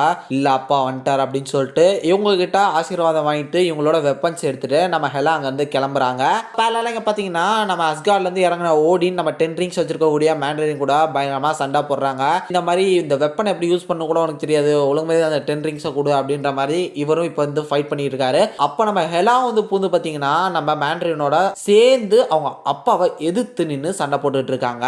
இவங்க எல்லாருக்கும் பயங்கரமான பேட்டிலே இவங்களுக்குள்ள போயிட்டு இருக்கு. ஸோ ஓடின் அவரோட அந்த ஒரு ஸ்டாஃபை வச்சு பார்த்தீங்கன்னா பயங்கரமான பவர்ஸை இவங்க மேலே அட்டாக் பண்ணுறாங்க. அப்போ ஹெலா என்ன சொல்கிறாங்கன்னா, எங்களுக்கு எங்களோட ஃப்ரீடமை கொடுங்க, நீங்கள் வந்து அடக்குமுறை செய்கிறீங்க, நீங்கள் தான் என்னை அப்படி மாற்றினது அப்பா அப்படின்ற மாதிரி சொல்லி இதை புரிய வைக்க ட்ரை பண்ணுறாங்க. இவங்களுக்குள்ள பேட்டில் பயங்கரமாக போயிட்டு இருக்கு. ஓடின் செம பவர்ஃபுல்லாக இருக்காருங்க. நம்ம 10 ரிங்ஸை வச்சு மேண்ட்ரின் என்ன தான் அவர் அட்டாக் பண்ணணும்னு ட்ரை பண்ணாலும் அவங்களால சுத்தமாக முடியல. ஃபைனலாக இவங்க எப்படியோ 2 பேரும் சேர்ந்து நம்ம ஓடினை போட்டு பொழந்து எடுக்கிறாங்க. பட் இருந்தாலுமே நம்ம ஓடி நம்ம ஹெலாவோட கழுத்தை பிடிச்சி இந்த மாதிரி நீ வந்து என்னை ஏமாத்திட்ட, நீ எனக்கு வந்து துரோகத்தை பண்ணிட்ட, நான் நினைச்ச மாதிரி நீ வரல அப்படின்ற மாதிரி அவங்ககிட்ட சொல்லிட்டு இருக்க. ஹெலா என்ன சொல்றாங்கன்னா, இந்த மாதிரி நான் இந்த ரெல்ம்ஸ் எல்லாத்தையும் நான் வந்து ஃப்ரீடமை கொடுக்கணும், அடக்குமுறை பண்ணி தங்களோட ஆசைகளையும் கனவையும் செய்ய முடியாத அளவுக்கு வச்சிருக்காங்களே, அவங்க வந்து இந்த கண்ட்ரோல்ல புடுங்கி பீஸா நான் நிலைநாட்டுவேன், நல்லவங்களா இருப்பேன் அப்படின்ற மாதிரி சொல்லி அவங்களோட தப்பை அவங்க உணர்ந்து ஒரு மாதிரி ஒர்த்தியான மாதிரி அவங்க ஃபீல் பண்ணும்போது அவங்களோட ஹெல்மெட்டே அவங்கள தேடி வருது. இங்க தேடி வந்து அவங்களோட தலையில ஜாயின் ஆனதுக்கு அப்புறம் பார்த்தீங்கன்னா அவங்க மிகப்பெரிய ஒரு ஃபிளாஷே ஏற்படுது. ஓடின் மறந்து போய் பார்க்குறாரு. பார்த்தா சில்வரி கலர்ல நம்ம ஹெலா வந்து மாறுறாங்க. பிளாக் கலர்ல இருக்கும்போது அது வந்து ஒரு ஈவில் ஃபார்மை குறிச்சது. இப்போ அது வந்து பியூர் ஒயிட் கலர் ஆனனால காட் லெவலுக்கு அவங்க போயிட்டாங்க அப்படின்னு சொல்லலாம். பிளாக் வந்து ஈவில்னஸ் பேடை குறிக்கும்னா ஒயிட் வந்து பார்த்தீங்கன்னா பியூர் குட்டை வந்து குறிக்கும். ஸோ இதை பார்த்து ஓடினே மறந்து போறாரு. நான் இந்த அளவு நீ பவர்ஃபுல்லாக மாறுவேன்னு நான் நினைச்சு கூட பார்க்கல ஹெலா அப்படின்ற மாதிரி சொல்றாரு. எனக்கு தெரிஞ்சு இப்போ அஸ்கார்டோட த்ரோனுக்கு நீ தான் வந்து ஒரு தகுதியானவ, உன்னை இந்த பூமிக்கு அமைச்சு உன்னே நான் வந்து மாற்றலாம், உன்னோட மைண்ட் செட்டை வந்து மாற்றி அமைச்சு உன்னை திருத்தலான்னு பிளான் பண்ணேன். ஆனால் நீ என்ன இந்த பூமிக்கு வர வச்சு என்னை திருத்திட்ட அப்படின்ற மாதிரி ஓடின் அங்கே சரண்டர் ஆகிறாரு. அதுக்கப்புறம் இந்த மொத்த காஸ்மோஸ்லையும் யார் அடக்குமுறை செஞ்சு நிறைய பேரை சித்திரவதை பண்ணிட்டு இருக்காங்களோ அவங்கள எதிர்த்து சண்டை போட்டு அங்கே இருக்கக்கூடிய பல மக்களுக்கு ஃப்ரீடம் வாங்கி தரணும் அப்படின்னு சொல்லி நம்ம ஹெலா இப்போ போராடிட்டு இருக்காங்க நம்ம மேண்ட்ரினோட சேர்ந்து. அப்படி அடக்குமுறை செஞ்சுக்கிட்டு இருக்காரு நம்ம தானோஸ் வந்து ஒரு இடத்துல அந்த பிளானட்ல, முக்கியமாக கெமாரோட பிளானட்ல அங்கே இருக்கக்கூடிய மக்கள் எல்லாரையும் அழிக்கிறதுக்காக நம்ம தானோஸ் போயிருப்பார்ல, அவரை எதிர்த்து பைஃப்ராத்ஸ் பிரிட்ஜே ஓப்பன் பண்ணி நம்ம ஹெலா அண்ட் தென் அவங்களோட ஆஸ்கார்டியன் சோல்ஜர்ஸ், மேண்ட்ரினோ சோல்ஜர்ஸ், மேண்ட்ரின் இவங்க எல்லாருமே நம்ம தானோஸ் எதிர்த்து வந்துட்டு இருக்காங்க. ஸோ இதோட இந்த வாட் இஃப் சீசன் 2 எபிசோட் 7 முடியுது. இன்னைக்கு நம்ம பார்க்க போகிறது வாட் இஃப் சீசன் 2 எபிசோட் 8 ஆரம்பிக்கலாமா? இந்த எபிசோட ஆரம்பிக்கிற இயரே வந்து பார்த்தீங்கன்னா 1602. ஸோ இந்த ஒரு இடத்துல ஒரு பயங்கரமான ஸ்டேஜில் நம்ம லோக்கி நின்று பெர்ஃபார்ம் பண்ணிட்டு இருக்காரு ஒரு ஆக்டரா. அவர் ஒரு கதை சொல்லிட்டு இருக்காரு, ஒரு மண்டவோட வச்சு நடிச்சிட்டு இருக்காரு. அப்போ மேலே வந்து பார்த்தீங்கன்னா நம்ம குயின் ஹெலாவா இருக்காங்க. ஸோ அவங்க வந்து ஒரு மிகப்பெரிய ஒரு அரசியா இருக்காங்க அந்த ஒரு நாட்டுக்கு. அவங்களோட ஒரு தம்பியா பிரின்ஸா வந்து பார்த்தீங்கன்னா நம்ம தோரும் இருக்காரு போல. ஸோ அவர் அந்த நாடகத்தை பார்த்துட்டு எனக்கு கடுப்பாக வருது, இவன் ஆக்டிங்கே எனக்கு பிடிக்கல, பேசாமல் அதை காய்கறி இருந்தால் எடுத்து அடிக்கலாமா மேலே அப்படின்ற மாதிரி அவங்ககிட்ட ஜாலியாக பேசிட்டு இருக்காரு. இந்த ஒரு இயர்ல இந்த ஒரு வெர்ஷன்ஸ்ல வந்து பாத்தீங்கன்னா இவங்க எல்லாருமே ஒரு நல்ல பிரதர்ஸ் அண்ட் சிஸ்டர்ஸா ஒரு நல்ல பாண்டிங்ல இருக்காங்க போல. அப்ப அந்த டைம்ல வானத்துல ஒரு மிகப்பெரிய கிரீன் கலர் ரிஃப்ட் ஒன்று ஓப்பன் ஆகுது. ஸோ இதை பார்த்து எல்லா மக்களும் பயந்து ஓடுறாங்க. டக்குன்னு அது நம்ம லோக்கியை தூக்கிடுது. உடனடியாக நம்மளோட கேப்டன் கார்ட்டர் என்ன செய்யறாங்கன்னா ஒரு கயிறு எடுத்து நம்ம லோக்கியோட காலை கட்டிடுறாங்க. லோக்கியோட கை போயிருது. அவரோட அந்த கையில வச்சிருந்த மண்டோடும் பாத்தீங்கன்னா அந்த ஒரு ரிஃப்ட்டுக்குள்ள போயிருது. அவரை இழுத்து எப்படியோ நம்ம கேப்டன் கார்ட்டர் காப்பாத்திடுறாங்க. பட் இருந்தாலுமே அந்த ரிஃப்ட் நம்ம ஹெலாவை இழுக்க ஆரம்பிக்குது. ஹெலா கிட்டத்தட்ட உள்ள போக நம்ம கேப்டன் கார்ட்டர் சம ஃபாஸ்டா வந்து ஹெலாவோட கையை பிடிச்சிக்கிறாங்க. நம்ம தோரால ஒன்றும் பண்ண முடியாம சிஸ்டர் அப்படின்னு சொல்லிட்டு வெறும் பேசின மாதிரி நின்றுட்டு இருக்காரு. கீழே நம்ம ஹெலா வந்து கிட்டத்தட்ட உள்ள போறாங்க. அவங்க வந்து பாத்தீங்கன்னா அந்த ஒரு ரிஃப்ட்டுக்குள்ள போயிடறாங்க. பட் அவங்க கையில வச்சிருக்கக்கூடிய லோக்கியோட ஸ்டாஃப் இருக்கு. ஸோ அதுல வந்து பாத்தீங்கன்னா கிரீன் கலர்ல ஒரு ஸ்டோன் இருக்கு. அதை வந்து அப்படியே விட்டுட்டு அவங்க அந்த ஒரு ரிஃப்ட்டுக்குள்ள போயிடுறாங்க. நம்ம கேப்டன் கார்ட்டர் வந்து பாத்தீங்கன்னா கீழே விழுந்துடுறாங்க. சாரி சார் என்னால முடியல அப்படின்ற மாதிரி கீழே விழுந்துறாங்க. முன்னாடி அந்த ஸ்டாஃப் எடுத்து ஹாப்பி ஹோகன் என்ன செய்யறாருன்னா இந்த மாதிரி அடுத்த அரசர் நீங்க தான் தோர் ஓடின்சன் அப்படின்ற மாதிரி அந்த இடத்துல நேரத்திலேயே உடனடியா பதவியை கொடுத்துட்டாங்க. எல்லாருமே மண்டி போட்டு கிங் ஓடின்சன் அப்படின்ற மாதிரி நம்ம தோரை வந்து கிங்கா ஏத்துக்க கேப்டன் கார்ட்டர் வந்து பாத்தீங்கன்னா அதுக்கு சாரி சொல்றாங்க. ஆனா நீ சிஸ்டர் நீ இப்படி விட்டுட்ட அப்படின்னு சொல்லிட்டு இவர் கோபப்படுறாரு. ஏண்டா நீ தாண்டா அந்த நீ ட்ரை பண்ணிருக்கலாம்ல, என்னங்க இவன் லூசு மாதிரி பேசுறான், நீயும் ஒரு ஹீரோ தான், உங்க அக்கா தான் போறா, நீ ஒரு ட்ரை கூட பண்ணல, அவ ட்ரையாவது பண்ணி விட்டுட்டா அப்படின்னு சொல்லிட்டு இது பண்ணாம அவ வந்து சபிக்கப்பட்டிருக்க வாய்ப்பு இருக்கு, அவளை உயிரோட பிடிங்க, இந்த ஒரு ரிஃப்ட் எல்லாம் தடுத்து நிறுத்துறதுக்காக தான் உன அந்த ஸ்கார்லெட் விட்ச் வந்து சமன் பண்ணா, ஆனா நீ என்னன்னா இந்த மாதிரி பண்ணிட்டு இருக்க அப்படின்னு சொல்லிட்டு நம்ம கேப்டன் கார்ட்டரை பிடிக்க சொல்றாரு. இங்க இருந்தா இதுக்கு மேல இருந்தா சரிப்பட்டு வராது சாமி, இங்க இருந்து எஸ்கேப் ஆயிடலாம் அப்படின்னு பார்க்கும்போது நம்ம லோக்கி கையில இருக்கக்கூடிய எலும்பு கூடும் மண்டையில கிரீன் கலர்ல ஏதோ வித்தியாசமா இருக்கு. இதை பார்த்தோன்னே அதை எடுத்துட்டு போயிடுறாங்க. எபிசோட் 6ஓட எண்ட்ல நம்ம ஸ்கார்லெட் விட்ச் நிக் ஃபியூரி வந்து கேப்டன் கார்ட்டரை கூட்டிட்டு போயிருப்பாங்க. அது இந்த எபிசோட்ல கண்டினியூ ஆகுது போல. அந்த இடத்துல எப்பயும் போல நம்ம வாட்சரோட ஸ்டார்டிங் கிரெடிட்ஸோட இந்த ஒரு வாட் இஃப் எபிசோட் 8 ஸ்டார்ட் ஆகுது.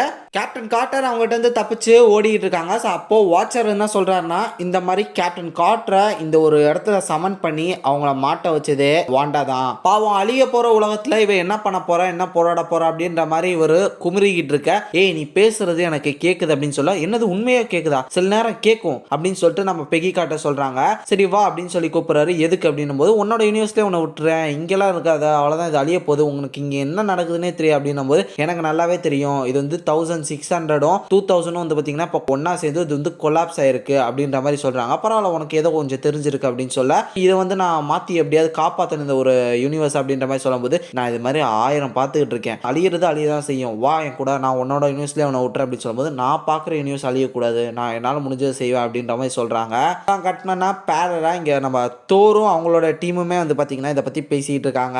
வாண்டா என்ன சொல்கிறாங்கன்னா, எனக்கு என்னமோ பெகி கார்ட்டர் வந்து கர்ஸ்டு விட்ச் மாதிரி எனக்கு தெரியல, அவங்க நல்லவங்க தான், அவங்களால தான் இதை முடியும், எனக்கு தெரிஞ்சு டைமில் லாஸ்ட் ஆன ஒருத்தனால தான் இங்கே இவ்வளோ பெரிய பிரச்சனை நடந்துகிட்டு இருக்கு, ஒரு டைம் லைன்லேயே வந்து பார்த்தீங்கன்னா ஒரு பெரிய ப்ராப்ளம் நடந்ததுக்கு ஒரு முக்கியமான காரணம் ஒருத்தன் டைம் லைனில் இருந்து தப்பிச்சது இல்லைனா அங்கே இருந்து காணா போனது அப்படின்ற மாதிரி சொல்கிறாங்க. அந்த ஒரு ஆளை எப்படி நம்ம கண்டுபிடிக்கிறது அப்படின்னும் போது எனக்கு தெரிஞ்சு அவனை கண்டுபிடிக்கிறதுக்கான கீயா பெகி கார்ட்டர் தான் இருப்பாங்கன்னு எனக்கு தோணுது அப்படின்ற மாதிரி இவங்க பேசிக்கிட்டு இருக்காங்க.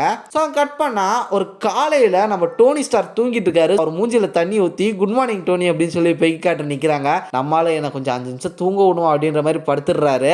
இந்த ஒரு யூனிவர்ஸை பொறுத்தவரையும் டோனி ஸ்டார்க்கு ஸ்டில் சயின்டிஸ்ட் தான், பட் அவர்கிட்ட அவ்வளோ பெரிய டெக்னாலஜிலாம் இல்லை, அவர் பெரிய பணக்காரலாம் இல்லை, அவர் மாட்டு துறவத்தில் இருந்துகிட்டு இருக்கக்கூடிய ஒரு ஏலம் அப்படின்ற மாதிரி தான் காமிச்சிட்டு இருக்காங்க. பட் இருந்தாலுமே அவருக்கு இந்த இன்வென்ஷன் இதெல்லாம் பண்ணணுன்ற ஒரு ஆசை இருக்குது. ஸோ அதை தொடர்ந்து அதுக்காக அவர் ஒர்க் பண்ணிட்டு இருக்காரு அப்படின்ற மாதிரி தான் அதில் காமிச்சிருக்காங்க. இங்கே பெகி கார்ட்டர் என்ன செய்கிறாங்கன்னா, அவங்க எடுத்துகிட்டு வந்து அந்த ஸ்கல்லை டோனி ஸ்டார் கிட்ட காமிச்சு இது என்ன எனர்ஜி சோர்ஸ்ன்றதை கண்டுபிடி அப்படின்னு சொல்லி பார்க்கும்போது இது நம்ம ரியாலிட்டியே சேர்ந்தது மாதிரி தெரியல, ரொம்ப பவர்ஃபுல்லாக இருக்குது அப்படின்னு கேட்கும்போது இது என்ன ரேடியோ ஆக்டிவ் மாதிரியா அப்படின்னு சொல்கிறாங்க. அந்த வார்த்தையெல்லாம் அவருக்கு அப்போ தான் புதுசாக இருக்க போல அப்படியே ஆச்சரியமாக பார்த்துக்கிட்டு இருக்காரு. ஒரு டைம்ல என்ன தொலைஞ்சவனால தான் வந்து பார்த்தீங்கன்னா இங்கே இவ்வளோ பெரிய ஒரு விஷயம் நடந்துகிட்டு இருக்கு, அவனை எப்படி கண்டுபிடிக்கிறது, அவனை எப்படி ட்ராக் பண்ணுறது, அதை ஒன்றால் கிரியேட் பண்ண முடியுமா அப்படின்னு சொல்லும்போது தியரிட்டிக்கலாக அது முடியும்னு நான் நினைக்கிறேன், அதுக்கான ஒர்க்கை நான் பண்ணுறேன், அதுக்கு ஒரு மிகப்பெரிய பவர் சோர்ஸ் வேணும் அப்படின்னு சொல்கிறாங்க. ஆர்க் ரியாக்டர் மாதிரியா என்னென்னமோ சொல்கிறேன், ஆனால் கேட்க நல்லா இருக்கு பட் அப்படின்னு சொல்லிட்டு இவர் அந்த ஹெலா வச்சிருந்தாங்களா அந்த ஸ்டாஃப், அதாவது நம்ம லோக்கியோட ஸ்டாஃப் இப்போ தோர் கூட வச்சிருக்காரு. ஸோ அந்த ஒரு பவர் சோர்ஸை வந்து இவர் கேட்குறாரு. ஸோ அதை எப்படியாவது திருடிட்டு வந்தீங்கன்னா அதை வச்சு நான் எதாவது பண்ணுவேன் அப்படின்னு சொல்கிறாரு. அதை திருடுறதுக்கு எனக்கு ஒரு சில பேரை தெரியும், நீ அவங்கள போய் மீட் பண்ணு அப்படின்ற மாதிரி நம்ம டோனி ஸ்டார் சொல்ல, இங்கே நம்ம லோக்கி அவர் ஒரு குதிரை வண்டியில் 2 பொண்ணுங்களோட ஜாலியாக குடிச்சிட்டு பேசிட்டு வந்துட்டு இருக்கும்போது டக்குன்னு 3 பேரை அந்த ஒரு குதிரை வண்டியை தடுத்து நிறுத்தி அங்கே இருக்கக்கூடிய எல்லாத்தையும் கொள்ளடிக்கிறாங்க. அவங்க வேற யாருமே இல்லை, நம்மளோட கேப்டன் அமெரிக்கா, ஆண்ட்மேன், பக்கி. இவங்களை பார்த்தோன்னா லோக்கி மறுபடியும் நீங்களே வந்துட்டீங்களாடா, ஏன்டா தொல்லை பண்ணுறீங்க அப்படின்ற மாதிரி சொல்ல கரெக்டாக அந்த இடத்துல நம்ம பெகி கார்ட்டரும் வராங்க. பெகி கார்ட்டரை பார்த்தோன்னே ஸ்டீவ் ராஜர்ஸ்க்கு பயங்கர ஷாக்கு. ஸோ இது என்ன உண்மையா இல்லை பிரம்மையா இல்லை நீ பேயா அப்படின்ற மாதிரி கேட்க, நீ என்னோட பெகி கார்ட்டர் இறந்துட்டால அப்படின்ற மாதிரி சொல்கிறாங்க. ஸோ இந்த வருஷன் ஆஃப் ஸ்டீவ் ராஜர்ஸோட பெகி கார்ட்டர் இறந்துருக்காங்க. அதே மாதிரி பார்த்தீங்கன்னா இவங்களுக்கும் வந்து பார்த்தீங்கன்னா ஸ்டீவ் ராஜர்ஸ் இல்லை. ஸோ இவங்க 2 பேரும் ஒரு மாதிரி ரொமான்டிக்காக பார்த்துட்டு இருக்காங்க. அந்த டைமில் லோக்கி இப்போதான்டா சரியான டைமு கிளம்புடா அப்படின்ற மாதிரி அங்கேருந்து ஓடிடுறாரு. அங்கே ஸ்டீவ் ராஜர்ஸும் நம்ம பெகி கார்ட்டரும் வந்து பார்த்தீங்கன்னா பயங்கரமாக மிரண்டு போய் அந்த ஒரு அதிர்ச்சியிலே இருக்காங்க.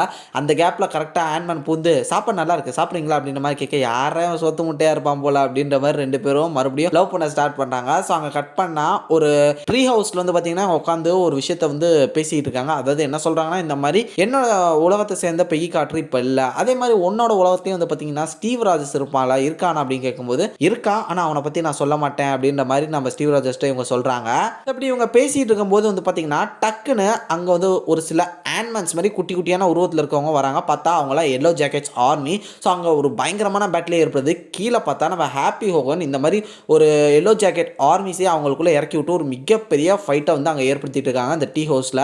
கேப்டன் கார்ட்டர் ஸ்டீவ் ராஜர்ஸும் அவங்க ஷீல்டை மாற்றி மாற்றி செமையாக ஃபைட் பண்ணிட்டு இருக்க அந்த டைமில் நம்ம ஹாப்பி ஹோகன் என்ன செய்கிறாருன்னா டிஸ்ட்ராயரை இறக்கி விட்டு அவங்க பயங்கரமாக அட்டாக் பண்ணுறாங்க. இதை பார்த்தோன்னே பெகி கார்ட்டர் நீங்களாம் ஓடி போயிருங்க, நான் இந்த ஃபைட்டை பார்த்துக்கிறேன், மறுபடியும் நான் வந்து உங்களை மீட் பண்ணுறேன் அப்படின்னு சொல்லிட்டு இவங்களை அமுச்சு வச்சுட்டு இவங்க பயங்கரமாக அந்த ஒரு டெஸ்ட்ராயரோட சண்டை போட்டுட்டு இருக்காங்க. பட் ஃபைனலாக இவங்க பெகி கார்ட்டர் வந்து பார்த்தீங்கன்னா அவங்க கிட்ட சரண்டர் ஆயிடுறாங்க. ஸோ இவங்கள ஜெயிலில் போட்டதுக்கு அப்புறம் பார்த்தீங்கன்னா இவங்களோட ஜெயில் வாசலில் ஜெயிலராக வந்து பார்த்தீங்கன்னா இந்த ஜெயிலெல்லாம் பாதுகாக்கிற ஜெயிலராக வாட்ச்மேனாக நம்ம ரெட்ஸ்கல் இருக்காரு. ஸோ பெகி கார்ட்டர் ஜெயிலில் இருக்கும்போது கரெக்டாக அங்கே வாட்சர் வந்து பாத்தியா இதெல்லாம் உனக்கு தேவையில்லாத விஷயம், இந்த ஒரு யூனிவர்ஸ்குள்ளே நீ வந்து பூராத, இந்த பிரச்சனைலாம் நீ தலையிடாத, நான் உன்னோட யூனிவர்ஸ்லேயே விட்டுறேன் வந்துரு அப்படின்னு சொல்லும்போது என்னாலாம் முடியாது, என்னால் முடிஞ்ச வரை இந்த ஒரு யூனிவர்ஸ் வந்து காப்பாற்றுறதுக்கு நான் போராடுவேன் அப்படின்ற மாதிரி நம்ம பெகி கார்ட்டர் சொல்கிறாங்க. ஸோ அங்கேருந்து நம்ம பெகி கார்ட்டர் எஸ்கேப் ஆகி ஓடும்போது பார்த்தீங்கன்னா அங்கே ஜெயிலில் இருக்கக்கூடிய ஒரு ஆளை வந்து பார்க்குறாங்க. எனக்கு இந்த மாதிரி உன்னோட ஹெல்ப் வேணும் அப்படின்ற மாதிரி சொல்ல என்கிட்டலாம் பேசாத, நீ போ, எனக்கு தேவையில்லை அப்படின்ற மாதிரி அவர் நிற்க உன்னால் தான் இது முடியும் அப்படின்ற மாதிரி சொல்லும் போது பார்த்தீங்கன்னா மனுஷக்குப்பா எனக்கு வேறு வழி இல்லை அப்படின்ற மாதிரி சொல்லி அங்கே இருக்கக்கூடிய சோல்ஜர்ஸ் எல்லாத்தையும் சுட வைக்கிறாங்க. பார்த்தா அந்த புல்லட்ஸ்லாம் நம்ம ஹல்க் மேலே பட்ட ஒரு ஹல்கா மாறிடுறாரு.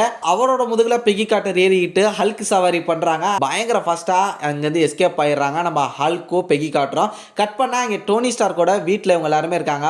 டோனி ஸ்டார்க் கொடுக்கக்கூடிய சரக்கு நம்ம ப்ரூஸ் பேனர் குடிச்சிக்கிட்டு இருக்காரு. நம்ம ஆள் சொன்ன மாதிரியே பார்த்தீங்கன்னா ஒரு மிஷினை வந்து செஞ்சுட்டாரு. ஸோ அதை நம்ம பெகி கார்ட்டர்கிட்ட காட்டுறாங்க. இதுக்கான பவர் சோர்ஸாக அந்த ஸ்டாஃப்ல இருக்கக்கூடிய அந்த ஒரு விஷயம் தான் தேவைப்படுது, அதை அப்படியே திருடணும் அப்படின்னு சொல்லும் போதே பார்த்தீங்கன்னா இங்கே நம்ம ஸ்டீவ் ராஜர்ஸ் அவங்களோட டீம்லாம் என்ட்ரி கொடுக்குறாங்க. சாரி லேட்டாக வந்துட்டோம், நாங்கள் உங்களுக்கு திருடுறதுக்கு ஹெல்ப் பண்ணுறோம் அப்படின்ற மாதிரி, இந்த ஷீல்டை நீங்கள் அங்கேயே மறந்துட்டீங்க அப்படின்ற மாதிரி நம்ம பெகி கார்ட்டர்கிட்ட ஷீல்டை கொடுக்குறாரு ஸ்டீவ் ராஜர்ஸ். இவங்க எல்லாருமே பார்த்தீங்கன்னா ஒரு மாறு விஷயத்தில் அவங்க இருக்கக்கூடிய அந்த ஒரு கோட்டைக்குள்ளே நுழையிறாங்க.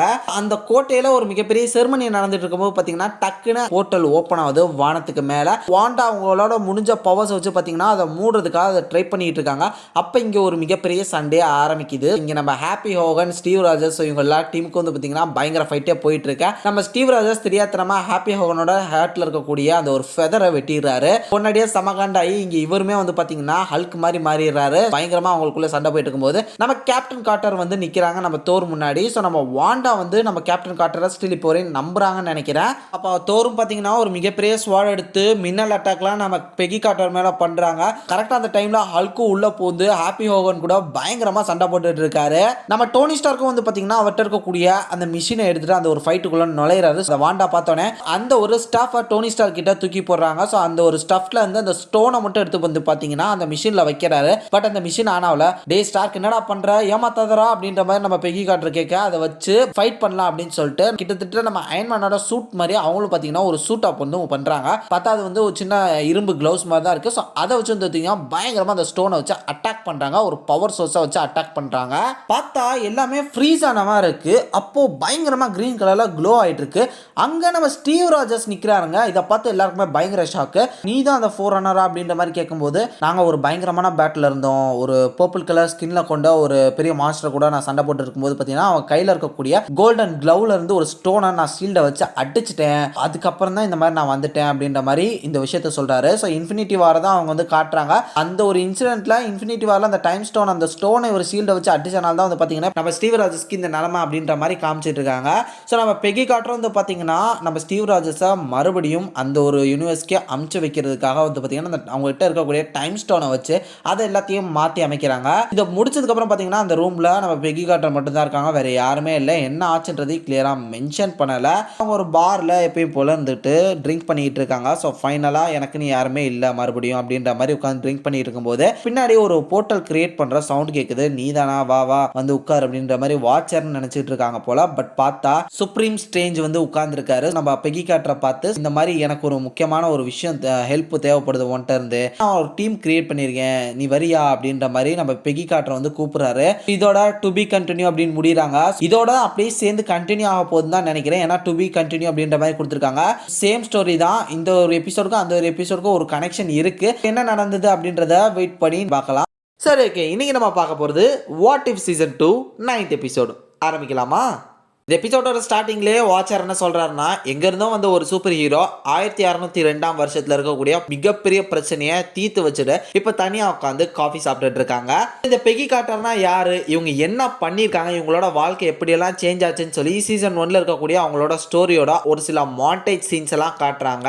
நம்ம வாட்சர் பெகி கார்ட்டரை பத்தி சொல்லியிருக்கும் போது பேரலா பாத்தீங்கன்னா இங்க வாட்சரை தாண்டி Peggy Carter and doctor strange இவங்க ரெண்டு பேரும் லாஸ்ட் எபிசோட்ல பேசியிருப்பாங்க. இப்போ அவங்க பேசியிருக்க கான்வர்சேஷன் சீனை தான் காட்டுறாங்க. இந்த மாதிரி பெகி கார்ட்டர் இந்த ஒரு இயர்லயே நான் மாட்டிக்கிட்டு முழிச்சிருவேன் அப்படின்னு நினைச்சிருந்தேன், கடைசியா அப்படியோ நீ வந்துட்ட, நீ என்னோட லைஃப் சேவர், அப்படியே நான் இங்க இருந்து என்னோட யூனிவர்ஸ்க்கு கொண்டு போய் விட்டுரு அப்படின்னு சொல்லும்போது கண்டிப்பா அதை நான் பண்ணுவேன் அப்படின்ற மாதிரி வந்து சொல்றாரு. அதை தாண்டி இப்ப வா என்னோட ஆஃபீஸ் போலாம் அப்படின்ற மாதிரி நம்ம டாக்டர் ஸ்ட்ரேஞ்ச் வந்து கூப்பிடுறாரு. இவங்க ரெண்டு பேருக்குள்ள இந்த ஃப்ரெண்ட்ஷிப் பாண்ட் எப்படி வந்தது, இவர் வேற ஒரு யூனிவர்ஸ் சேர்ந்தவர், இவங்க வேற ஒரு யூனிவர்ஸ் சேர்ந்தவங்க அப்படின்னு சொல்லி நம்ம கேட்கும்போது அதுவும் சீசனோட ஃபினாலில தான் நடந்திருக்கும். நம்ம வாட்சர் தான் வந்து பாத்தீங்களா இவங்க எல்லாரையும் ஒரு டீமா சேர்த்து இருப்பாரு. ஸோ அந்த டீம் அப் ஆகி கில்மாகர் வர்சஸ் அல்டான் அந்த ஒரு ஃபைட்ல வந்து பாத்தீங்கன்னா இவங்க எல்லாரும் தான் ஒரு டீமா சேர்ந்து அவங்கள பிரசன்ட் பண்ணிருப்பாங்க. அந்த டைம்ல தான் இவங்க ஃப்ரெண்ட்ஸாவும் மாறி இருப்பாங்க. ஸோ கட் பண்ணா இந்த வாட் இஃபோட ஸ்டார்டிங் கிரெடிட்ஸ் நம்ம வாட்சரோட ஸ்டைலா ஸ்டார்ட் பண்றாரு. இங்க நம்ம டாக்டர் ஸ்ட்ரேஞ்ச் பெகி கார்ட்டரை கூட்டிட்டு அவரோட ஒரு சாண்டம் வந்திருக்காரு. ஸோ இது வந்து அவர் கிரியேட் பண்ணிருக்க ஒரு சாண்டம். இங்க உள்ள வரும்போதே நம்ம டாக்டர் ஸ்ட்ரேஞ்ச் என்ன சொல்றாருன்னா, அங்க நம்ம இன்ஃபினிட்டி அல்ட்ரான் நீ பார்த்திருப்ப, டானோஸ், லோக்கி இவங்க எல்லாரையும் நான் பிரசன்ட் பண்ணியிருக்கேன் அப்படின்னு சொல்லி அவரோட சாண்டம்ல ஏகப்பட்ட பவர்ஃபுல்லான வில்லன்ஸ் வந்து பிரசன்ட் பண்ணியிருக்காரு. ஸோ இது பார்த்து நம்ம பெகி கார்ட்டர் என்ன சொல்றாங்கன்னா, யூனிவர்ஸ்ல இருக்கக்கூடிய பயங்கரமான மோசமான கில்லர்ஸ் அவங்க எல்லாருமே நீ பிரசன்ட் பண்ணிட்டு இருக்கியா, அப்ப நீ தனியா இல்லாம இந்த விஷயங்கள் தான் நீ செஞ்சுட்டு இருக்க அப்படின்னு சொல்லும்போது பரவாயில்லையே நல்லா புரிஞ்சுக்கிட்டே அப்படின்ற மாதிரி நம்ம டாக்டர் ஸ்ட்ரேஞ்ச் சொல்றாரு. பரவாயில்லையே நீ நல்ல விஷயம் தான் செஞ்சுட்டு இருக்க. ஆமா வாட்சர் வந்து பார்த்தனா எல்லாத்தையும் வந்து பார்த்துக்கிட்டு மட்டும் தான் செஞ்சுட்டு இருப்பான், எதையுமே செய்ய மாட்டான். நம்ம ஏதாவது ஒன்று பண்ணி தானே அந்த யூனிவர்ஸை காப்பாற்றணும், அப்படி பண்ணி தான் நான் யூனிவர்ஸ் எல்லாம் காப்பாற்றிட்டு இருக்கேன், எனக்கு நீ ஒரு ஹெல்ப் பண்ணணும் அப்படின்ற மாதிரி டாக்டர் ஸ்ட்ரேஞ்ச் கேட்கறாரு. ஏய் நான் வீட்டுக்கு போனப்பா, நான் ரொம்ப டயர்ட் ஆயிட்டேன் அப்படின்ற மாதிரி நம்ம பெகி கார்ட்டர் சொல்றாங்க. இல்ல இல்ல எனக்கு புரியுது, பட் ரொம்ப கஷ்டமான ஒரு சுச்சுவேஷன் தான், எனக்கே கேட்கறதுக்கு ஒரு மாதிரி இருக்கு, பட் எனக்கு உன்னோட ஹெல்ப் வேணும் அப்படின்னு கேட்கறாங்க. இங்க இருந்து ஒருத்தன் தப்பிச்சிட்டானா அப்படின்னு சொல்லும்போது பரவாயில்லையே எல்லாத்தையும் ஈஸியா புரிஞ்சுக்கிறியே, டக்கு டக்குன்னு வா அப்படின்னு சொல்லிட்டு நம்ம பெகி கார்ட்டரை வந்து எப்படியோ ரஷ் பண்ணி கூட்டு போறாரு.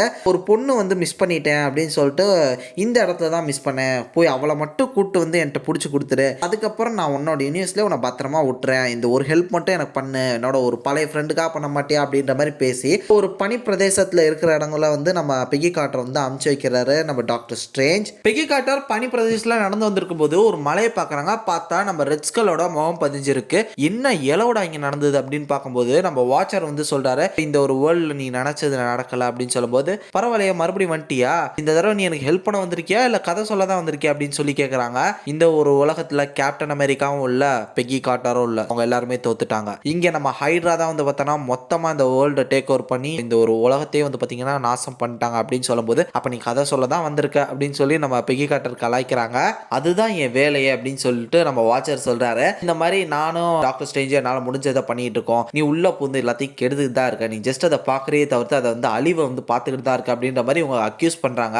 அதுக்குன்னு அதை எல்லாத்தையும் மாற்றி அமைச்சிட்டு இருக்க முடியாது, பல மல்டிவர்ஸ் வந்து பார்த்தீங்கன்னா நான் அழிகிறதெல்லாம் பார்த்துக்கிட்டு தான் இருக்கேன், அதுக்குன்னு அதுக்குள்ள நான் இன்டர்ஃபியர் ஆகக்கூடாது, அதுதான் என்னோட ஜாப் அப்படின்னு சொல்லி இதை சொல்றாங்க. ஆனால் நாங்கள் அதெல்லாம் பார்த்துட்டு சும்மா இருக்க மாட்டோம், உனக்கு ஜஸ்ட் அது வந்து எல்லா மல்டிவர்ஸ்ல அது ஒரு மல்டிவர்ஸ், ஆனால் அதில் பல ஆயிரம் உயிர் இருக்கு அப்படின்ற மாதிரி இங்கே இருக்கக்கூடிய பிரச்சனையை வந்து நம்ம பெகி கார்ட்டர் அவங்களோட பேசியிருக்கும் போது சரி ஓகே இதுக்கு மேலே நான் பேச விரும்பல, நீ பத்திரமா இரு அப்படின்ற மாதிரி சொல்லிட்டு அவர் காண போயிறாரு. பார்த்தா நம்ம பெகி கார்ட்டரை சுற்றி யாரோ செம்ம ஃபாஸ்ட்டாக ஓடிட்டு இருக்காங்க. ஸோ பெகி கார்ட்டரை அட்டாக் பண்ணுறாங்க. வேற வழியே இல்லாமல் அந்த ஷீல்டை பயங்கர ஃபாஸ்ட்டாக தூக்கி வீசும்போது அதை நம்ம கஹோரி தான் பிடிச்சி நிறுத்துறாங்க. அவங்கள பிடிக்கிறதுக்கு தான் நம்ம டாக்டர் ஸ்ட்ரேஞ்ச் பெகி கார்ட்டரை அமைச்சு வச்சிருக்காரு. கஹோரியை பார்த்து நான் தான் கஹோரி அப்படின்னு சொல்லும்போது நம்ம பெகி கார்ட்டர் நான் தான் பெகி கார்ட்டர் அப்படின்னு சொல்லி இந்த ஷீல்டை வாங்கிக்கிறாங்க. நான் உன் எனிமி இல்லை, என்ன பார்த்தா எனிமி மாதிரி தெரியுதா, அவன் மட்டும் பொய் சொல்லியிருக்கான் அப்படின்னு சொல்லும் போதே கீழே அவங்களுக்கு கீழே ஒரு போர்ட்டல் ஓப்பன் ஆகுது. இவங்க வந்து கீழே விழுந்துறாங்க. பார்த்தா நம்ம doctor strange thanks Peggy Carter, இந்த விஷயம் முடிஞ்சோன்னா நான் வீட்டில் விட்டுறேன் அப்படின்னு சொல்லிட்டு நம்ம கஹோரியை வந்து ப்ரெசென்ட் பண்ண பார்க்குறாரு. இதை பார்த்தா பெகி கார்ட்டர் என்ன பண்ணிட்டு இருக்க அப்படின்னு சொல்லிட்டு இருக்கும்போது இந்த மாதிரி அவன் வந்து ஒரு தப்பு பண்ணிட்டு இருக்கா, அதுக்கு தான் அவளை அரெஸ்ட் பண்ணுறேன், அவளும் கெட்டவதான் அப்படின்ற மாதிரி சொல்லும்போது நான் கெட்டவல்ல, அவன் பொய் சொல்கிறான், அவன் ஒன்று யூனிவர்சல் கில்லர்ஸை பிடிச்சி யூனிவர்ஸை காப்பாற்றல, இந்த யூனிவர்சல் கில்லர்ஸ் எல்லாரோட பவர்ஸ் யூஸ் பண்ணி அவன் இழந்த அவனோட யூனிவர்ஸை மறுபடியும் உருவாக்குறதுக்காக இதை பண்ணிட்டு இருக்கா அப்படின்ற மாதிரி சொல்றாங்க. வாயமுட அவ சொல்றதெல்லாம் கேட்காது அப்படின்ற மாதிரி சொல்றாரு. ஸோ பெகி கார்ட்டருக்கு ஒன்றும் புரியல, இது அப்படியே தடுத்து நிறுத்தணும்னு போறாங்க. பட் நம்ம டாக்டர் ஸ்ட்ரேஞ்ச் ரொம்ப ஈவலிஸ்டிக்கா மாறிட்டு இருக்காரு. தடுத்து நிறுத்த பாக்குறாங்க, பட் முடியல. சுத்தி இருக்க எல்லா யூனிவர்சல் கில்லர்ஸையும் ரீஓபன் பண்ணி விட்டுறாங்க. அதாவது அவங்க இருக்கக்கூடிய பிரிசன் பால்ஸ் வந்து உடைச்சு விட்டுறாங்க. இதை பார்த்து டாக்டர் ஸ்ட்ரேஞ்ச் ஏன் இதை பண்ற அப்படின்னு சொல்லிட்டு அவர் செம டென்ஷன் ஆகிறாரு. நிறைய மோசமான வில்லன்ஸ்லாம் இப்போ வெளியே வந்து அவங்களுக்குள்ளே அவங்க சண்டை போட்டுட்டு இருக்காங்க. இதை பார்த்து இவன் இப்போ கொஞ்ச நேரத்துக்கு பிஸியா இருப்பான், அதுக்குள்ளே இவளை கூட்டு ஓடிடுறேன்னு சொல்லிட்டு கஹோரியை கூட்டிட்டு ஓடுறாங்க. நீ ரொம்பவே கிரேசியான விஷயத்த பண்ணியிருக்க, அவனோட கிரேசியான விஷயம் அது பார் அப்படின்னு சொல்லிட்டு எல்லாருமே அடிச்சுக்கிட்டு சாவுறாங்க. டாக்டர் ஸ்ட்ரேஞ்ச் எல்லாரையும் போய் திரும்ப பிரிசன்ட் பண்ண ட்ரை பண்ணிக்கிட்டு இருக்காரு. இவங்க ஓடி போக ட்ரை பண்ணுவோம் பாத்தீங்கன்னா டக்குன்னு அவங்க முன்னாடி zombie version of Scarlet Witch வந்து நிக்கிறாங்க. இவங்க ரெண்டு பேரும் அந்த ஜாம்பி ஸ்கார்லெட் விட்சை பயங்கரமா சமாளிக்க ட்ரை பண்றாங்க. இங்க இருக்கக்கூடிய ஜாம்பிஸ் எல்லாரையும் பெகி கார்டர் போட்டு பொழந்து எடுக்கிறாங்க. நம்ம கஹோரியும் பாத்தீங்கன்னா நம்ம ஜாம்பி ஸ்கார்லெட் விட்சோட பயங்கரமா ஃபைட் பண்ணிட்டு இருக்காங்க. அந்த டைம்ல அங்க இருக்கக்கூடிய ஜாம்பிஸ் எல்லாரோட கண்ணும் கிரீன் கலர்ல மாறுது. எப்படிரா அப்படின்னு பார்க்கும்போது நம்ம ஹெலா உள்ள போறாங்க. ஓ ஜாம்பிஸ் எனக்கு சம்பந்தப்பட்டவங்க அப்படின்ற மாதிரி நம்ம ஹெலா எல்லாரோட மைண்டையும் மாத்திடுறாங்க. அது எப்படா சாத்தியம் அப்படின்னு கேட்டீங்கன்னா இறந்து போனவங்க எல்லாரையும் வந்து பாத்தீங்கன்னா ஹெலா கண்ட்ரோல் பண்ண ஸ்டார்ட் பண்ணிடுவாங்க. ஜாம்பிஸ்மே கிட்டத்தட்ட டெட் பாடிஸ் மாதிரி தானே, அதனால ஈஸியாவே ஹெலா அவங்க எல்லாரையும் கண்ட்ரோல் எடுத்துட்டாங்க. ஹெலா அவங்களோட எல்லா ஸ்வாட்ஸையும் கஹோரி மேல தூக்கி ட்ரை பண்ணும்போது கஹோரி அது எல்லாத்தையும் ஸ்டாப் பண்ணி ஹெலா மூஞ்சிலே தூக்கி வீசிடுறாங்க. அப்ப ஹெலா மறுபடியும் செம்ம டென்ஷன் ஆகும்போது பாத்தீங்கன்னா திடீர்னு அந்த இடத்துக்கு பயங்கரமான ஒரு உருவம் வந்து பார்த்தா நம்ம சர்ட்டர் வந்து நிக்கிறாரு. ரெண்டு பேருக்கு பயங்கர ஷாக்கு. நீயா அப்படின்ற மாதிரி ரெண்டு பேசிக்கிட்டு அங்க அவங்க ரெண்டு பேருக்குள்ள சண்டை போட ஸ்டார்ட் பண்றாங்க. இதான் கிடைச்ச சான்ஸ் சொல்லிட்டு மறுபடியும் பெகி காட்டுற கஹோரி அங்க இருந்து ஓடுறாங்க. அவங்க பயங்கர ஃபாஸ்டா ஓடிட்டு வந்திருக்கும் போது டக்கு நம்ம தானஸ் உள்ள பூந்து நம்ம பெகி காட்டுற பிடிச்சி சிரிக்கிறாரு. இன்ஃபினிட்டி ஸ்டோன்ஸை வச்சிட்டு இருக்காரு. ஸோ அவர் அந்த இன்ஃபினிட்டி ஸ்டோன்ஸை யூஸ் பண்ணலாம் போகும்போதே டக்கு நம்ம தானஸ் மறைஞ்சு போயிடறாரு. எப்படி அப்படின்னு பார்க்கும்போது நான் எதுவும் பண்ணல அப்படின்னு கஹோரி சொல்றாங்க. அப்போ புகையில இருந்து ஒருத்தர் நடந்து வர்றாரு. பார்த்தா நம்ம கில்மாகர் வித் ஆல் இன்ஃபினிட்டி ஸ்டோன்ஸ். இதை பார்த்து நம்ம பெகி காட்ட மிரண்டு போறாங்க. அந்த இன்ஃபினிட்டி ஆர்மர் நம்மகிட்ட இருந்தா நல்லா இருக்கும் டாக்டர் ஸ்ட்ரேஞ்சை ஏத்து சண்டை போறதுக்கு அப்படின்ற மாதிரி கஹோரிட்ட சொல்ல கஹோரி உடனடியா நம்ம கில்மாகரை அந்த ஆர்மர்ல இருந்து தனியா பிரிச்சு எடுத்து ஒரு போர்ட்டல் ஓபன் பண்ணி அவங்கள வேற ஒரு இடத்துக்கு டெலிபோர்ட் பண்ணிடுறாங்க. அவனை எங்க அமிச்சு அப்படின்னு கேட்கும்போது இந்த மாதிரி மத்தவங்க எல்லாம் சண்டை போட்டுட்டு இருக்காங்களா அந்த இடத்துக்கு அமிச்சு விட்டுட்டேன் அப்படின்ற மாதிரி பாக்குறாங்க. கில்மாகர் அவங்க கூட ஃபைட் பண்ணிட்டு இருக்காரு. இந்த இன்ஃபினிட்டி ஆர்மரை நம்ம பெகி காட்டர் எடுத்து போட்டுக்கிறாங்க. ஸோ இப்போ இவங்க ரெண்டு பேருமே சம பவர்ஃபுல்லான கேரக்டர்ஸா இருக்காங்க. நம்ம டாக்டர் ஸ்ட்ரேஞ்சை ஏத்து சண்டை போறதுக்காக போறாங்க. ஸோ அங்க கீழே ஒரு மிகப்பெரிய ஒரு ஃபார்ஜ் அப்படின்னு சொல்லக்கூடிய ஒரு மிஷினை உருவாக்கி இருக்காரு. இதுல தான் எல்லாரோட பவர்ஸையும் போட்டு அவர் நினைச்ச அந்த ஒரு யூனிவர்ஸை கிரியேட் பண்றதுக்காக அங்க ஒரு பிளானே பண்ணி வச்சிருக்காரு. ஸோ அங்க டாக்டர் ஸ்ட்ரேஞ்சும் வந்துடுறாரு. அங்க நம்ம பெகி காட்டர் கஹோரி டாக்டர் ஸ்ட்ரேஞ்ச் இவங்களுக்குள்ள பயங்கரமான பேட்டிலே நடக்குது. நம்ம டாக்டர் ஸ்ட்ரேஞ்ச் ஒரே ஆளா இருந்து இவங்க ரெண்டு பேரையும் அசால்ட்டா சமாளிக்கிறாரு. இது மட்டும் இல்லாம போர்ட்டல் ஓபன் பண்ணி ஏகப்பட்ட டிராகன்ஸை இவங்க மேல சமன் பண்ணி விட்டு சண்டை போட வைக்கிறாரு. பட் இப்ப பெகி காட்டர்ட்ட இன்ஃபினிட்டி ஸ்டோன்ஸ் இருக்குன்ற காரணத்தினால பவர் ஸ்டோனோட பவர் யூஸ் பண்றாங்க. அப்புறம் டெசராக்டோட அந்த ஒரு டெலிபோர்டேஷன் பவரை யூஸ் பண்ணி அவங்களோட ஷீல்டை வந்து டெலிபோர்ட் பண்ண வச்சு நம்ம டாக்டர் ஸ்ட்ரேஞ்ச் அடிக்கிறாங்க. இந்த மாதிரி செம்மையா அவங்க ஒரு சைடு வந்து ஸ்கோர் பண்ணிட்டு இருக்கும்போது கஹோரி நம்ம குவிக் சில்வர் ரேஞ்சுக்கு செம்ம ஃபாஸ்டா ஸ்பீட்ஸ்டரா சுத்தி நம்ம டாக்டர் ஸ்ட்ரேஞ்சுக்கு வந்து பயங்கரமான ஒரு தொல்லையா இருக்காங்க. ஸோ அங்கே பேட்டில் பயங்கரமா போயிட்டு இருக்கும்போது நம்ம டாக்டர் ஸ்ட்ரேஞ்ச் அவரை மாதிரியே நிறைய மல்டிபிள் டாக்டர் ஸ்ட்ரேஞ்சஸ் வந்து உருவாக்குறாங்க. உடனடியே நம்ம பெகி காட்டரும் வந்து பார்த்தீங்கன்னா அவங்கள மாதிரியே நிறைய மல்டிபிள் பெகி காட்டர்ஸ் வந்து உருவாக்குறாங்க. அப்பா மறுபடியும் ஃபைட் அவங்களுக்குள்ள இன்டென்ஸா போயிட்டு இருக்கும்போது பார்த்தீங்கன்னா திடீர்னு பட்டர்ஃப்ளைஸா அந்த இடத்துல நிறைக்கிறாரு நம்ம டாக்டர் ஸ்ட்ரேஞ்ச். நம்ம பெகி காட்டர் கண்ணெல்லாம் அப்படியே மறைக்கிற மாதிரி தெரியுது. அவங்க முழிச்சு பார்த்தா அவங்க முன்னாடி ஸ்டீவ் ராஜர்ஸ் இருக்காங்க. ஸோ இது வந்து பார்த்தீங்கன்னா அந்த ஒரு மிஷின்குள்ள அனுப்பக்கூடிய அந்த ஒரு ஸ்டேஜஸ்லேயே வந்து பேசிட்டு இருக்க மாதிரி சின்ன ஒரு சீன் அவங்க கண்ணு முன்னாடி தெரியுது. இப்போ உனக்கு மறுபடியும் ஸ்டீவ் ராஜர்ஸ் கிடப்பான் அப்படின்ற மாதிரி ஒரு சான்ஸ் அப்படின்ற மாதிரி அவங்க கண்ணு முன்னாடி கிரியேட் பண்றாங்க. பட் தூரமா ஒரு பட்டர்ஃப்ளை பறக்கிறத அவங்க நோட்டீஸ் பண்றாங்க. ஓகே இது வந்து ஒரு இல்யூஷன் தான், நம்மள வந்து வச்சு விளாடுறான் டாக்டர் ஸ்ட்ரேஞ்ச் அப்படின்றத புரிஞ்சுக்கிட்டு நம்ம பெகி காட்டர் நம்ம இல்யூஷன்ல சிக்கலன்னு சொல்லி நம்ம ஸ்டீவ் ராஜர்ஸை அடிக்கிற மாதிரி அடிக்கிறாங்க. பார்த்தா அது நம்ம டாக்டர் ஸ்ட்ரேஞ்ச் அந்த இல்யூஷன் கலைஞ்சிருது. நம்ம டாக்டர் ஸ்ட்ரேஞ்ச் ஒரு மிகப்பெரிய போர்ட்டலே ஓபன் பண்ணி அங்க இருக்கக்கூடிய எல்லா அந்த ஒரு யூனிவர்சல் கில்லர்ஸ் எல்லாத்தையும் அவரோட ஃபார்ஜ்ல போடலான்னு பாக்குறாரு. நம்ம பெகி காட்டர் அவங்க எல்லாத்தையும் மேல தூக்குறாங்க. மறுபடியும் ஒரு போடணும்னு பாக்குறாரு. உடனடியா நம்ம பெகி காட்டர் டைம் ஸ்டோனை யூஸ் பண்ணி அவங்க எல்லாத்தையும் நிறுத்த ட்ரை பண்றாங்க. ஏய் இதுலலாம் நான் கத்துக்கிட்டேன்மா, நிறைய இதெல்லாம் கத்துருக்கேன், இதுல நான் மாஸ்டர் அப்படின்ற மாதிரி சொல்லி நம்ம டாக்டர் ஸ்ட்ரேஞ்ச் அதை வந்து கவுண்டர் அட்டாக் பண்றாரு. பட் டாக்டர் ஸ்ட்ரேஞ்ச் இவங்க சொல்றது எதையுமே கேட்கற மாதிரியே இல்லை. என்னோட யூனிவர்ஸை நான் கிரியேட் பண்ண போறேன், அதுக்கு எத்தனை பேர் செத்தாலும் பரவாயில்ல அப்படின்னு சொல்லி அவர் கிட்டத்தட்ட ஒரு மேடாவே மாறிட்டாரு. விட்டா வேற வழியே இல்லை, நம்ம தான் பண்ணணும் அப்படின்னு சொல்லிட்டு இவங்க வந்து டாக்டர் ஸ்ட்ரேஞ்சோட அட்டாக் வந்து தடுத்துட்டு இருக்கும்போது பாத்தீங்கன்னா அங்க கீழே விழுவக்கூடிய எல்லா வில்லன்ஸும் அவங்களோட பவர்ஃபுல்லான வெப்பன்ஸை இவங்களை நோக்கி தூக்கி எறிகிறாங்க. அதை எல்லாத்தையும் இவங்க எடுத்துக்கலாம் அப்படின்ற மாதிரி பிளான் பண்ணி ஹெலாவோட ஹெல்மெட் இது மட்டும் இல்லாமல் 10 ரிங்ஸ் நம்ம தோரோட ஹேமர் மியால்னியர்ஸ் இது எல்லாத்தையும் எடுத்துக்கிறாங்க. இது மட்டும் இல்லாமல் நம்ம கஹோரி ஒரு போர்ட்டலை கிரியேட் பண்ணி எல்லாருமே அவங்களோட ஹோம் டவுனுக்கே போற மாதிரி செட் பண்ணி அவங்க எல்லாரையுமே அமிச்சிடுறாங்க. இப்போ இந்த எல்லா வெப்பன்ஸை வச்சு நம்ம டாக்டர் ஸ்ட்ரேஞ்சை ஏத்து பயங்கரமா சண்டை போட்டு இருக்காங்க. நம்ம பெகி காட்டர் கஹோரி டாக்டர் ஸ்ட்ரேஞ்சே வந்து பார்த்தீங்கன்னா பயங்கரமா திணறாரு, செம்ம டென்ஷன் ஆகுறாரு. அப்போ அவருக்குள்ள இருக்கக்கூடிய அந்த ஒரு டெவில் டீமன்ஸ் வந்து பார்த்தீங்கன்னா உருவம் எடுக்குது.